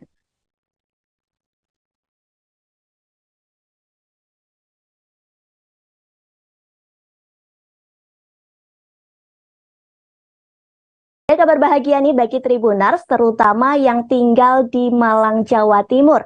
Pasalnya akan ada kawasan medical tourism atau wisata medis di Malang yang dibuka pada tahun 2023. Hal ini akan dilakukan oleh Rumah Sakit Persada Hospital Malang. Rumah sakit ini akan bekerja sama dengan institusi kesehatan asal Amerika Serikat, Mass General Brigham. Dengan adanya kerjasama tersebut diharapkan dapat meningkatkan kualitas pelayanan melalui pertukaran wawasan. Hal tersebut telah disampaikan oleh Wakil Direktur Persada Hospital Ardianta Sahreza. Menurut Ardianta, potensi wisata medis di Indonesia cukup besar. Dari hasil risetnya, masyarakat Indonesia setiap tahun pergi berobat sekaligus berwisata ke luar negeri. Saat itu mereka akan mengeluarkan uang sekitar 11, miliar dolar Amerika Serikat atau setara dengan 180 miliar rupiah. Mereka berobat ke sejumlah negara seperti Malaysia, Singapura, dan Thailand. Sementara Aditya melihat wilayah Malang Raya berpotensi untuk dijadikan tempat wisata alam dan buatan. Hal ini menarik wisatawan Nusantara. Terlebih di daerah Jawa Timur sendiri sudah ada kawasan Gunung Bromo dan Kota Batu. Pihaknya juga sudah mulai berkomunikasi dengan pelaku industri pariwisata untuk mendukung terwujudnya Malang Medical Tourism tahun depan. Selain itu nih Tribuners, pihaknya juga sudah mulai berkomunikasi dengan rumah sakit lainnya di Malang untuk mendukung terwujudnya kawasan Malang Medical Tourism. Ia berpendapat mewujudkan Malang Medical Tourism tidak bisa dilakukan secara sendiri dan harus ada kolaborasi dengan rumah sakit lain. Komunikasi dengan pemerintah dikatakannya sudah dilakukan dan respon yang diterima cukup positif. Tapi dia menyampaikan bahwa dukungan perlu didapatkan dari seluruh pemerintah daerah di Malang Raya. Meski begitu, diakuinya perlu adanya pembenahan pelayanan yang diberikan oleh rumah sakit di Malang yang harus go internasional. Menurutnya ada beberapa permasalahan terkait kualitas pelayanan rumah sakit Indonesia pada umumnya. Ia mengatakan peran rumah sakit tidak hanya melayani pasien guna penyembuhan, namun rumah sakit juga berperan aktif dalam memberikan pelayanan yang lebih lagi.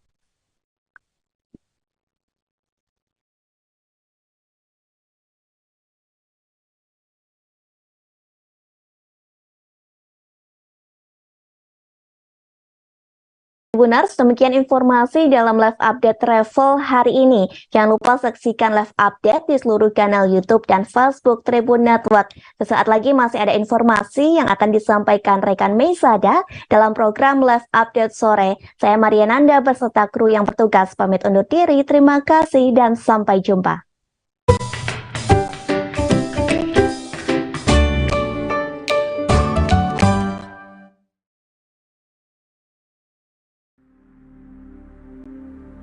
Dari guru-guru pesantren ini banyak yang dibunuh. Apa yang Islam ini dibunuh pesantren itu. Hampir habis dulu Mas. Itu ceritanya pada ya omong-omong dari teman-teman itu. Oh enggak, PKI itu harus ngentak nih pesantren.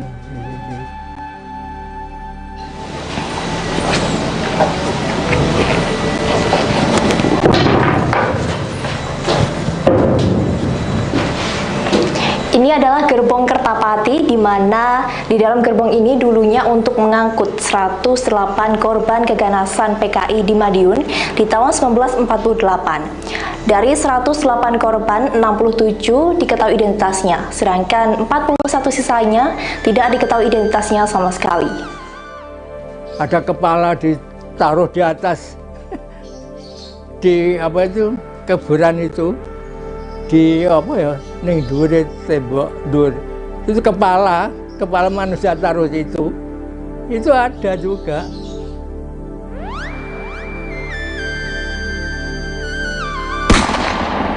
Pada hari Sabtu Pon 18 September 1948 dini hari, terdengar suara tembakan di kota Madiun sebagai tanda dimulainya aksi kaum komunis mendirikan negara Soviet Indonesia.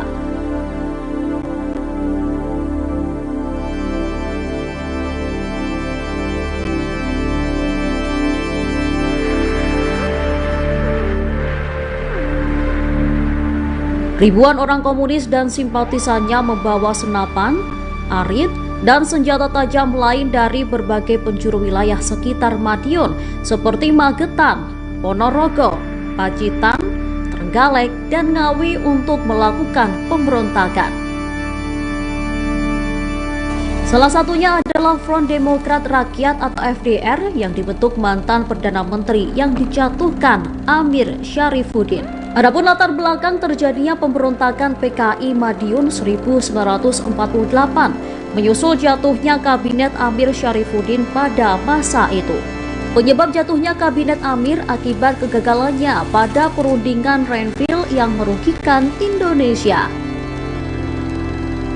Untuk merebut kembali kedudukannya, 28 Juni 1948, Amir Syarifuddin membentuk Front Demokrasi Rakyat atau FDR. Bahwa PKI Madiun itu merupakan kolaborasi antara komunis yang dipimpin oleh Musso dengan Front Demokrasi Rakyat atau yang kita kenal dengan FDR yang dikomandoi oleh Perdana Menteri Amir Syarifuddin atau mantan Perdana Menteri Amir Syarifuddin.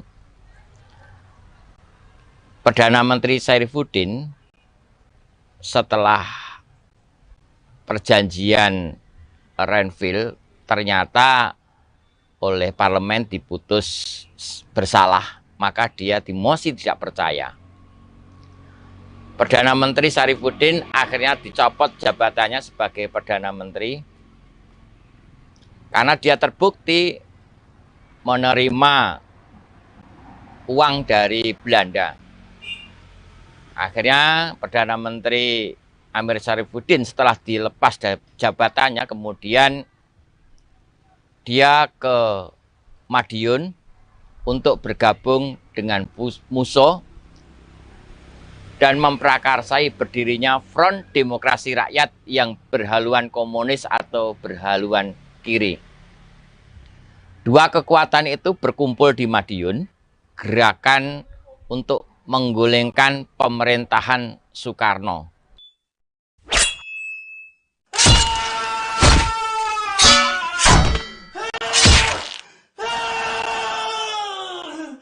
Aksi pemberontakan yang dilakukan FDR dan pasukan PKI di Madiun berlangsung mengerikan dengan diwarnai aksi penculikan dan pembunuhan. Tak hanya menculik elit birokrat, pamong praja, polisi, tentara, ideologi komunisme. Saya angkatan jenengan saya seger. Ini. Di mana di jalan sini jalan semua itu pakai itu. Mencari musuh yang diambil itu polisi, sipil. Orang tua saya mau diambil, sudah didaftar, tapi alhamdulillah orang nganti diambil karena pamong praja. Ya. Pembunuhan itu sampai naik dulu. Jadi foto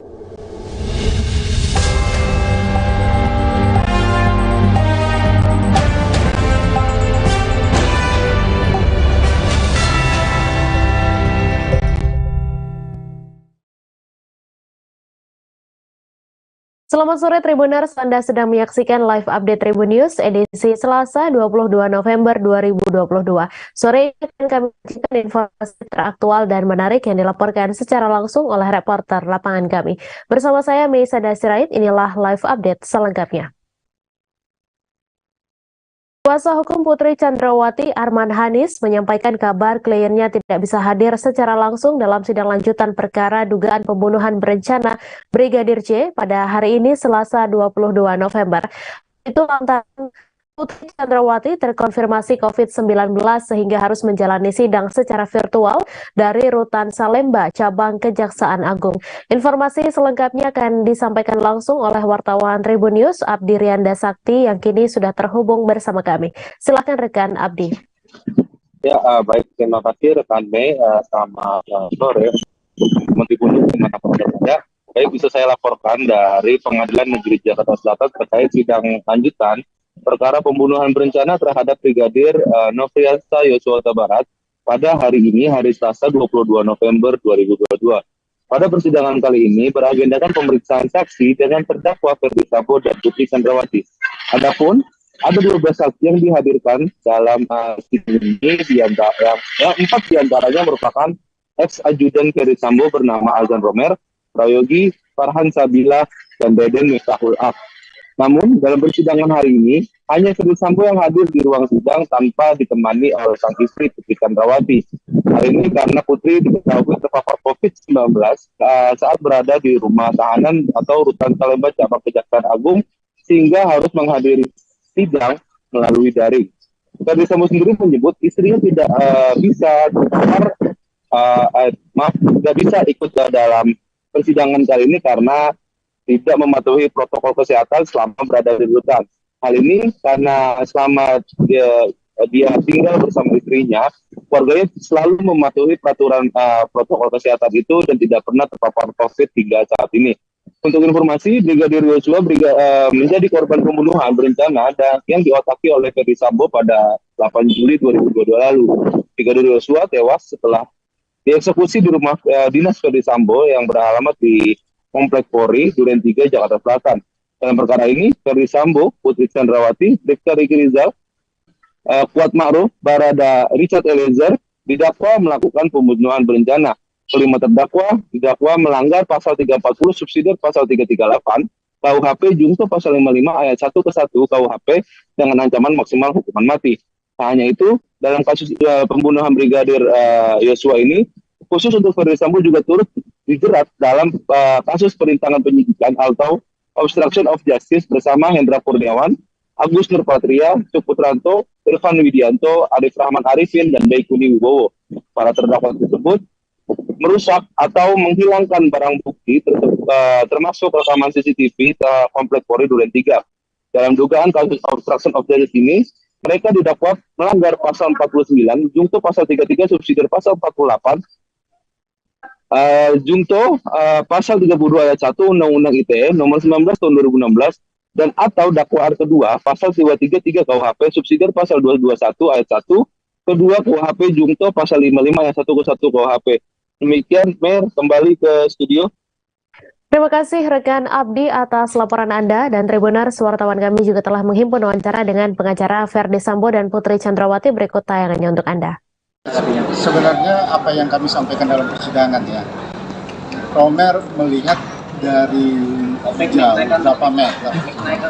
Yang kami mau buktikan, yang kami harapkan sebenarnya CCTV pada saat penyidikan itu ada diperlihatkan hari ini oleh jaksa sehingga bisa jelas senjata yang mana yang jatuh, jenis apa yang dilihat oleh Romer, karena menurut kami tadi saja dia tidak bisa memastikan apakah itu senjata itu, dia cuma menjawab itu senjata HS. Ya, kalau orang bisa hanya melihat begitu, itu senjata HS kan nggak bisa begitu. Makanya kita minta dalam persidangan tadi, tolong dihadirkan atau diperlihatkanlah CCTV itu. Ada 2 yang kita membuktikan. Apakah benar senjata yang jatuh itu HS, ya, atau senjata Wilson Combat sesuai dengan keterangan klien kami dalam BAP. Kapolresta Solo Kombes Pol Iwan Saktiadi menjelaskan pihaknya telah menerima laporan dari MAA yang diduga menjadi korban pemukulan yang terjadi pada Senin 21 November malam. Insiden ini terjadi setelah sidang pleno 1 Musyawarah Nasional Himpunan Pengusaha Muda Indonesia di Alila Hotel Solo. Ia pun menanggapi insiden ini sebagai dinamika dalam sebuah proses berorganisasi. Informasi selengkapnya akan disampaikan langsung oleh wartawan Tribun Solo Ahmad Syarifuddin yang kini sudah terhubung bersama kami. Silahkan rekan Ahmad. Ya, rekan Mei dan Tribuners, jadi Ketua Organizing Komite Munas HIPMI ke-17 Muhammad Ali Afandi menjelaskan bahwa perselisihan yang terjadi bukan karena kontestasi pemilihan ketua umum, meski ada isu yang beredar seperti itu, karena salah satu yang menjadi korban merupakan tim sukses dari salah satu calon ketua umum gitu. Nah, saat ini laporan sudah diterima pihak kepolisian dan memang saat ini pihak panitia masih menyelidiki kenapa sampai terjadi baku hantam, tapi sebelumnya memang pada saat sidang sudah dihujani oleh interupsi yang berkali-kali karena ada perbedaan pendapat mengenai quorum, yang satu berpendapat bahwa quorum harus 50% plus 1 dan yang lain berpendapat berbeda begitu. Dan kemudian sampai pada saat Senin tanggal 21 di waktu sampai jam 12 malam tidak terjadi kesepakatan sehingga persidangan diskors dan pimpinan sidang memutuskan untuk menunda persidangan karena situasi sudah tidak kondusif, dan di situ juga masih terdapat perbedaan pendapat apakah sidang dilanjutkan atau diskorsing. Dan sampai tadi siang sidang kembali dijalankan dan masih terlihat bersih tegang begitu. Tapi tadi kabar terakhir Menteri Investasi Bahlil itu sudah datang dan berusaha meredam bersih tegang di hadapan peserta sidang. Begitu rekan Mei. Baik, terima kasih rekan Ahmad Syarifuddin atas laporan Anda. Selamat bertugas kembali. Kita beralih ke informasi selanjutnya, Tribuners. Ketua DPRD Provinsi Jambi Edi Purwanto mengawal langsung pemotongan batas lahan milik masyarakat suku Anak Dalam yang telah selesai disepakati bersama dengan PT Berkah Sawit Utama, di mana sebelumnya berkonflik selama lebih hampir 37 tahun. Edi Purwanto bersama dengan Kepala Kanwil BPN Provinsi Jambi Wartomo, Kepala Kanwil BPN Kabupaten Batanghari dan sejumlah pihak terkait dari TNI Polri turun ke lokasi lahan konflik yang ada di wilayah Kabupaten Batanghari pada Senin 21 November. Informasi selengkapnya akan disampaikan langsung oleh wartawan Tribun Jambi Samsul Bahri yang kini sudah terhubung bersama kami. Silahkan rekan Bahri. Ya, rekan Mei dan Tribuners yang berada dapat saya sampaikan bahwa kemarin Senin 21 Oktober Ketua DPRD Provinsi Jambi mengawal pemasangan patok yang ada di wilayah Kecamatan Morbian, Kabupaten Batanghari. Pemasangan patok ini merupakan finalisasi daripada penyelesaian kasus konflik lahan yang terjadi antara suku Anak Dalam 113 dengan PT Berkah Sawit Utama atau PT BSU. Untuk dapat saya sampaikan bahwa penyelesaian konflik lahan ini sendiri begitu didorong oleh Ketua DPRD Provinsi Jambi, diawali dengan komitmen membentuk pansus konflik lahan DPRD Provinsi Jambi. Dan pansus konflik lahan DPRD Provinsi Jambi ini merupakan pansus pertama kali di Indonesia dan akhirnya menghasilkan kesepakatan di mana PT BSU memberikan lahan seluas 750 hektar kepada 744 kepala keluarga. Selain itu juga pada kesempatan ini disampaikan bahwa ada 20 hektar juga tambahan yang diberikan oleh PT BSU kepada SAD 113 sebagai tempat untuk fasilitas umum dan juga untuk permukiman SAD 113.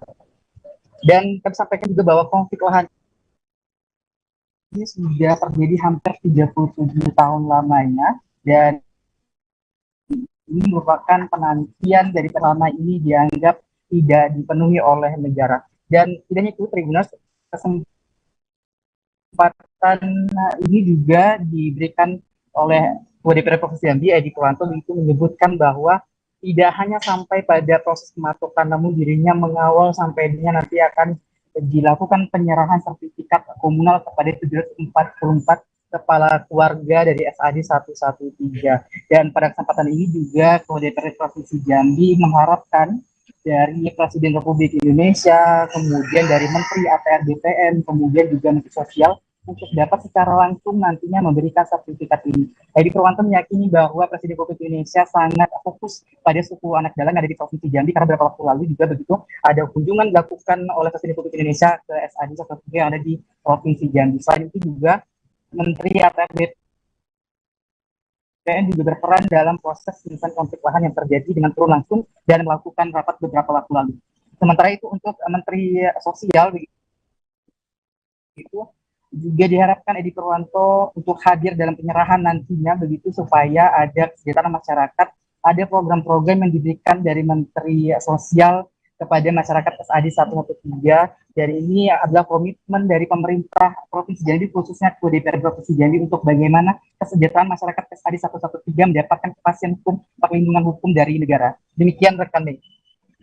Terima kasih rekan Samsul Bahri atas laporan Anda, dan Tribuners, wartawan kami juga telah menghimpun wawancara dengan Ketua DPRD Provinsi Jambi. Berikut tayangannya untuk Anda. Jambi, Pak Edi Purwanto, yang selama ini punya komitmen besar untuk mengelola, menyelesaikan berbagai persoalan. Salah satunya yang menonjol adalah persoalan konflik antara SAD 113 dan PTPSU. Dan tentu juga hasil koordinasi yang aktif dengan seluruh Forkompinda di Provinsi Jambi yang juga ikut mengawal bersama-sama, terlebih sesuai dengan arahan Bapak Menteri ATR BPN yang memang punya komitmen besar untuk menyelesaikan berbagai permasalahan pertanahan, baik yang sifatnya sengketa, perkara maupun konflik. Ini kan memang saya dengan Pak Kanwil BPN sengaja ninjau ke lapangan hasil daripada kesepakatan beberapa hari lalu telah terjadi musyawarah mufakat antara PSU dan SAD, dan kesepakatan itu hari ini dilakukan pematokan mengukur yang 750 hektar untuk mereka dan 20 hektar untuk fasilitas umum dan perumahan pemukiman teman-teman SAD. Alhamdulillah pada hadir sekarang dan semuanya sudah bekerja. Insya Allah hari ini juga bisa selesai pengukuran, dan harapan kami dalam 1-2 minggu ini legalisasinya selesai. Dan bentar lagi mungkin Pak Wartomo juga akan mengurus sertifikat komunalnya. Komunal tapi memang ada nama-nama diterangkan di situ, dan selesai ini belum selesai tugas kita. Nanti mudah-mudahan kita harap yang penyerahan daripada sertifikat komunal ini Bapak Presiden dan Himpunan Mahasiswa Islam Cabang Bangka Belitung Raya menggelar aksi unjuk rasa di halaman kantor DPRD Babel pada Senin 21 November sore. Aksi unjuk rasa puluhan mahasiswa ini bertepatan dengan perayaan Hari Jadi ke-22 Provinsi Bangka Belitung yang baru saja dirayakan melalui rapat paripurna istimewa di gedung DPRD. Mereka menuntut sejumlah persoalan di Bangka Belitung yang telah memasuki usia 22 tahun tetapi belum juga terselesaikan. Informasi selengkapnya akan disampaikan langsung oleh wartawan Bangka Pos, Riki Pratama, yang kini sudah terhubung bersama kami. Silakan rekan Riki. Baik, Mei dan pemirsa Tribuners dimanapun berada, bahwa dapat kami sampaikan pada kemarin hari Senin tanggal 21 September 21 September 2022 November maksud kami 22 tanggal 21 November tahun 2022 yang bertepatan dengan HUT Provinsi Bangka Belitung yang ke-22 tahun, himpunan puluhan mahasiswa dari himpunan mahasiswa Islam cabang Bangka Belitung Raya yang ada di Provinsi Bangka Belitung melakukan aksi unjuk rasa di depan kantor DPRD Provinsi Bangka Belitung, di mana tujuan dari aksi yang mereka lakukan ini menuntut terkait sejumlah persoalan yang belum bisa diselesaikan oleh pemerintah Provinsi Bangka Belitung, baik berkaitan dengan sektor pertambangan, pendidikan, sosial, dan lain-lainnya. Mereka mengatakan bahwa persoalan sejumlah persoalan yang ada di Bangka Belitung ini harus segera diselesaikan, terutama mengenai persoalan pertambangan di laut, yang mereka mengatakan bahwa laut di Babel ini bukan biru tapi abu-abu, sesuai dengan slogan yang disampaikan pada HUT Bangka Belitung yang ke-22, bahwa bubble hijau biru bubelku tidak sesuai dengan apa yang kenyataan di lapangan. Jadi sehingga mahasiswa ini melakukan aksi protes dan evaluasi terhadap kinerja pemerintah, di mana Provinsi Bangka Belitung telah masuk ke usia 22 tahun ini. Selain persoalan pertambangan, persoalan sosial, dan juga persoalan pendidikan yang mereka singgung. Dalam aksi unjuk rasa yang mereka sampaikan itu, Ketua DPRD Provinsi Bangka Belitung, Herman Suhadi, menyambut mereka dengan menjelaskan bahwa sejumlah persoalan yang mereka sampaikan akan mereka terima, dan apapun aspirasi yang mahasiswa sampaikan juga akan mereka lakukan dan teruskan ke pemerintah Provinsi Bangka Belitung untuk dilakukan evaluasi secara menyeluruh. Baik, terima kasih rekan Riki Pratama atas laporan Anda. Selamat bertugas kembali. Warga korban penggusuran proyek Jakarta International Stadium memasang tenda di depan gerbang Kampung Susun Bayam Tanjung Priok, Jakarta Utara pada Senin 21 November. Sekitar 100 di antara mereka bertahan di pinggir jalan hingga malam sembari berharap pihak PT Jakarta Propertindo menepati janji agar para warga bisa segera menempati hunian Kampung Susun Bayam. Informasi selengkapnya akan disampaikan langsung oleh wartawan Tribun Jakarta, Gerald Leonardo, yang kini sudah terhubung bersama kami. Silahkan rekan Gerald. Selamat sore rekan Mei dan juga Tribuners dimanapun Anda berada. Dapat saya laporkan bahwa pada hari Senin 21 November 2022 kemarin, ratusan warga yang merupakan bekas gusuran proyek Jakarta International Stadium, tepatnya warga Kampung Bayam, melakukan aksi unjuk rasa di depan gerbang Kampung Susun Bayam yang berada di dekat Jakarta International Stadium, Tanjung Priok, Jakarta Utara, di mana Mei dan juga Tribuners, warga menuntut supaya PT Jakarta Propertindo menepati janji mereka agar para warga ini bisa segera menempati hunian Kampung Susun Bayam yang sebenarnya sudah diresmikan oleh Gubernur DKI Jakarta sebelumnya, yakni Anies Baswedan, pada sekitar tanggal 12 November atau 12 Oktober 2022 silam.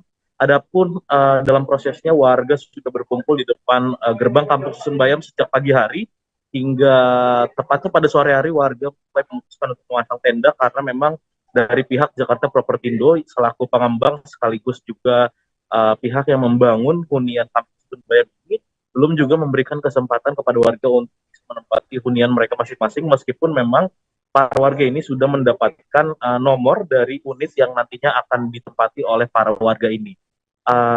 Warga pun memutuskan untuk memasang tenda sambil berharap pihak Jakarta Propertindo memberikan keringanan terhadap warga untuk secepatnya bisa menempati unit hunian Kampung Susun Bayam ini, karena memang berdasarkan peraturan beberapa warga, pihak Jakarta Propertindo ini memang memberikan atau menjanjikan warga bisa menempati unit hunian mereka masing-masing pada tanggal 20 November 2020 kemarin.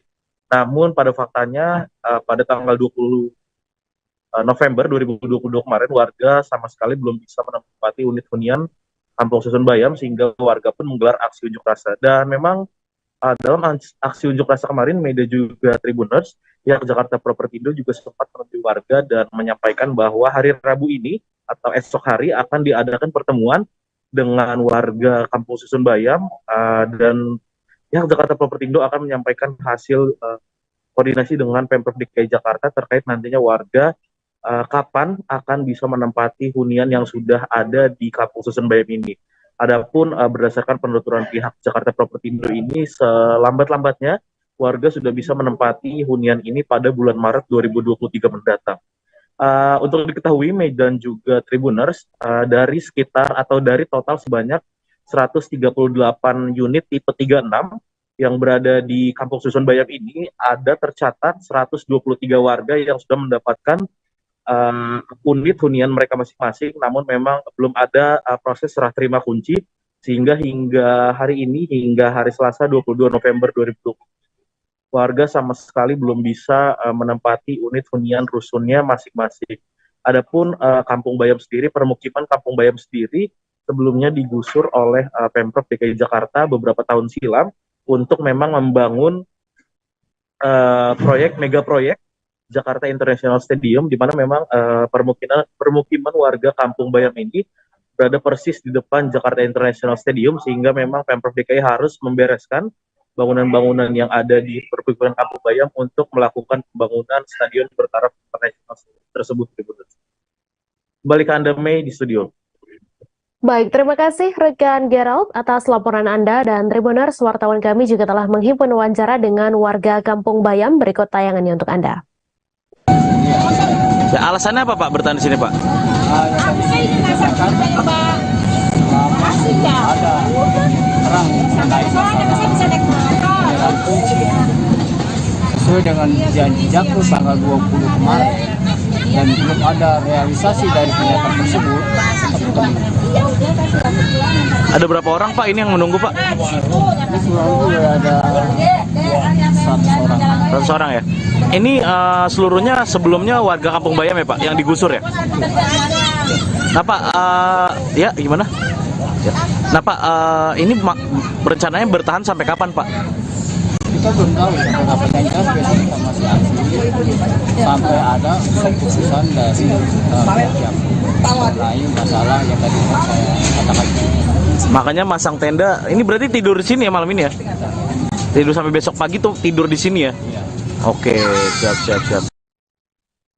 Jajaran Polres Manokwari membenarkan perihal adanya penangkapan 46 pekerja tambang emas ilegal di Kampung Wasirawi, Distrik Masni, Kabupaten Manokwari, Papua Barat.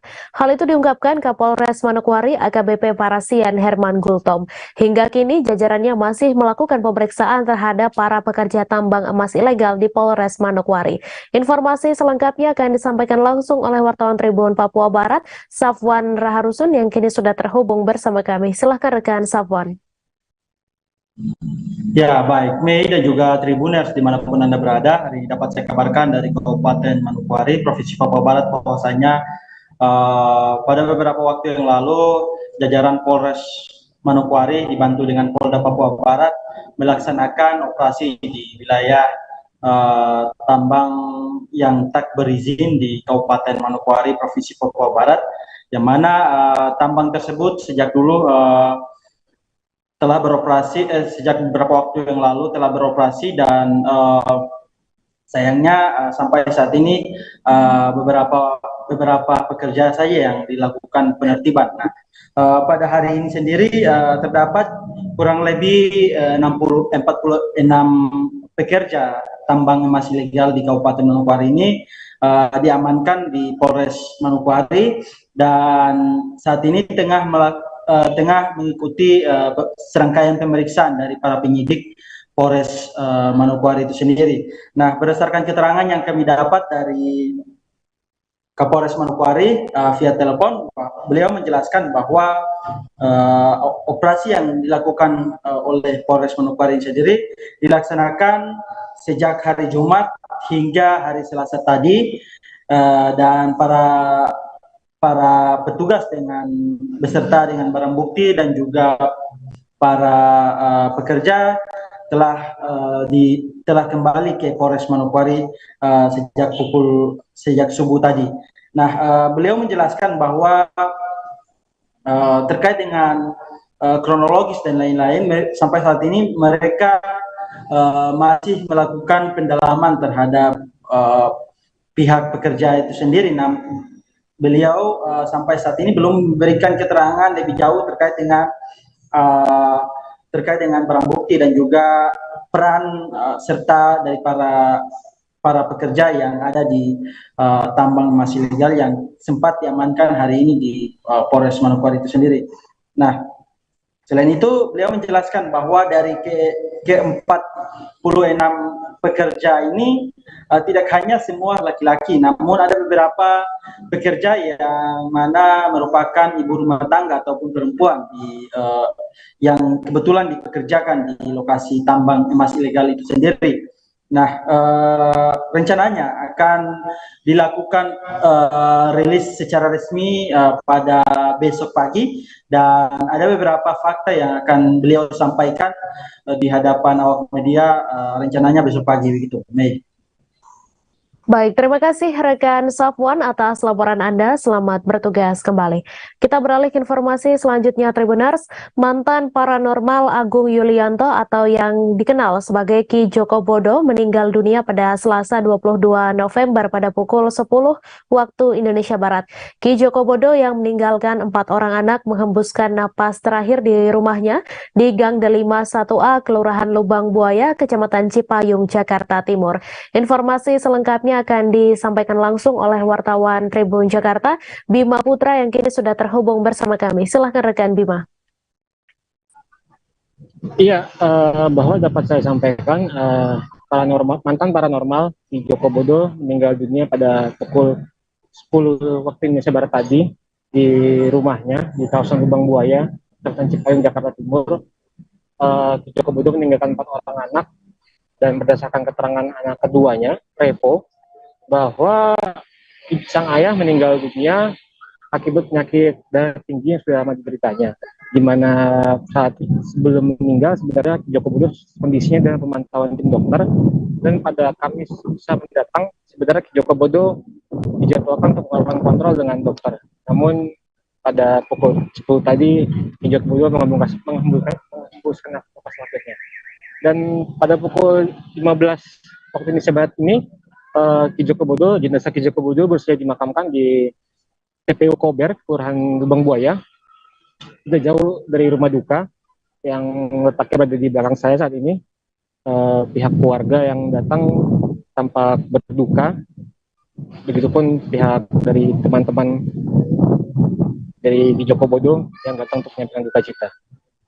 Untuk hari malam ini rencananya akan diadakan tahlilan di rumah duka selama 7 hari, dan untuk berdasarkan keterangan pihak keluarga bahwa selama hidupnya di mata anak-anak, Joko Bodo merupakan sosok yang baik, di mana meskipun tidak banyak berbicara kepada anak-anak, tapi selalu mencontohkan perilaku yang baik dan memberikan perhatian kepada anak-anaknya. Demikian yang bisa saya laporkan. Baik, terima kasih rekan Bima Putra atas laporan Anda. Selamat bertugas kembali. Komisi Pemilihan Umum Republik Indonesia melakukan penandatanganan kesepahaman dengan beberapa kementerian dan lembaga di kantor KPU RI Jakarta Pusat pada Selasa 22 November. Adapun kementerian dan lembaga yang melakukan penandatanganan ialah Kementerian Hukum dan HAM, Kementerian Komunikasi dan Informasi, dan Lembaga Kebijakan Pengadaan Barang Jasa Pemerintah atau LKPP. Ketua KPU Hashim Asy'ari mengatakan penandatanganan nota kesepahaman ini dalam rangka melancarkan dan menyukseskan kegiatan pemilu 2024. Informasi selengkapnya akan disampaikan langsung oleh wartawan Tribun News, Mario Sumampo, yang kini sudah terhubung bersama kami. Silakan rekan Mario. Ya, rekan Mei, selamat sore Tribuners sekalian. Pada hari ini KPU RI melakukan penandatanganan kesepahaman dengan beberapa kementerian dan juga lembaga di kantor KPU RI Jakarta Pusat. Adapun kementerian dan lembaga yang melakukan penandatanganan ialah Kemenkumham, Kominfo, dan juga Lembaga Kebijakan Pengadaan Barang Jasa Pemerintah atau LKPP. Ketua KPU Hashim Asy'ari mengatakan penandatanganan ini merupakan rangka dalam melancarkan dan juga menyukseskan kegiatan pemilu 2024. Hashim juga menjelaskan KPU tentu sangat perlu bekerja sama dengan kementerian dan lembaga tersebut. Seperti kata Hashim, KPU dengan Kemenkumham misalnya bekerja sama terkait dengan administrasi kepartaian dan juga materi perundang-undangan pemilu.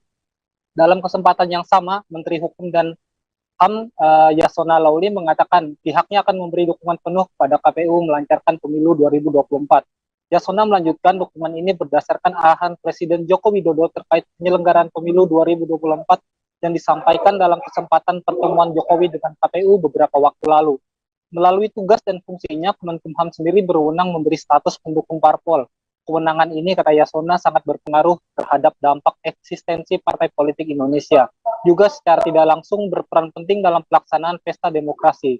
Adapun KPU dan Kemenkumham melakukan penandatanganan nota kesepahaman tentang sinergi pelaksanaan tugas dan fungsi dalam penyelenggaraan pemilu dan pemilihan serentak. KPU dan dalam kesempatan ini juga KPU juga melakukan penandatanganan yang sama dengan Kominfo, yaitu terkait tentang pemanfaatan layanan informasi dalam pelaksanaan pemilu dan pemilihan gubernur dan wakil gubernur, bupati dan wakil bupati, dan atau wali kota dan wakil wali kota tahun 2024. Kemudian KPU dengan LKPP tentang kerjasama di bidang pengadaan barang jasa pada penyelenggaraan pemilu dan pemilihan gubernur dan wakil gubernur, bupati dan wakil bupati, dan atau wali kota dan wakil wali kota tahun 2024. Sedangkan perjanjian kerjasama dengan Ditjen AHU dan KPU tentang pertukaran dan pemanfaatan data partai politik. Demikian laporan rekan Mei, kembali ke studio. Terima kasih rekan Mario atas laporan Anda. Selamat bertugas kembali. Kita beralih ke informasi selanjutnya, Tribuners. Pemilik kafe di Mamuju Tengah mengeluhkan biaya perizinan nonton bareng atau nobar Piala Dunia Qatar 2022. Biaya perizinan yang mahal membuat Yayat, pemilik kafe Kilometer 1, berpikir 1000 kali untuk menggelar nobar. Yayat mengatakan pengambilan lisensi nobar Piala Dunia agak mahal, mencapai 20 juta rupiah. Informasi selengkapnya akan disampaikan langsung oleh wartawan Tribun Sulbar, Samsul Bahri, yang kini sudah terhubung bersama kami. Silahkan rekan Bahri. Ya, terima kasih rekan Mei. Bisa saya informasikan rekan Mei dan Tribuners bahwa saat ini sedang berlangsung Piala Dunia Qatar 2022, di mana ajang 4 tahunan ini sangat dinantikan oleh masyarakat, terutama khususnya yang ada di Kabupaten Mamuju Tengah. Namun yang menjadi kendala saat ini biaya untuk siaran siar untuk Piala Dunia ini cukup memakan biaya cukup mahal, di mana saat kami konfirmasi kepada salah satu pemilik kafe bahwa untuk melakukan nonton bareng yang biasanya digelar, yang biasanya dinantikan oleh para penggila bola ini memang membutuhkan biaya yang cukup besar, di mana biaya yang dikeluarkan untuk melakukan siaran langsung tersebut itu mencapai 20 jutaan. Sehingga sejumlah pemilik kafe di Mamuju Tengah ini enggan berpikir dan bahkan sampai saat ini belum pernah menggelar nonton bareng. Dan kami juga mendapat informasi bahwa apabila warga atau pemilik kafe yang menggelar nonton bareng ini, itu ada himbauan bahwa akan dikenakan sanksi ketika tidak memiliki lisensi atau perizinan dari beberapa stasiun televisi nasional, akan dikenakan denda senilai 1 miliar. Atas dasar itulah para pemilik kafe khususnya di Kabupaten Mamuju Tengah ini sampai saat ini belum menggelar nonton bareng. Sementara Yayat salah satunya saat ini telah berkoordinasi dengan beberapa pemilik kafe yang ada di Mamuju Tengah ini untuk mencari solusinya. Karena menurutnya saat ini momentum 4 tahunan ini merupakan salah satu penarik pengunjung untuk mengunjung di kafe-kafe, karena memang saat ini adalah momentum para penggila bola untuk menantikan untuk dapat bereuforia melakukan nonton bareng bersama para pecinta bola lainnya. Namun karena kendala biaya sehingga Yayat ini berpikir untuk menggelar nonton bareng tersebut. Gitu, Mei. Terima kasih rekan Samsul Bahri atas laporan Anda, dan Tribuners, wartawan kami juga telah menghimpun wawancara dengan pemilik kafe. Berikut tayangannya untuk Anda. Kalau saya sebenarnya sih kita agak sedikit kendala di masalah itu, masalah perizinan untuk buka nobar komersil. Tapi kalau untuk di rumah mungkin bisa. Nah, yang jadi kendala sekarang hampir daya tarik untuk pengunjung datang di kafe itu paling nomor 1 sekarang untuk nobar Piala Dunia. Nah, sekarang kita coba cek kemarin harganya untuk pengambilan lisensi itu agak mahal. Itu ada sekitar berapa? Kalau saya tidak salah sekitar 20-an. 20 jutaan ya? 20 jutaan. Saya tidak tahu berapa totalnya, sekitar begitu. Nah, kita hitung gini, Pak, kalau untuk kosnya kan lumayan juga. Kos biaya dong, kos biayanya. Ya, kita mau coba ambil yang ilegal, Pak, takut nanti didenda sesuai undang-undang yang berlaku keluar. dari kalau saya tidak salah apa hak siar yang mendapatkan tender hak siar itu ada Indosiar, SCTV, itu dia keluarkan. Seorang suster menjadi korban meninggal dunia setelah tertabrak mobil pickup mengangkut kelapa di Jalan Tabrani Ahmad dekat kawasan Lampung Merah, Tugu Tabrani, Kecamatan Sambas, Kabupaten Sambas pada Senin 21 November. Laka lantas itu terjadi sekira pukul 8:30 waktu Indonesia Barat. Kejadian itu menyebabkan korban yang diketahui Suster Hedwig, Ketua Yayasan Amkur Sambas, meninggal dunia. Informasi selengkapnya akan disampaikan langsung oleh wartawan Tribun Pontianak, Imam Maksum, yang kini sudah terhubung bersama kami. Silahkan rekan Imam. Baik, terima kasih rekan Mei dan Tribuners yang ada di rumah. Saya ingin melaporkan dari Kabupaten Sambas, Provinsi Kalimantan Barat, bahwa telah terjadi laka lantas yang melibatkan satu unit mobil pickup menabrak seorang suster Yayasan Amkur Sambas. Akibat kecelakaan ini, Suster Amkur yang juga Ketua Yayasan Amkur Sambas meninggal dunia di tempat. Kronologis kejadian laka lantas ini terjadi pukul 08 waktu Indonesia bagian Barat, Senin 21 November 2022 kemarin. Nah, kronologis kecelakaan ini bermula ketika mobil dari arah luar kota Sambas berjalan dari Jalan Tabrani Ahmad menuju lampu merah Simpang 3 Tugu Tabrani Ahmad. Tiba-tiba mobil tersebut oleng ke kiri dan menabrak seorang suster yang ketika itu sedang berjalan dari kantor Amkur Sambas. Akibat peristiwa tersebut, mobil pun terjungkal, kemudian korban terperosok ke dalam parit dan mengalami cedera serius. Mobil pickup tersebut mengangkut kelapa, kemudian angkutan tersebut tumpah ruah dan menimpa korban di dalam parit. 30 menit waktu yang dibutuhkan untuk menolong atau mengevakuasi korban bersama warga dan dibantu pengendara yang lewat. Kemudian pengurus Amkur yang kemudian mengetahui kejadian tersebut lalu mengevakuasi korban, dan namun nyawa korban tidak berhasil tertolong. Akibat kejadian ini, dari informasi yang kami himpun, memang pengendara pickup adalah seorang laki-laki, namun kami belum dapat memastikan inisial dari sang supir. Kemudian dalam mobil juga ada satu orang kenit atau rekan dari sopir tersebut. Ketika kejadian tersebut atau setelah kejadian tersebut juga personil Polsek setempat langsung mengamankan kedua sopir dan juga kanit tersebut. Sejauh ini belum ada keterangan resmi yang kami terima dari Polsek setempat atau Polres setempat. Namun saat ini korban disemayamkan di Yayasan Amkur Sambas karena seorang korban tersebut juga merupakan ketua Yayasan Amkur yang baru dilantik bulan Agustus 2022 kemarin. Nah, seluruh keluarga besar Amkur mengucapkan berbela-sungkawa dan duka yang mendalam serta kehilangan dengan sosok Suster Hedwig yang meninggal akibat kecelakaan tersebut. Sekian rekan Mei. Terima kasih rekan Imam atas laporan Anda, dan Tribuners, wartawan kami juga telah menghimpun wawancara dengan saksi sekaligus rekan korban. Berikut tayangannya untuk Anda. Oke, Suster, boleh diperkenalkan dulu namanya Suster? Baik, nama saya Suster Oktaviana.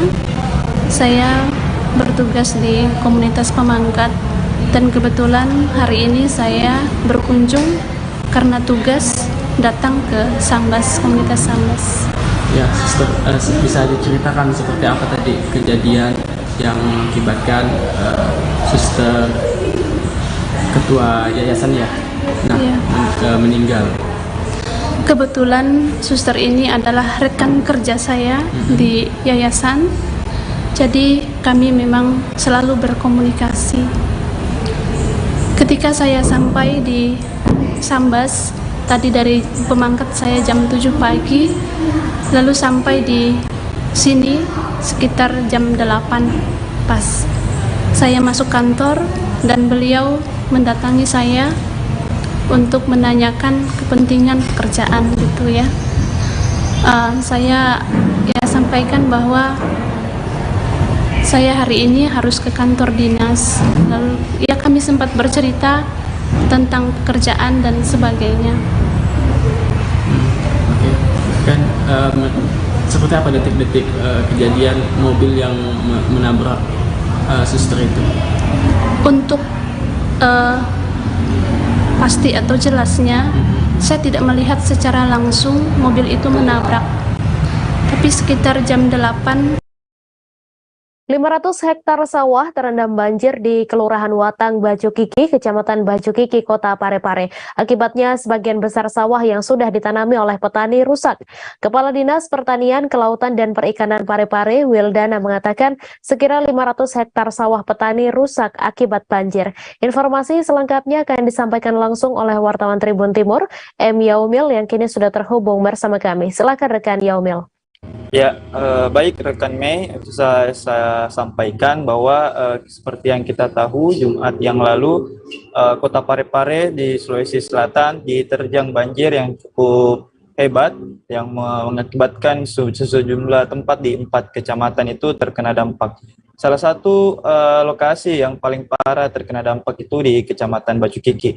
Nah, di mana di Kecamatan Baju Kiki merupakan salah satu lokasi yang banyak ditanami oleh masyarakat Parepare sawah atau padi. Nah, di kecamatan ini sebagai lokasi yang terparah, tentu dampak yang ditimbulkan juga berimbas kepada sawah-sawah yang sudah ditanami oleh petani.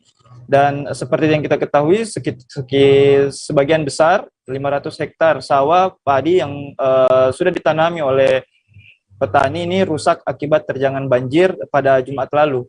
Nah, kerugian material maupun ekonomis juga dirasakan oleh para petani. Nah, selain itu juga Dinas PKP sudah meninjau lokasi dan juga sudah mengkonfirmasi bahwa kurang lebih 500 hektar pertanian warga yang sudah ditanami bibit itu rusak. Nah, sekira 10 hari setelah ditanami bibit padi, kemudian hujan dan banjir menerpa sawah-sawah petani di Kelurahan Watang Baju Kiki, Kecamatan Baju Kiki, Kota Parepare. Nah, langkah yang diambil dari Dinas PKP saat ini dengan memberikan subsidi kepada petani dengan memberikan bibit gratis agar kemudian bisa kembali ditanami. Namun juga dia berpesan bahwa penanaman dapat dilakukan setelah melihat kondisi yang kian membaik dan juga melihat cuaca yang ketika menanam melihat cuaca yang harusnya berangsur baik. Seperti itu rekan yang bisa saya sampaikan. Baik, terima kasih rekan Yaumil atas laporan Anda, dan Tribuners, wartawan kami juga telah menghimpun wawancara dengan petani serta Kepala PKP Parepare. Berikut tayangannya untuk Anda. Kondisi sekarang ini pertanian di khususnya Kelurahan Watang Baju Kiki sama Kelurahan Lemo itu dampaknya sangat besar. Banyak kerusakan yang ditimbulkan akibat banjir yang kemarin. Ada berapa hektar Pak ini rusak? Untuk sekota Parepare ini mungkin ada sekitar 500 hektar, kurang lebih 500 hektar ya. Pak, ini akibat banjir ini berapa sih kerugian petani Pak? Untuk kerugian petani ini ditaksir mungkin dengan 1 hektarnya itu hampir 3 jutaan karena dihitung dari benihnya 30 kilo, pengolahan lahannya sampai penanamannya mungkin. Ini akibat banjir ini berapa sih yang sawah di Parepare yang terdampak? Ya, jadi hari ini kami turun untuk memantau secara langsung terhadap dampak banjir sawah di Kota Parepare. Dan hasil pemantauan kami, perkiraan awal itu kurang lebih 500 hektar yang berdampak banjir. Jadi Bu, apa yang dilakukan dinas Bu? Upaya yang kami lakukan itu insya Allah kami akan membagikan benih bibit yang sudah para petani tanam, kurang lebih 10 hari mereka tanam. Insya Allah secepatnya kami bisa membagikan benih bibit. Bu, apa mungkin himbauan kepada petani atau harapan Bu? Ya, harapannya saya hanya bisa memberi bahwa sabar dan ikhlas untuk menghadapi cobaan ini, dan memang hari ini saat kali ini adalah banjir terbesar. Satlantas Polres Loksemawe bersama Polsek Muara II menambal jalan berlubang di Jalan Lintas Nasional Medan Banda Aceh, tepatnya di depan kantor PLN UP3 Loksemawe pada Senin 21 November. Penambalan jalan berlubang tersebut guna mencegah terjadinya kecelakaan lalu lintas bagi pengendara yang melintas. Kapolres Loksemawe AKBP Hengki Ismanto melalui Kasat Lantas Adek Taufik mengatakan lubang jalan berada di kawasan Dusun Sawang Kupula, Desa Utenkot, Kecamatan Muara II, Loksemawe yang berpotensi terjadinya laka lantas. Informasi selengkapnya akan disampaikan langsung oleh wartawan Serambi News, Zaki Mubarak, yang kini sudah terhubung bersama kami. Silakan rekan Zaki. Ya, selamat sore Mei. Ya, selamat sore rekan Tribun News. Pada Senin kemarin, Satlantas Polres Loksemawe bersama Polsek Muara II melakukan penambalan jalan yang berlubang akibat rusak di Jalan Lintas Nasional Merdeka. Maksud kami Jalan Nasional Medan Banda Aceh, tepatnya di depan kantor PLN UP3 Loksemawe. Tujuan dari penambalan jalan itu untuk memberi rasa nyaman pada saat mengendara melintas, khususnya pada malam hari. Sebelumnya ada beberapa warga yang kita peroleh dari informasi dari Kapolres Loksemawe AKBP Hengki melalui Kasat Lantas AKP Adi Taufik menjelaskan bahwa sebelumnya ada 2 pengendara sepeda motor yang terjatuh ke dalam lubang itu. Namun sehingga setelah menerima informasi dari warga ada korbannya laka lantas tunggal itu, pihak polisi Satlantas Polres Loksemawe melakukan perbaikan jalan atau menambal jalan itu menggunakan pasir dan semen untuk menutupi lubang jalan tersebut. Kemudian AKP Taufik juga menambahkan jika malam hari bila hujan, kondisi lubang jalan itu sama sekali tidak kelihatan. Jadi pihak Satlantas Polres Loksemawe, khususnya dari AKP Adi Taufik, meminta kepada pengendara agar berhati-hati melintas di jalan tersebut karena sering terjadinya terjatuhnya warga pada saat melintas di jalan berlubang itu. Namun kondisi terakhir yang kita pantau bahwa jalan itu kini sudah ditutupi ada lubang di beberapa titik di kawasan jalan itu telah ditutupi dan jalan itu sudah kembali normal seperti biasa. Kemudian Kasat Lantas juga meminta kepada pengendara untuk selalu patuhi rambu-rambu lalu lintas, tetap mengutamakan keselamatan, serta selalu ikuti rambu-rambu untuk menghindari kecelakaan saat bepergian di jalan lintas nasional. Demikian, Mai. Baik, terima kasih rekan Zaki atas laporan Anda. Dan Tribuners, wartawan kami juga telah menghimpun wawancara dengan Kasat Lantas Polres Loksemawe. Berikut tayangan dia untuk Anda. Ya, kami menghimbau kepada seluruh pengguna jalan, pengendara di kota Loksemawe, tepatnya di wilayah hukum Polres Loksemawe, untuk terus berhati-hati dalam berkendara, terutama pada saat terjadinya hujan, karena badan-badan jalan yang berlubang di saat hujan akan tertutup oleh air dan akan menyebabkan kecelakaan. Jadi kami himbau untuk selalu berhati-hati dan tetap jaga keselamatan. Sekian.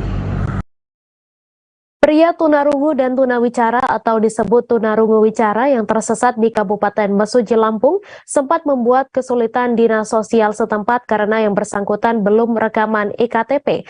Kepala Bidang Rehabilitasi Sosial Dinsos Mesuji, Marhakim, menceritakan pengalaman penolongan pria tunarungu wicara yang tersesat hingga Mesuji, Lampung pada Sabtu 19 November.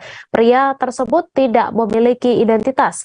Sempat dilakukan pengecekan melalui hasil rekaman EKTP di Disduk Capil Mesuji namun tak terdata. Informasi selengkapnya akan disampaikan langsung oleh wartawan Tribun Lampung, Rangga Yusuf, yang kini sudah terhubung bersama kami. Silakan rekan Rangga.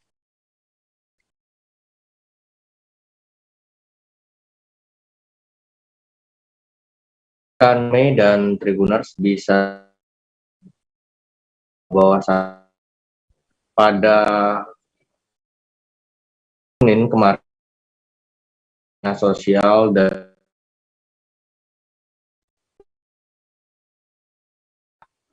untuk mengetahui identitas daripada yang tersangka di kantor di Dukcapil, dan saat dilakukan rekaman ternyata tidak ditemukan identitas dari ini, dikatakan kepala pria tersebut upaya ini kesulitan ya untuk mengetahui identitas tersebut karena kondisi dari pria dan wicara. Jadi saat ditanya itu tidak mengerti, jadi pihak dari pemerintahan dipulangkan kemana. Kondisi itu kehabisan ya itu untuk mencari warga sekitar yang bisa menemukan dan untuk komunikasi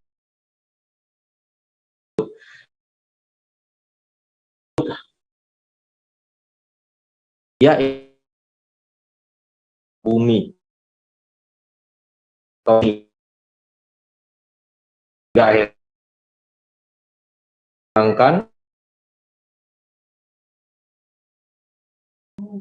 atau kendaraan kemarin.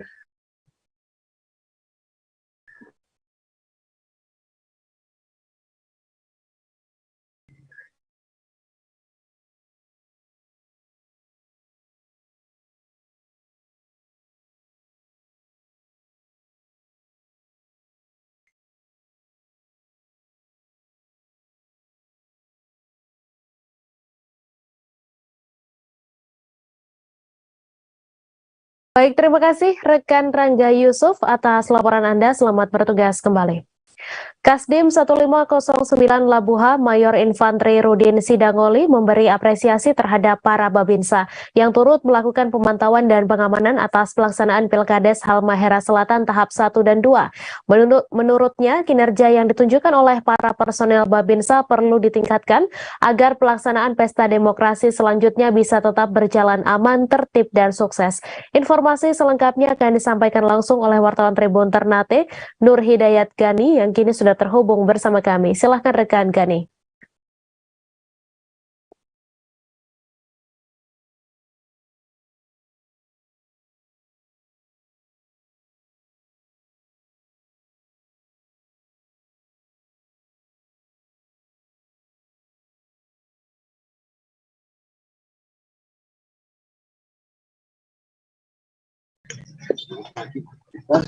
Barkop 2.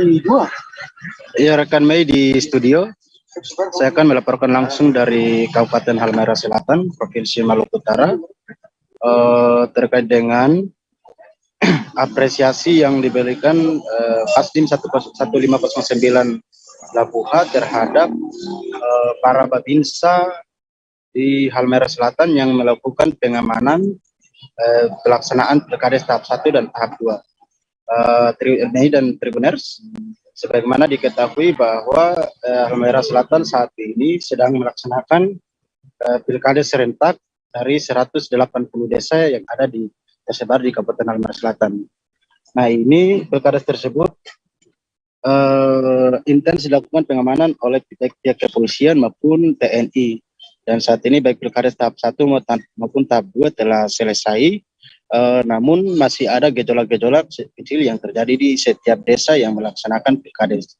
Sehingga itu Kodim 1509 Labuha terus menyiagakan personilnya untuk melakukan pemantauan dan juga pengamanan di setiap desa yang dianggap rawan konflik.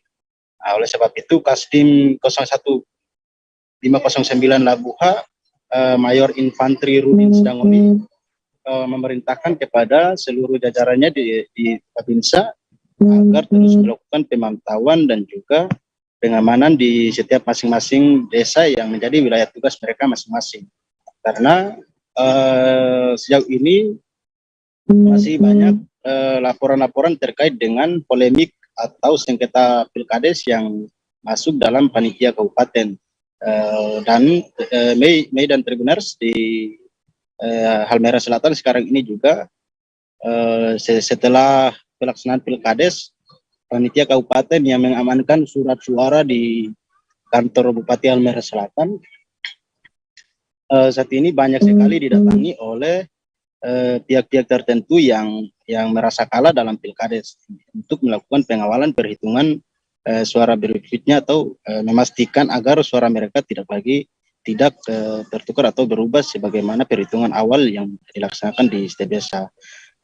Pantauan kami di Halmahera Selatan juga personil polisi, Satpol PP maupun TNI dari Kodim 1509 Labuha terus melakukan pengamanan di kantor Bupati Halmahera Selatan. Mei dan Tribuners, terkait dengan pilkades ini,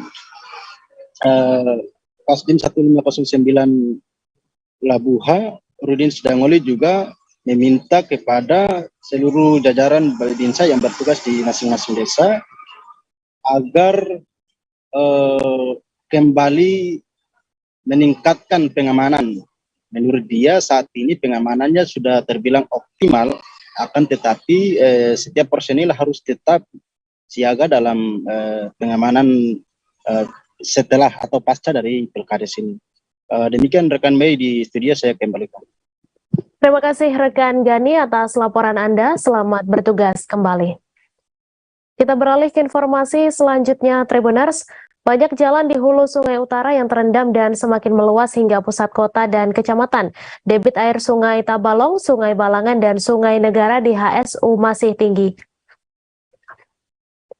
Beberapa ruas jalan terpaksa ditutup karena ketinggian air mencapai lutut orang dewasa. Informasi selengkapnya akan disampaikan langsung oleh wartawan Banjarmasin Pos, Reni Kurniawati, yang kini sudah terhubung bersama kami. Silakan rekan Reni.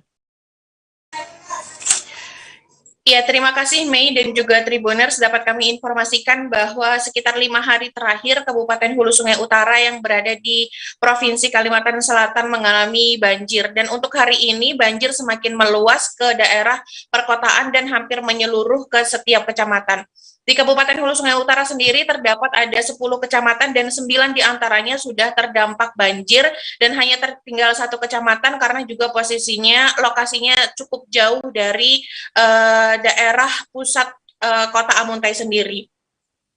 Banjir yang ada di Kabupaten Hulu Sungai Utara selain disebabkan karena adanya curah hujan yang cukup tinggi, juga karena ada air kiriman dari beberapa kabupaten tetangga, yaitu dari aliran Sungai Tabalong dan juga Sungai Balangan yang bersatu di Sungai Negara hingga akhirnya meluap ke daerah pemukiman masyarakat dan juga daerah rawa yang menjadi lahan pertanian masyarakat.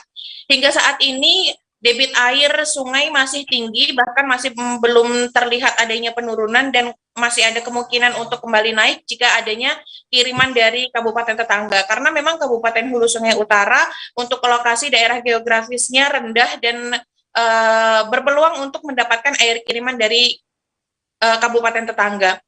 Untuk daerah yang terdampak sendiri, sebagian besar merupakan daerah perkotaan dan juga daerah yang berada tepat di pinggir dari 2 sungai besar, yaitu Sungai Tabalong dan juga Sungai Balangan. Dari Badan Penanggulangan Bencana Daerah Kabupaten Hulu Sungai Utara juga terus melakukan pendataan. Hingga saat ini, data terakhir rumah yang terdampak banjir ada sebanyak 6.053 rumah yang tersebar di 9 kecamatan. Dari rumah-rumah warga ini yang terkena dampak banjir, memang sebagian besar bahkan hampir seluruhnya mereka tetap bertahan di rumah masing-masing, karena untuk di Kabupaten Hulu Sungai Utara sendiri musibah banjir seperti sudah terjadi setiap tahun, sehingga masyarakat sudah waspada dan melakukan antisipasi untuk menghadapi musibah ini. Sejauh ini laporan dari Badan Penanggulangan Bencana Daerah Kabupaten Hulu Sungai Utara terdapat adanya 2 desa yang terisolir karena jalan desa tertutup air dan tidak bisa dilewati sama sekali oleh kendaraan roda 2 dan roda 4. Sehingga untuk menempuh kedua desa tersebut, yaitu Desa Danau Cermin dan juga Desa Murung Padang, harus menggunakan perahu. Dan rencananya dari Badan Penanggulangan Bencana Daerah Kabupaten Hulu Sungai Utara besok akan mendistribusikan logistik ke desa-desa yang dianggap perlu untuk mendapatkan bantuan logistik tersebut. Bantuan ini rencananya juga akan diserahkan langsung berkoordinasi dengan kepala desa dan juga dengan dinas sosial yang bekerja sama dengan Badan Penanggulangan Bencana Daerah serta relawan. Hingga saat ini, sore ini pantauan kami di seputaran Kota Amuntai, bahkan untuk di halaman kantor Bupati Hulu Sungai Utara sendiri juga masih terendam air dan masih belum ada tanda penurunan. Sehingga bagi masyarakat harus lebih waspada saat melintasi beberapa ruas jalan yang ditutup karena memang tidak bisa dilewati, dan bagi warga juga diimbau untuk tidak bermain air di lokasi-lokasi yang terkena banjir. Demikian laporan kami, Mei, dari Kabupaten Hulu Sungai Utara, Kalimantan Selatan. Terima kasih. Terima kasih rekan Reni atas laporan Anda. Selamat bertugas kembali. Badan Kependudukan dan Keluarga Berencana Sulawesi Barat menargetkan angka prevalensi stunting di Sulbar turun menjadi 28,49% di akhir 2022 ini. Kepala BKKBN Sulbar, Nur Yamin, mengaku optimis target tersebut tercapai lewat program yang selama ini dijalankan, di mana saat ini Sulbar merupakan provinsi yang memiliki angka prevalensi stunting urutan kedua. Informasi selengkapnya akan disampaikan langsung oleh wartawan Tribun Sulbar, Fahrun Ramli, yang kini sudah terhubung bersama kami. Silakan rekan Fahrun. Ya, rekan Mei di studio, Tribuners dimanapun Anda berada, BKKBN Sulawesi Barat terus berjuang melawan kasus stunting yang ada di Sulawesi Barat, di mana ada 6 kabupaten di Sulawesi Barat ini dengan menempati rata-rata angka stunting itu berada di atas angka nasional, di mana 6 kabupaten ini memang cukup banyak dilaporkan kasus stunting atau gizi buruk atau gejala pendek pada anak yang terjadi di beberapa kabupaten, misalnya di Kabupaten Pulman, Mamuju, Mamasa hingga Pasangkayu. Nah, sementara di Sulawesi Barat sendiri angka stunting saat ini itu berada di 33,8%, itu tertinggi kedua antara di setelah Nusa Tenggara Timur. Itu berdasarkan data SSGI di tahun 2021, sehingga BKKBN Sulbar menargetkan di tahun 2022, di akhir 2022 ini angka stunting itu dapat menurun di angka 28,49%, di mana adapun program-program yang telah mereka laksanakan di berbagai 6 kabupaten ini seperti menyasar ibu-ibu hamil dan mencegah terjadinya pernikahan dini, yang dimana ibu hamil dan kekurangan gizi kepada ibu hamil ini menjadi salah satu faktor terjadinya stunting di setiap kabupaten. Dan menurut laporan BKKBN Sulbar sendiri, di 6 kabupaten ini maraknya angka pernikahan dini terhadap anak, angka pernikahan dini juga menjadi salah satu penyebab angka stunting atau kasus stunting pada anak yang terjadi di Sulawesi Barat. Sehingga BKKBN mulai dari tahun 2021 hingga menjelang 2022 berakhir ini terus menggalakkan berbagai macam program yang betul-betul menyentuh sampai ke akar-akar desa, di pelosok desa di setiap kabupaten. Salah satu program paling andalan di Sulawesi Barat ini ada yang namanya pengadaan dapur sehat yang dilaksanakan oleh BKKBN bekerjasama dengan pihak pemerintah desa, di mana dapur sehat ini dihadirkan sebuah sosialisasi untuk menyasar para ibu hamil dan orang tua untuk memaparkan cara-cara mencegah stunting ini, seperti mencegah pernikahan dini dan berbagai macam yang disampaikan oleh pihak BKKBN dengan masyarakat. Nah, kinerja tersebut diharapkan mampu menargetkan penurunan angka stunting di 2022 menjadi 29,8%. Seperti itu yang sempat saya laporkan, Mei. Baik, terima kasih rekan Fahrun Ramli atas laporan Anda, dan Tribuners, wartawan kami juga telah menghimpun wawancara dengan Kepala BKKBN Sulbar. Berikut tayangannya untuk Anda. Dalam hal percepatan stunting, Jadi memang Sulawesi Barat ini memiliki angka stunting kedua tertinggi secara nasional. Ya. Mudah-mudahan nanti tahun 2022 ini hasil yang keluar kita sudah bisa menurunkan angka itu, termasuk peringkat kita yang kedua tertinggi ini. Jadi harapan kita adanya koordinasi komunikasi aktif dan membangun silaturahim yang kuat, serta tadi sudah saya sampaikan juga beberapa rujukan-rujukan atau hasil-hasil temuan dari BPKP terkait penanganan stunting Sulawesi Barat. Ini juga kita berupaya untuk segera melakukan menjawab dan tidak melakukan intervensi apa yang perlu kita lakukan untuk Sulawesi Barat, sehingga referensi atau rujukan yang diberikan oleh BPKP itu bisa kita tindak lanjuti, bukan saja dari BKKBN tentunya, semuanya terlibat. Apalagi tahun 2023 awal kami sudah janjikan bahwa Penutupan Porprov Sulut ke-11 di Kabupaten Bolaang Mongondo sukses digelar. Penutupan Porprov Sulut ke-11 juga dimeriahkan dengan atraksi penerjunan free fall yang melibatkan 1 pesawat KASA 212 dengan 12 kru, 3 personel Pasgat AU sebagai ground safety, 5 penerjun Pasgat AU, 3 penerjun Fasida Sulut, dan 5 personel VCP dari Lanut Sri. Para penerjun melakukan atraksi dengan membawa bendera merah putih, bendera Porprov Sulut, bendera Kabupaten Bolmong, dan juga bendera Provinsi Sulawesi Utara. Informasi selengkapnya akan disampaikan langsung oleh wartawan Tribun Manado, Sojar Pindondo, yang kini sudah terhubung bersama kami.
Halo Tribuners, jumpa lagi bersama dengan saya Guswala Syefa. Kita masih bertemu di wawancara khusus bersama dengan Bang Antoni Hasan.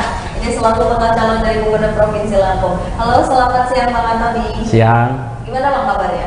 Alhamdulillah sehat. Sehat ya Bang? Iya. Nah tentunya kita juga berterima kasih sama Bang Antoni Hasan karena sudah menyempatkan waktunya hadir di tengah-tengah sibuknya pasti Bang ya. Ya. Tapi tetap luar biasa ya semangatnya untuk bisa ngobrol bareng Tribuners di rumah. Dan tentunya ini setiap bahasan kita dengan Bang Antoni Hasan itu pastinya berbeda-beda ya Tribuners. Nah contohnya kayak tema kita hari ini itu kita bakal menyoroti potensi wisata dari gastronomi nih Bang. Ya. Nah ini kan banyak Bang orang yang belum tahu tentang gastronomi itu apa, wisata apa. Karena mungkin kalau dilihat dari namanya mungkin orang nomi-nomi taunya kayak astronomi nanti kan. Iya. Tapi sebenarnya mungkin boleh Abang jelaskan wisata gastronomi ini apa sih Bang? Ya. Sebenarnya sebelum kita bicara gastronomi ya, wisata gastronomi, mungkin kita bicara dulu tentang pariwisatanya. Iya. Sekilas, seperti kita ketahui bahwa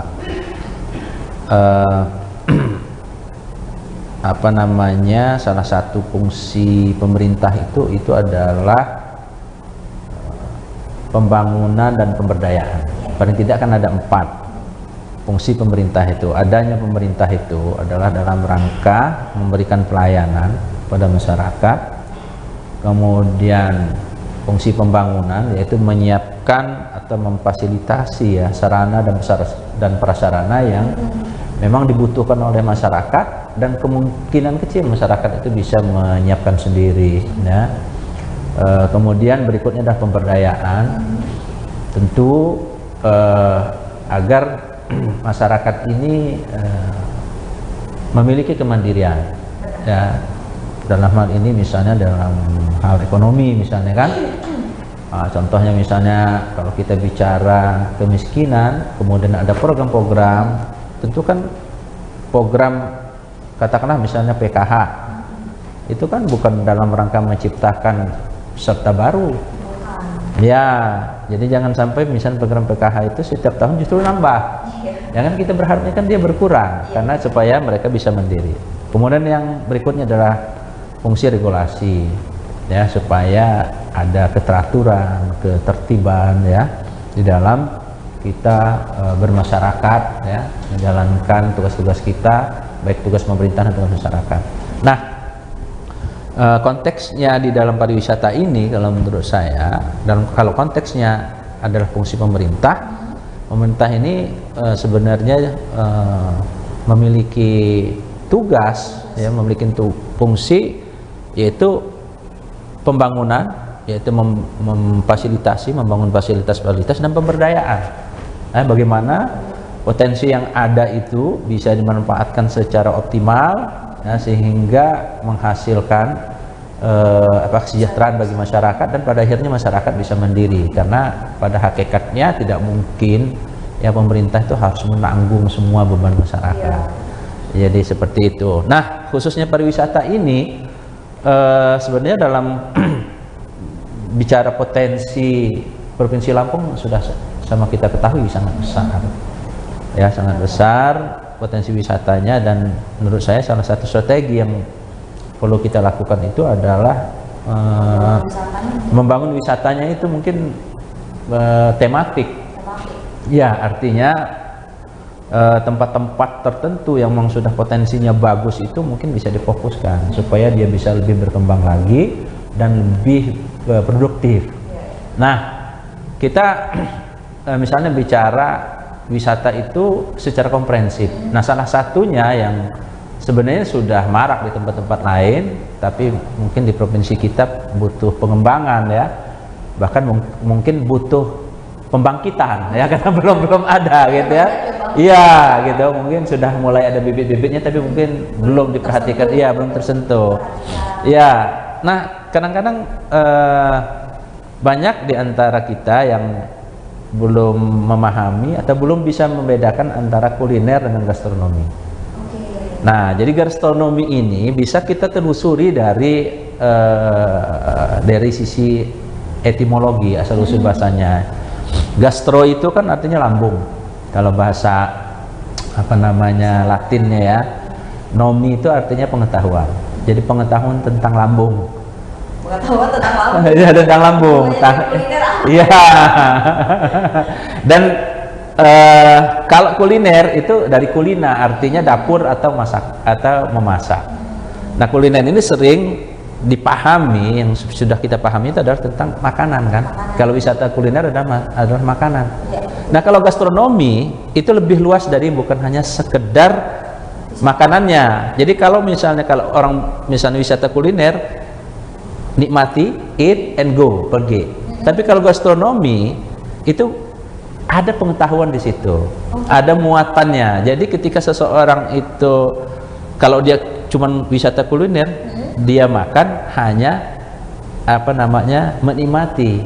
Hanya menikmati aja. Ya, iya cukup di situ. Tapi kalau dia gastronomi, dia mengalami dan juga dia artinya bukan hanya sekedar lidahnya saja, tetapi pengetahuannya, gitu kan, penglihatannya, dan dia mengalami seolah-olah dia berada di suatu situasi ya, bagaimana makanan itu bukan hanya dicicipi saja, tapi ada pengalaman di situ, ada pengetahuan, ada budaya di situ. Contoh misalnya nih, kalau di Jogja misalnya, sekarang sudah mulai. Jadi ada di Jogja itu ada namanya pengalaman makan, ya, makanan istana, di istana apa namanya, di keraton. Walaupun iya, jadi walaupun makanannya sama mungkin di luar tapi beda karena di situ ada budaya di situ. Jadi bukan orang sekedar makan. Jadi contoh budaya itu kan misalnya asal usul makanan itu. Kemudian sejarahnya kemana kok bisa timbul makanan itu, filosofinya seperti apa. Contoh misalnya kalau sayur lodeh itu maknanya itu adalah sebenarnya adalah tolak bala. Iya, jadi tolak musibah ya. Iya, tolak musibah. Kemudian kalau dia juga bermakna keluasan. Karena dia bisa dibuat dari bahan apa aja. Bebas gitu loh. Lodeh itu dari mana sih, Pak? Lodeh itu di Jogja itu, Jakarta, misalnya seperti itu. Puncak juga Jakarta ya?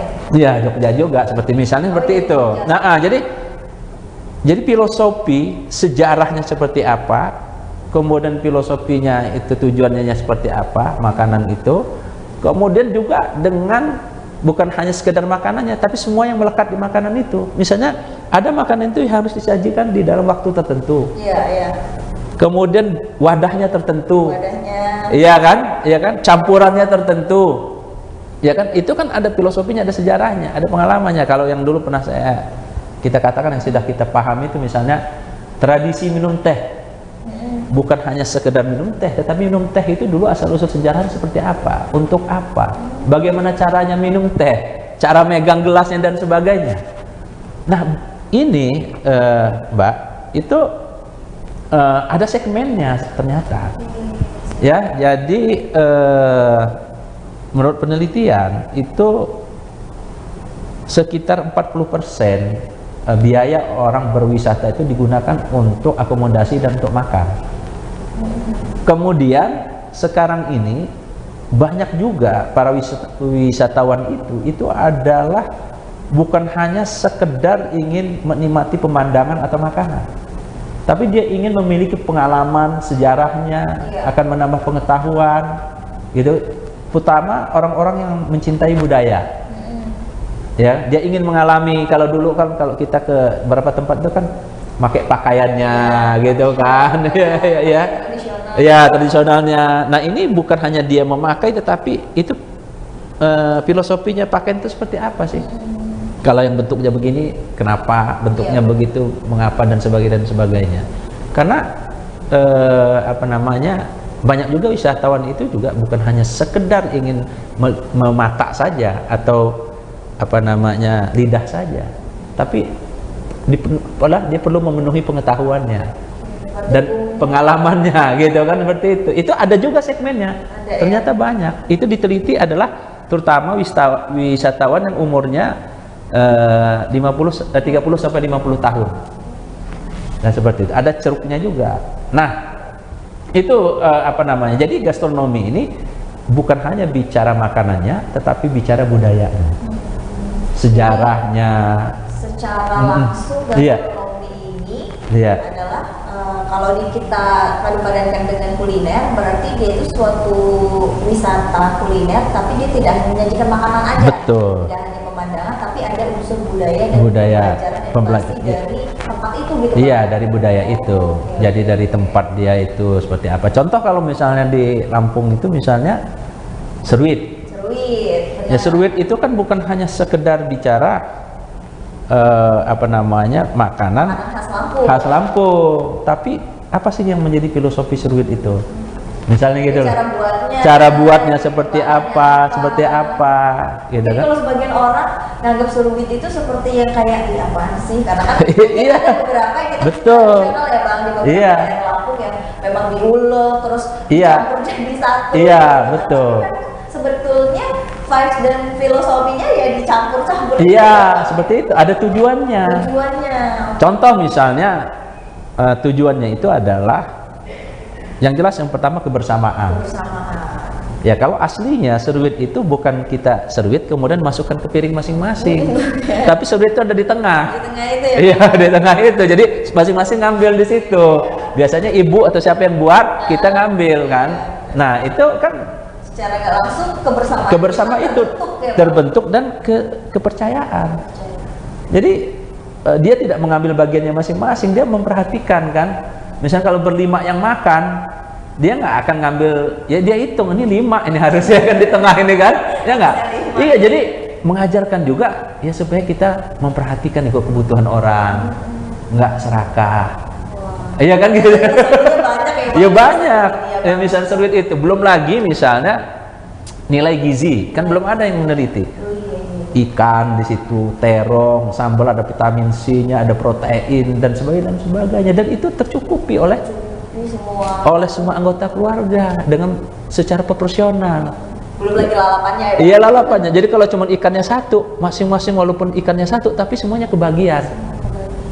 Ya kan? Nah, itu bentuk kebersamaannya itu misalnya gitu kan. Nah, ini memang perlu digali. Jadi memang berarti seruit di Lampung ini itu bisa menjadi wisata gastronomi di Lampung ini. Betul. Dan memang kalau abang melihat sendiri nih di Lampung ini sudah banyak belum terlalu banyak atau gimana potensinya, Pak? Yang saya pahami potensi banyak, tapi belum ada yang memulai secara serius.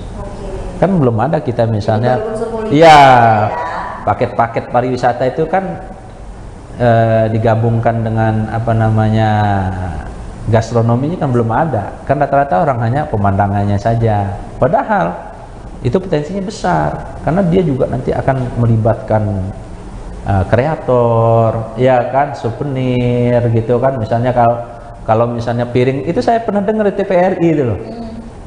Bicara apa makan piring cap ayam jago. Itu ternyata sejarahnya itu ada dari dinasti Ming gitu kan. Iya, diproduksinya untuk apa? Sehingga kan ada dulu tuh piring-piring, kalau sekarang ini kan piring, iya dulu kan ada cap ayam jago gitu kan piringnya itu kan. Ya, dan sebagainya. Nah, saya kira ini bisa kita gali. Ya. Ya intinya memang kalau kita lihat ya, memang ke depan itu kita tidak hanya mengandalkan potensi alam yang indah saja, tapi perlu kita kasih muatan-muatan lain sehingga dia ada nilai tambah gitu loh. Nah di sini kan dibutuhkan kreasi, jadi wisata kita ini ke depan itu dibutuhkan kreasi dan narasi. Oke, dan narasi ya? Iya, dan narasi gitu kan. Bagaimana sejarahnya? Saya pernah mengunjungi satu tempat, cuman batu gitu loh, batunya agak belah. Wah, dia cerita di situ misalnya pernah terjadi pertempuran 2 pendekar gitu, sehingga batu itu pecah sama pedang itu kata dia. Ya Allah alam benar banget, tapi narasinya bagus. Nah itu tadi Bang ya. Iya. Jadi memang kalau orang awam yang nggak tahu narasi dan sejarahnya mungkin melihat itu sebagai batu belah biasa. Biasa saja. Tapi sebenarnya memang itu narasinya ada. Ada sebenarnya asal usulnya dan iya. Juga bisa kayak betul. Gastronomi tadi itu, dan ternyata banyak juga pariwisatawan itu bukan hanya ingin pengalaman melihat saja, tapi juga bagaimana ingin memahami gitu kan seluk-beluk budaya, ingin mengalami langsung gitu kan seperti apa. Ya kalau cuma surit-surit aja kan ya, lain rasanya. Iya, makan biasa. Bisa jadi dia ngetes dengan keluarganya kan, ayo kita nyeruit gitu kan. Nyeruit yang ala Lampung itu sebenarnya seperti apa? Iya, bukan piring masing-masing gitu kan. Karena itu juga bisa jadi nilai plus untuk daerah kita juga ya Bang ya. Iya. Karena kita memperkenalkan budaya kita. Betul, betul. Nah kalau menurut Abang sendiri gimana konsep yang tepatnya sih Bang untuk bisa mengembangkan potensi gastronomi ini? Karena kan banyak nih yang belum banyak sebenarnya makanan kuliner khas Lampung di Lampung ini Bang. Ya. Tapi yang seperti yang Bang bilang tadi memang belum semua itu ada yang serius untuk menaruh unsur edukasi gastronomi di dalam situ. Konsep Abang pengen seperti apa? Kalau menurut saya memang secara detail memang perlu kita perdalam lagi, tapi paling tidak ya kalau menurut saya itu perlu diintegrasikan apa namanya semua potensi yang ada. Kita sering bicara kolaborasi gitu kan, integrasi. Kalau menurut saya misalnya secara organisasi kita sudah punya ada beberapa infrastrukturnya ya, misalnya kita punya namanya Lampung Say ya kalau nggak salah, organisasi masyarakat Lampung itu kan, dan beliau-beliau ini adalah orang-orang yang memang para tokoh adat, tokoh masyarakat yang sebenarnya memiliki pengetahuan yang dalam tentang apa budaya Lampung, karena budaya yang ada di Lampung ini baik dari Lampung atau dari teman-teman suku yang lain ini bisa kita fungsikan ke sana ya kan, ya itu seperti itu. Kemudian misalnya ada, kita lihat misalnya ada rumahnya Dang Ike ya, penuh dengan apa namanya, budaya Lampung. Ya saya datang ke sana ya nggak sempet, ini apa ini, kita terkagum-kagum aja gitu kan. Ya kan?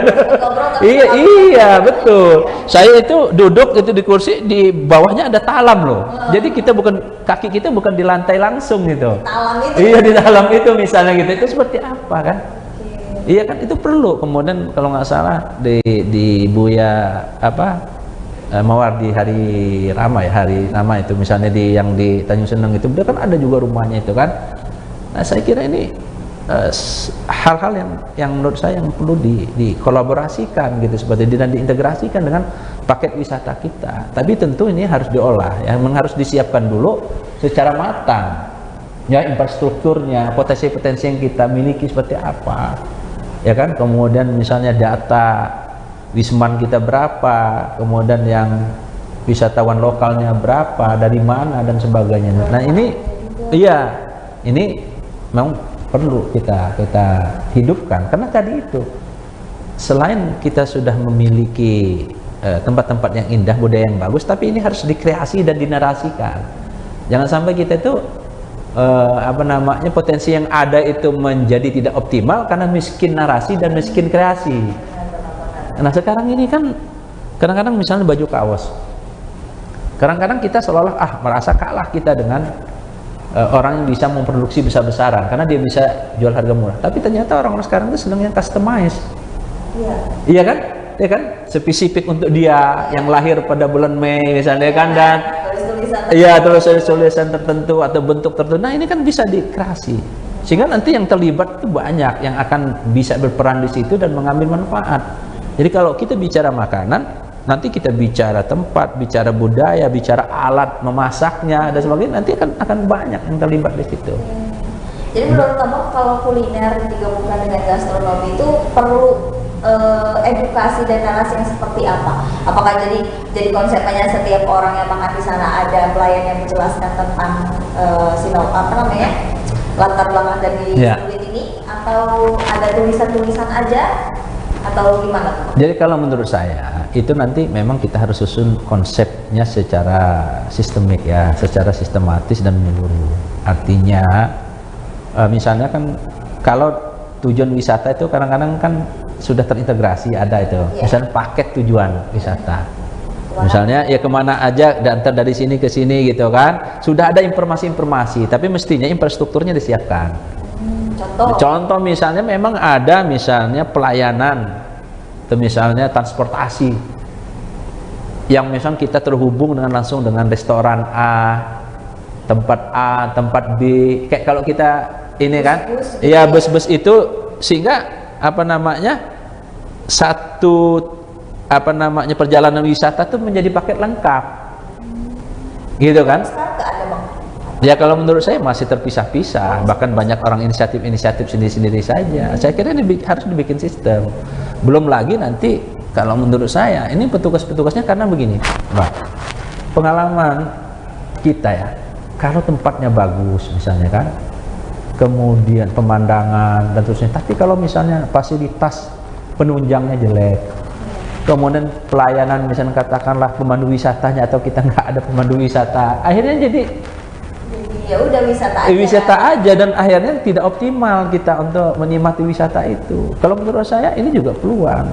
Bagaimana caranya misalnya ada local guide. Iya, ada local guide-nya yang mau memiliki pengetahuan standar yang tersertifikasi, sehingga mereka juga apa namanya, kalau dia punya sertifikasi yang serius tapi bukan pura-pura, bukan bisa dibeli, dia juga bisa menuntut standar gaji gitu loh, karena pelayanan optimal. Dan orang yang berwisata, Mbak, itu dia tidak segan mengeluarkan duit lebih kalau dia senang, karena biasanya wisata ini kan sudah kebutuhan tersier, bahkan kuarter kan gitu kan. Artinya orang sudah sanggup berwisata, mestinya dia sudah menyisihkan duit untuk itu, ya kan gitu. Ya kalau misalnya pelayanan kita bagus, baik juga, tapi itu mengundang mereka untuk balik lagi. Betul gitu kan, cerita baik itu kan cepat dia tersebar kan. Sistemnya ya sistemnya harus terintegrasi, iya harus terintegrasi, betul.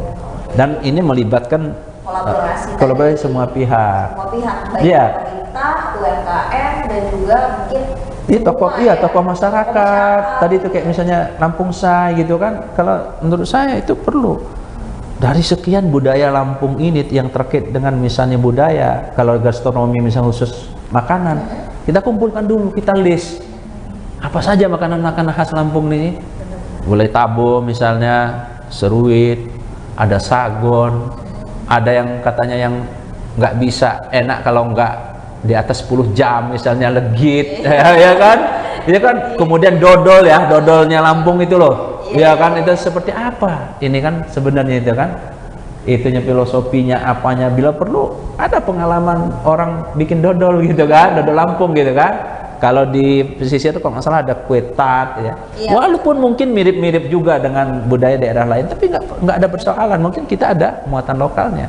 dan filosofinya berarti beda-beda. Iya, beda-beda seperti itu.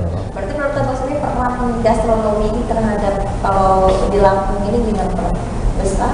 Kalau menurut saya kalau saat ini belum, artinya potensi besar. Potensinya besar. Iya, betul, belum. Tidak mustahil kita ini nanti bisa menjadi salah satu ya tujuan wisata yang kelasnya kelas internasional.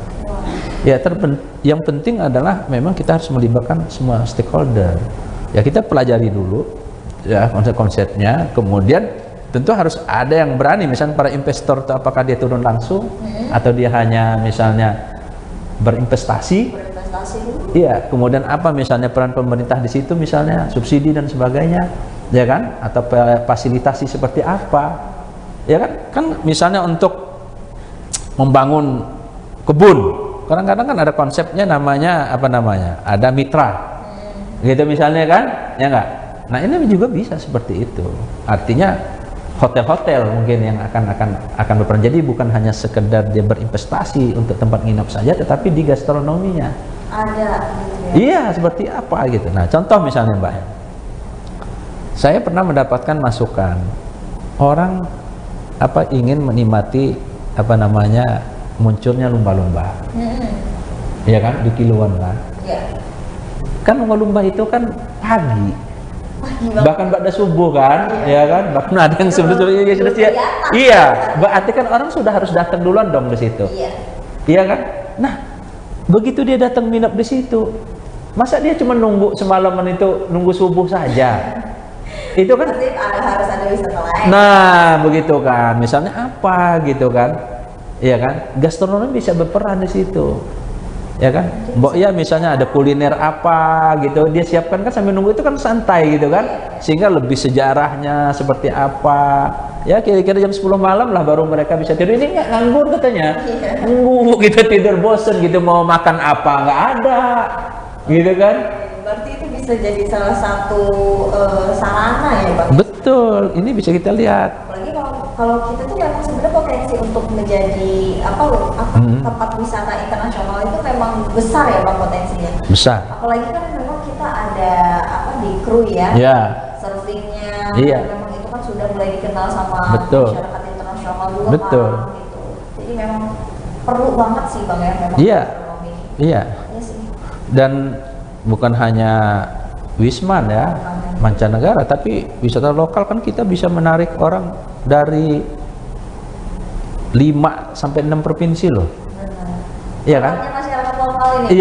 Iya, misalnya orang-orang teman-teman dari Jakarta, dari Banten itu kan dari dia ke Pahawang itu kenapa? Karena biasanya mereka itu kan ke ini tuh Pulau Seribu. Saya juga pernah sana. Ya memang nggak kalah dengan Pahawang itu kan sekarang ini kan. Ya kan, tetapi apa gitu loh. Bukan hanya orang menikmati keindahan alam saja, tapi tambah kuliner, bukan hanya kulinernya saja, tapi budayanya seperti apa, kan seperti itu. Nah ini sehingga ada nilai tambah wisata kita itu, ya kan? Kalau ada nilai tambah, udah pasti akan melahirkan pemasukan yang lebih, dan akan semakin banyak juga orang yang akan terlibat. Iya, betul. Wisata tambah puas, orang yang nanti mendapatkan hasilnya akan lebih banyak.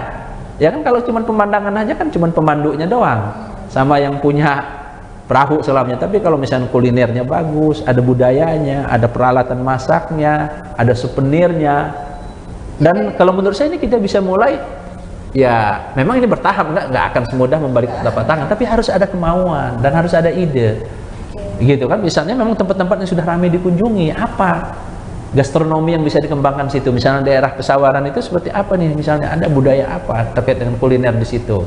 Kemudian di pesisir barat, di Kiluan, kita bicara di situ aja dulu, misalnya gitu kan, atau diintegrasikan dengan sebelum mereka ke Pahawang itu memang sudah ada jalur gastronominya. Ini Ya. konsep yang emang benar-benar unik banget sih Bang, dan Ya. harus dicetuskan ya. Ya. Karena ini kan untuk kemajuan, tidak hanya untuk kemajuan masyarakat lokal aja. Betul, betul. Betul. Dampaknya untuk provinsi kita sendiri ya. Betul, betul. Untuk provinsi Lampung ini sendiri. Nah, kalau menurut Bang Antoni sendiri, peran dari pemerintah nih. Peran dari pemerintah ini kan cukup besar nih Bang. Ya. Karena apa bilang tadi kan memang kita harus berkolaborasi Ya. ke semua stakeholder. Ya. Nah, kalau tadi kita udah ngomongin peran dari masyarakat lokal, Iya. juga peran dari gastronomi ini gitu. Nah, kalau peran dari pemerintah nih Bang, itu seperti apa sih Bang? Kalau saya kira itu pertama adalah peran fasilitasi. Fasilitas. Iya, artinya bisa saja pemerintah itu terlebih dahulu untuk apa namanya mengkreatnya. Oke, Ya. harus ada Iya, semacam pemantik. Jadi pemerintah yang membangkitkan apa namanya potensi-potensi ini, ya gitu kan? Iya, gitu kan. Ibarat kalau orang baru mau tumbuh ini, potensi-potensi itu harus ada namanya energi awal, ya, energi aktivasi namanya. Ya kan? Aktivasi ya. Iya, diaktifasi dulu, gitu kan? Yang sudah nanti ketika aktivasi itu ada dari pemerintah, fasilitasi, nanti memang ada konsepnya. Perlahan-lahan nanti pemberdayaan, Mbak, gitu kan. Jadi katakanlah misalnya kalau misalnya tahun pertama, misalnya konsepnya misalnya pemerintah berperan misalnya sampai hampir 90% atau 80%, ya kan, menyiapkan infrastrukturnya, ide-idenya, mengkoordinirnya dan sebagainya. Tapi nanti di tahun kelima itu kalau bisa peran pemerintah sudah 0%. Sudah berkembang nih masyarakat sendiri kan, karena dia sudah merasakan manfaatnya, hasilnya, bahkan berlomba-lomba mereka kan untuk mengkreasinya dan sebagainya. Ini pemerintah sudah tinggal ya menyiapkan infrastruktur, ya memang secara keseluruhan itu memang sudah menjadi kewajiban pemerintah, ya kan? Jadi memang harus dari pemerintah dulu sebagai pemantik ya Bang. Betul, pembangkit lah kalau istilahnya. Iya juga ya. Iya.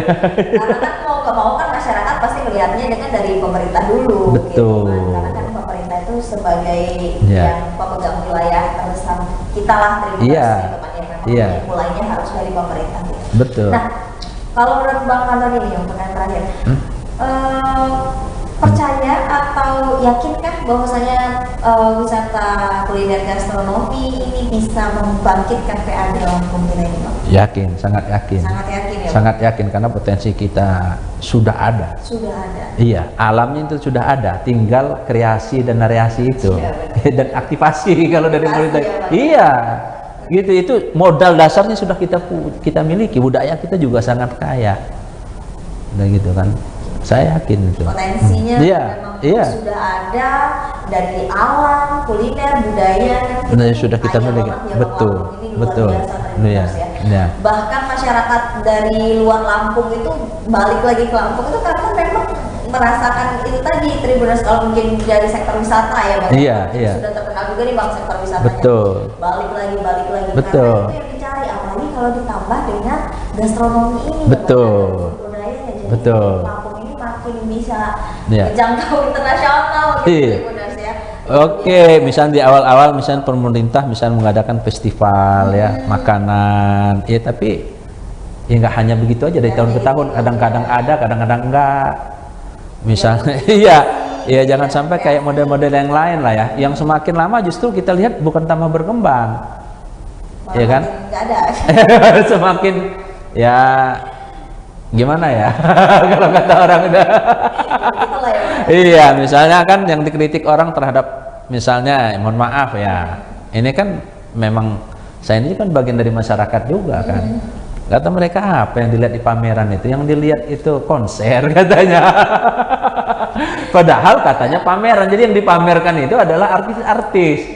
Jadi orang tidak menambah pengetahuan di situ, ya kan? Tidak menambah apa namanya nilai. Ini ada tidaknya. Jadi akhirnya yang banyak itu ya kayak perpindahan pasar malam. Padahal itu disebut pameran. Pameran dan pesta rakyat. Pesta rakyat. Banyak stand-stand yang tutup misalnya kan, sehingga rata-rata mereka itu apa namanya, yang saya aja cerita, wah ini terjadi degradasi gitu kan. Nah ini saya menyampaikan keluhan masyarakat ya, iya itu banyak stand-stand yang tutup. Jadi mereka yang datang ke sana ini kan bukan mau ngelihat dangdut lah, bukan mau ngelihat konser kan sebenarnya, tapi ya terpaksa gitu kan. Atau mungkin ya konser itu menjadi alat karena khawatir pengunjung sepi. Akhirnya ada konser gitu kan. Nah ini seperti apa gitu. Jadi maksud saya ini apa namanya ya, bukan menjelekkan ya, tapi intinya itulah yang terjadi yang menurut saya harus kita perbaiki. Jadi oke, misalnya kalau terkait dengan gastronomi ini, kita misalnya festival makan, jadi misal makanan, misalnya bagaimana orang mau makan ikan, ini kan misalnya terjadi dialog misalnya, oh ini gimana apa namanya, produksi perikanan kita bagus tetapi nelayan ngeluh kadang-kadang, apalagi perikanan darat, harga murah dan sebagainya. Jawabannya ya harus kita galakkan orang makan ikan. Yang ngegalakkan orang makan itu seperti apa dong? Seperti apa tuh? Iya, ya kan gitu. Nah, boleh juga tuh misalnya budaya seruit itu kan, ya kan, atau wah terkait dengan ini nggak boleh berhenti. Kita harus paham. Misalnya orang kalau misalnya berubah dari nggak suka ikan menjadi ikan itu seperti apa? Masakannya kah atau apakah? Dan ini nggak cukup dengan hanya berhenti ya dengan festival-festival aja gitu kan. Jadi harus terintegrasi dan harus sistematis gitu. Nah begitu juga wisata gastronomi. Saya yakin kalau misalnya kita bisa kolaborasi, kemudian pemerintah mengaktifasi gitu kan, memfasilitasi, sudah banyak potensi-potensi yang yang ada tapi masih belum terintegrasi, masih tercerai-berai. Tadi contoh misalnya rumah budaya ada gitu kan, makanan sudah ada, ya mungkin boleh lah. Gitu. Iya, berbagai suku yang ada di Lampung ini seperti apa sih melihat Nyeruit itu kan, iya kan, namanya juga beda-beda loh. Iya, kalau misalnya teman-teman Abong itu ngegibur, apa sih, kenapa disebut ngegibur kan? Iya misalnya, ya beda kalau ini Seruit misalnya gitu loh, karena ada banyak gitu maksudnya itu mungkin ada filosofi yang agak sedikit berbeda dari sebutan itu saja, bukan hanya sekedar keluar bahasanya saja. Mungkin kita juga kadang sesama Lampung kan beda dialek, beda ini. Betul, juga, ya, beda sebutan itu bisa jadi karena beda latar belakang. Latar belakang juga itu juga suatu yang bisa kita pelajari juga dari masyarakat. Betul, lokal. Ada variasi seperti apa. Betul. Budaya dari ya. Oke, Bang Armani Hasan, ya? Mungkin bisa boleh berikan harapan untuk wisata gastronomi di Lampung. Saya kira potensi wisata gastronomi kita sangat besar dan bukan tidak mungkin kita bisa menjadi salah satu tujuan wisata gastronomi nasional, ya kalaupun tidak internasional. Oleh karena itu memang dibutuhkan kreasi, narasi, dan dibutuhkan kebersamaan kita, ya, kerjasama dan kolaborasi.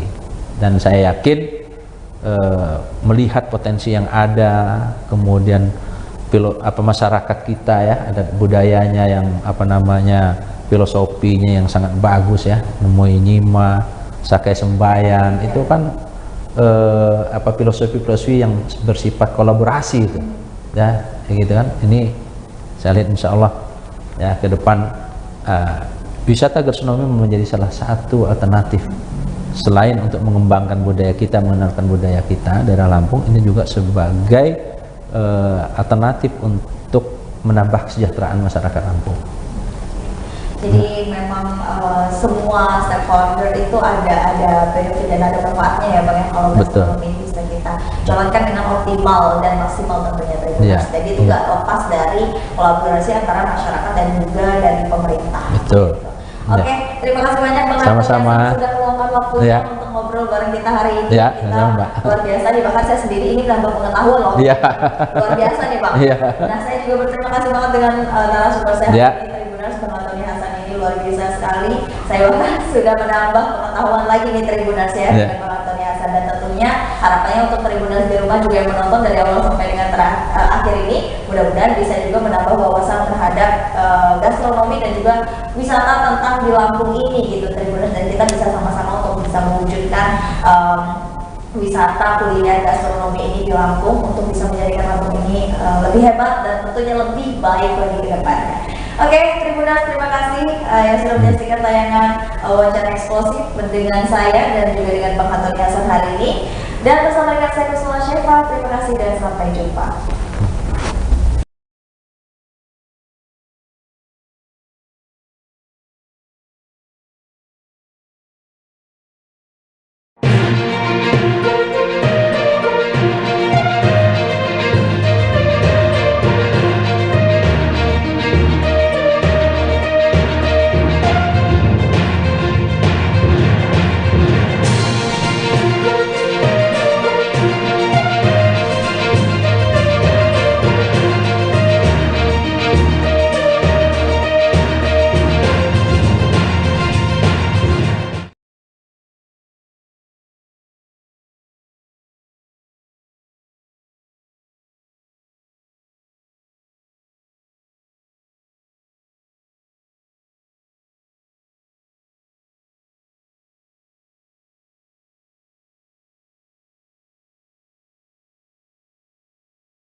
Kamu jujur, nanti kena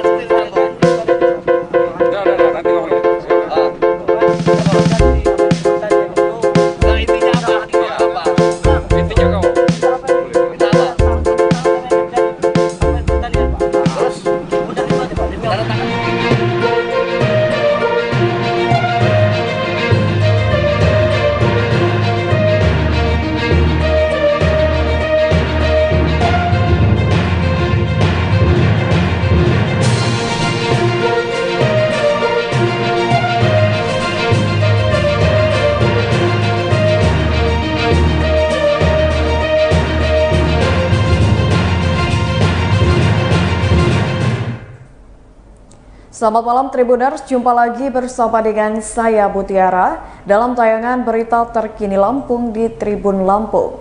Kami akan menyajikan informasi menarik dan terkini untuk Anda dari berbagai daerah di Provinsi Lampung. Dan inilah berita terkini selengkapnya. Pelaku perampokan uang senilai 278 juta di Bakauheni dibekuk polisi di rumah mertua. Salah satu pelaku perampokan di Anjungan Tunai Mandiri Mini di Jalan Lintas Sumatera, Dusun Kenyayan, Bakauheni, Lampung Selatan dengan kerugian 278 juta rupiah berhasil dibekuk polisi. Wakapolres Lampung Selatan Kompol Sukamso pada Selasa 22 November 2022 mengatakan pelaku perampokan telah ditangkap Polres Lampung Selatan bersama dengan tim dari Ditreskrimum Polda Sumatera Selatan. Pelaku yang ditangkap bernama Ali Sudin berusia 26 tahun alias Ateng, warga desa Bumi Harapan, Kecamatan Gelam, Kabupaten Ogan Ilir, Sumatera Selatan. Ali Sudin dibekuk polisi di rumah mertuanya di Teluk Gelam, Oki, Sumatera Selatan pada Jumat 18 November 2022. Pelaku mengakui melakukan perampokan sebesar 278 juta rupiah bersama dengan seseorang bernama M. Najib Ansyori Hasmi alias Eeng yang kini DPO. Setelah itu polisi melakukan pengembangan, namun saat polisi melakukan penyidikan, pelaku Ali Sudin melakukan perlawanan sehingga ditembak kakinya. Kompol Sukamso mengatakan tim gabungan kemudian melanjutkan penggerebekan ke rumah pelaku M. Najib alias Eeng di Kayu Agung, Oki, namun pelaku sudah kabur.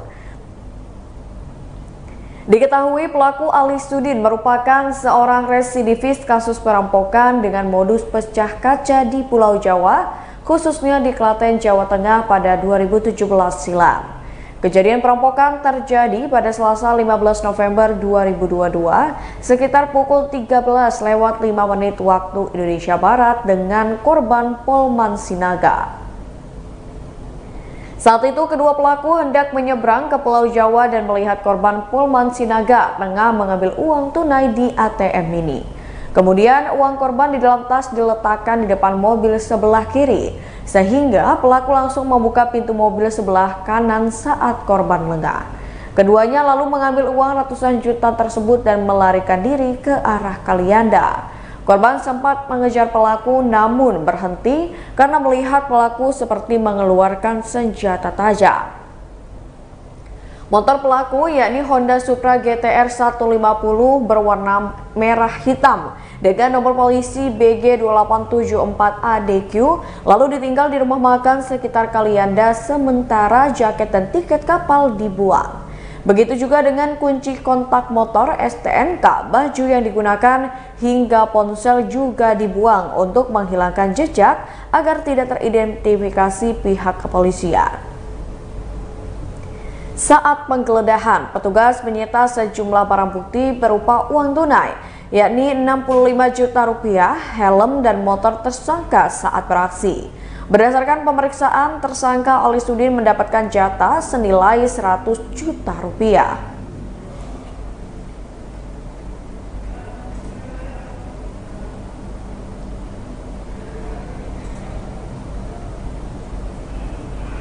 Berita selanjutnya, ratusan massa di Lampung Tengah bentrok dengan personil gabungan, 8 orang ditangkap.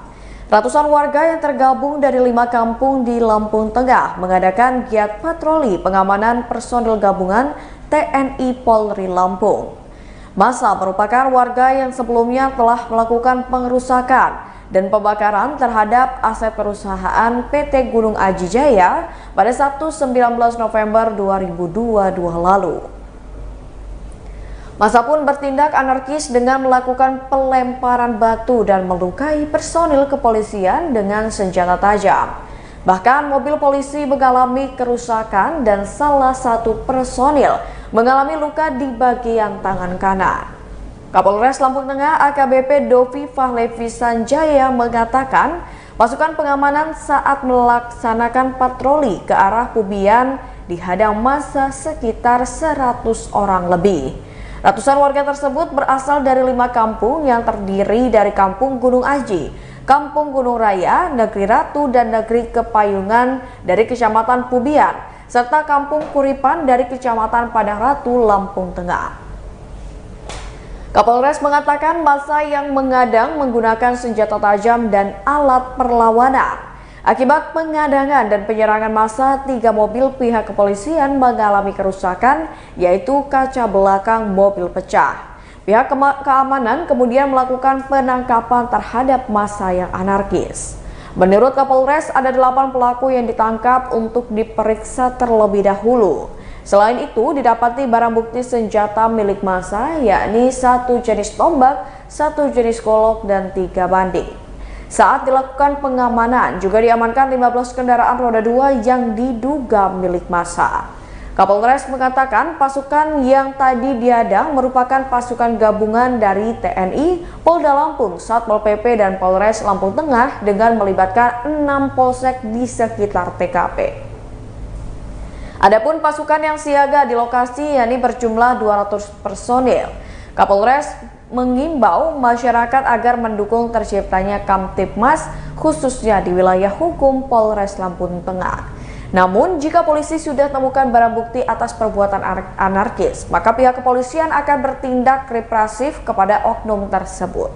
Kapolres mengatakan dugaan kuat 8 orang bahkan massa yang mengadang merupakan massa yang melakukan tindakan anarkis terhadap bangunan PT GAJ.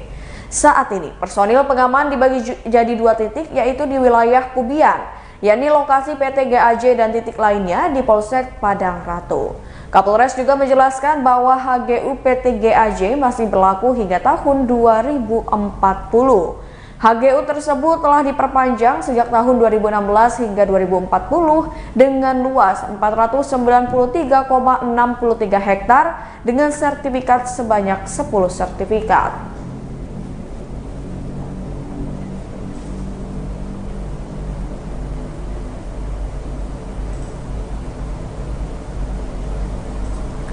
Berita selanjutnya, gagal menyalip truk, pengendara motor tewas kecelakaan di Pringsewu. Akibat gagal menyalip sebuah truk, pengendara sepeda motor di Pringsewu meninggal dunia pada Senin 21 November 2022 sore sekira pukul 16:30 waktu Indonesia Barat. Akibat gagal menyalip sebuah truk, pengendara sepeda motor di Pringsewu tewas pada Senin 21 November sore. Kapolres Pringsewu AKBP Rio Cahyowidi melalui Kasat Lantas Ibtu Khairul Bahri mengatakan kecelakaan yang mengakibatkan pengendara motor meninggal dunia di Pringsewu terjadi di Jalan Raya Pekon Podosari Pringsewu. Menurut Kapolres, pada Selasa 22 November 2022, kecelakaan itu melibatkan 1 unit motor Honda Supra dengan nomor polisi BE 4135UG dengan truk tangki dengan nomor polisi BE 8319FM. Pengendara yang meninggal bernama Ahmad Thohirin berusia 35 tahun yang merupakan warga desa Linggaupura, Lampung Tengah. Sedangkan pengemudi truk tangki adalah Maidu Groho yang merupakan warga desa Srikaton Trimurejo, Lampung Tengah. Khairul menyebut Mei tidak mengalami luka pasca insiden tersebut. Ia juga menjelaskan peristiwa bermula dari kedua kendaraan yang melaju beriringan dari arah Sukoharjo menuju Pringsewu. Saat melintas di TKP, motor yang dikendarai korban berusaha mendahului truk tangki. Namun saat menyalip, kerombong yang dibawa korban membentur badan truk. Akibatnya motor terjatuh dan korban terpental ke bawah kolong dan meninggal dunia. Setelah dievakuasi ke rumah sakit, korban dinyatakan sudah meninggal dunia. Khairul menyebutkan guna penyelidikan lebih lanjut, pengemudi truk dan juga kedua kendaraan yang terlibat diamankan di Mapolres Pringsewu.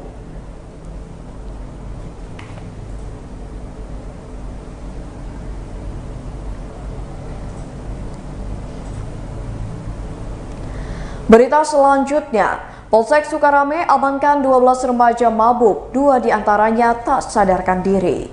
Polsek Sukarame berhasil mengamankan 12 remaja mabuk dan 7 pasang atau 14 orang yang berada di dalam kamar indekos di Kecamatan Waihalim pada Minggu 20 November 2022 dini hari. Kapolsek Sukarame Kompol Warsito mengatakan ada 2 kegiatan pada Minggu 20 November 2022 kemarin, yakni sekitar pukul 1:30 waktu Indonesia Barat hingga pukul 4 waktu Indonesia Barat. Ia mengatakan polisi mengamankan 12 remaja sedang nongkrong yang diduga mabuk pada Minggu 20 November 2022 dini hari. Kapolsek menjelaskan 2 dari 12 remaja tersebut sampai tidak sadarkan diri akibat mabuk berat. Kompol Warsito mengatakan para remaja diamankan ke Mapolsek Sukarame untuk didata. Awalnya aparat Polsek Sukarame mendapati informasi dari warga adanya belasan remaja mabuk yang membuat resah warga. Mendapati laporan tersebut, polisi langsung menuju ke lokasi kejadian. Beberapa ada yang berhasil kabur, sementara 10 remaja berhasil ditangkap dan 2 remaja lainnya tergeletak tidak sadarkan diri akibat mabuk berat. Polisi kemudian menghubungi orang tua kedua remaja yang mabuk berat untuk dibawa ke rumah guna diberikan pertolongan secara intensif. Ia mengatakan 12 remaja itu mendapatkan teguran dan polisi memanggil orang tua para remaja. Kemudian polisi melakukan interogasi, pendataan, difoto dan dipanggil orang tuanya untuk mendapatkan pembinaan. Selain mendapati 12 remaja mabuk-mabukan, polisi juga mengamankan 7 pasangan dari kamar indekos di daerah Kecamatan Waihalim. Menurut Kompol Warsito, mereka bukanlah suami istri dan usianya berada di rentan 19 hingga 25 tahun.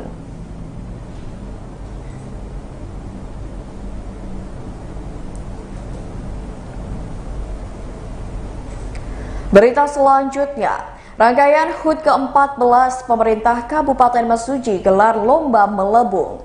Pemerintah Kabupaten Mesuji melalui Dinas Perikanan Mesuji mengadakan lomba melebung di Desa Wiralaga 2, Kecamatan Mesuji pada Selasa 22 November 2022. Lomba melebung sendiri menjadi salah satu rangkaian kegiatan untuk menyambut hari ulang tahun Kabupaten Mesuji yang ke-14.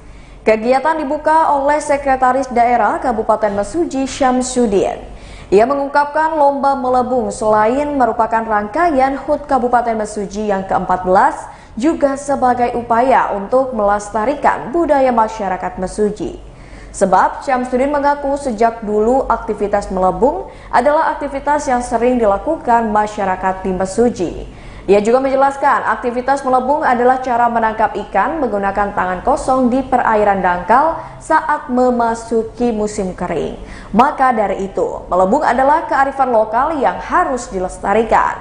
Ia berharap dengan diselenggarakannya tradisi tersebut bukan hanya sebatas perayaan HUT Mesuji saja, tapi dapat bermakna untuk menjaga silaturahmi. Syamsuddin juga menilai kedepannya lomba melebung sangat berpotensi untuk menjadi objek wisata asalkan dikemas dengan baik.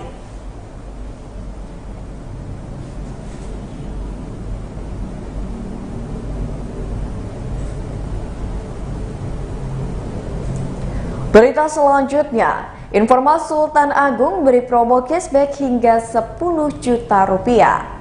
Menyambut Natal dan Tahun Baru, Informa Sultan Agung memberikan promo bertajuk Warm Celebration, Enjoy and Love yang berlaku hingga 30 November 2022. Deputy Store Manager Informa Sultan Agung Fitria Novmeriansyah mengatakan promo ini adalah promo yang berlaku untuk furniture.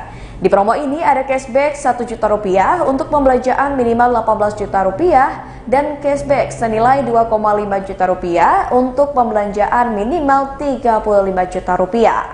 Namun kalau konsumen belanja minimal Rp45 juta dapat cashback Rp2,5 juta dan hadiah langsung bin bag.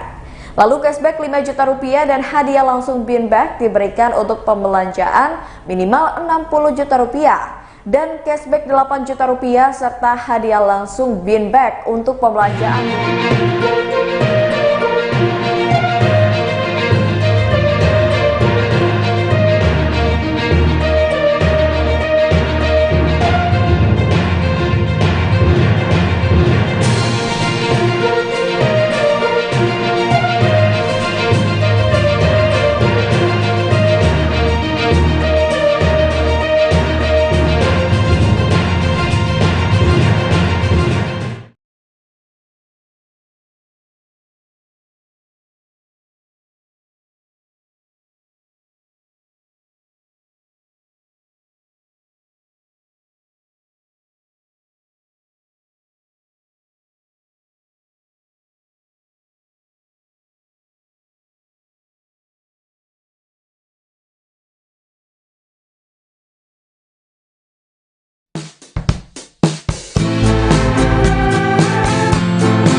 Halo Tribuners, wisata Lampung kali ini sedang berada di wisata Puncak Vietnam.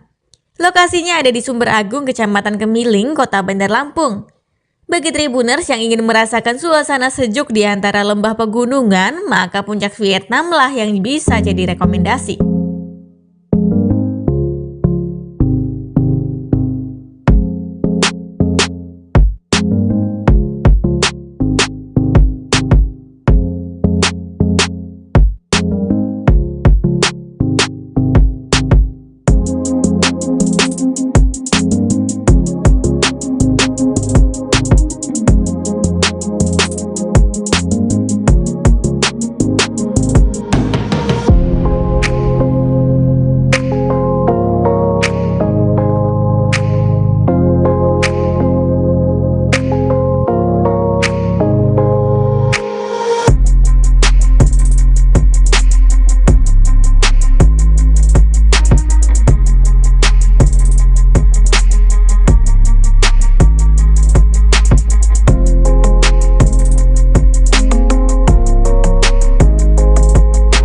Tiket masuknya hanya Rp10.000 per orang, bisa berwisata sepuasnya dan nambah stok foto sebanyak-banyaknya. Puncak Vietnam ini bisa dikunjungi antara pukul 9 pagi sampai 8 malam.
Bila sudah merasa penat dengan suasana padat perkotaan, kini saatnya deh ngadem ke lokasi wisata dengan pemandangan lembah perbukitan dan pegunungan hijau yang bisa buat cuci mata.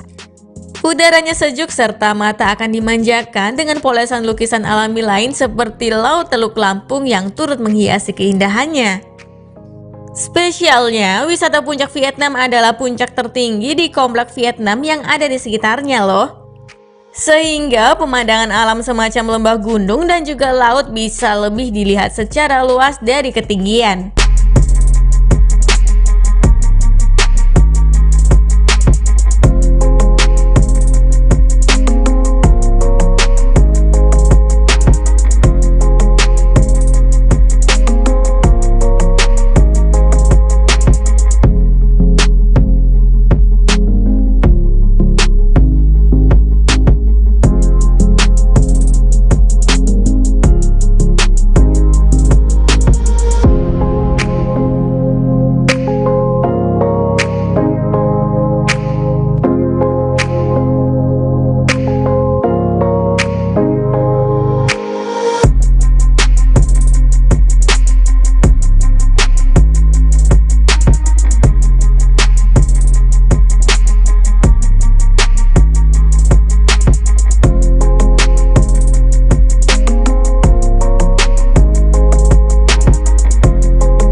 Panorama lembah perbukitan sangatlah dekat dari sini sehingga tampak jelas pohon-pohon hijau nan lebat pada bukit dan juga gunungnya.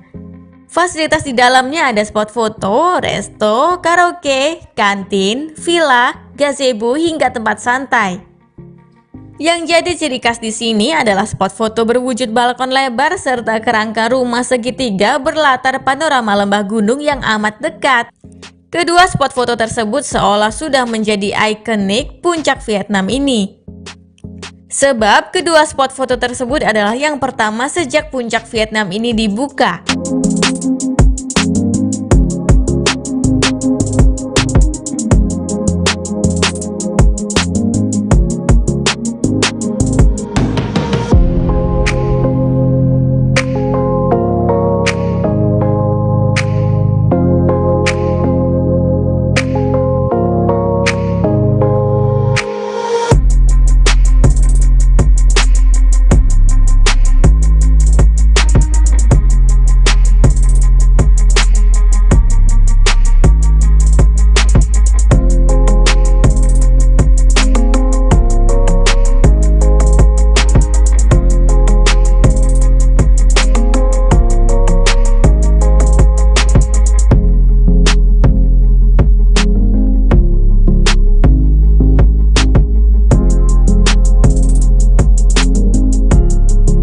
Melihat perkembangannya, saat ini spot foto makin bertambah. Ada spot foto lorong cinta dan juga kereta kencana jumbo loh.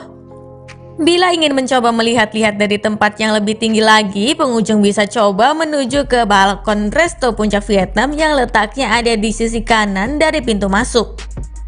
Restoran menyajikan makanan berat seperti nasi ayam, nasi lele, dan juga lainnya.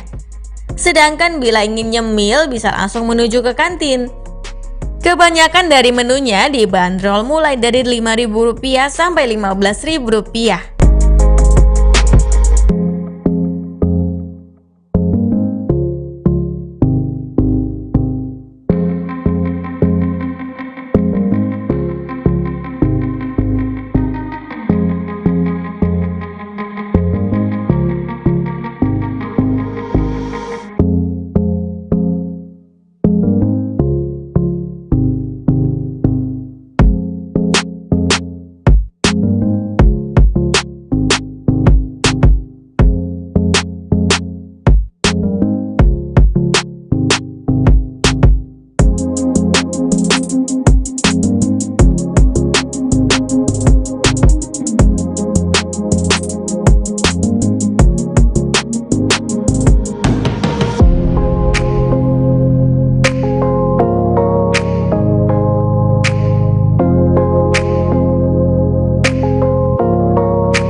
Wisata puncak Vietnam ini memang sudah banyak dikunjungi oleh para wisatawan dari dalam kota maupun dari luar kota. Bila penasaran ingin segera menuju ke sana, ini dia rutenya.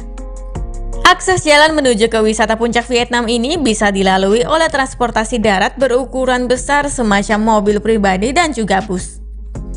Namun harap berhati-hati karena saat hendak memasuki wilayah wisata, beberapa trek jalan menanjak dan juga bergelombang.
Nah, bila Tribuners berasal dari Terminal Kemiling menuju ke Puncak Vietnam bisa ditempuh sejauh 5 km perjalanan atau setara dengan 10 menit durasi perjalanan. Calon wisatawan harus melalui Jalan Teuku Ciditiro dulu, kemudian mengikuti jalur hingga ke Jalan Wan Abdurrahman. Nantinya Tribuners akan menemukan pelang nama petunjuk ke Puncak Vietnam ini.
Baiklah Tribuners, inilah wisata Lampung di Puncak Vietnam.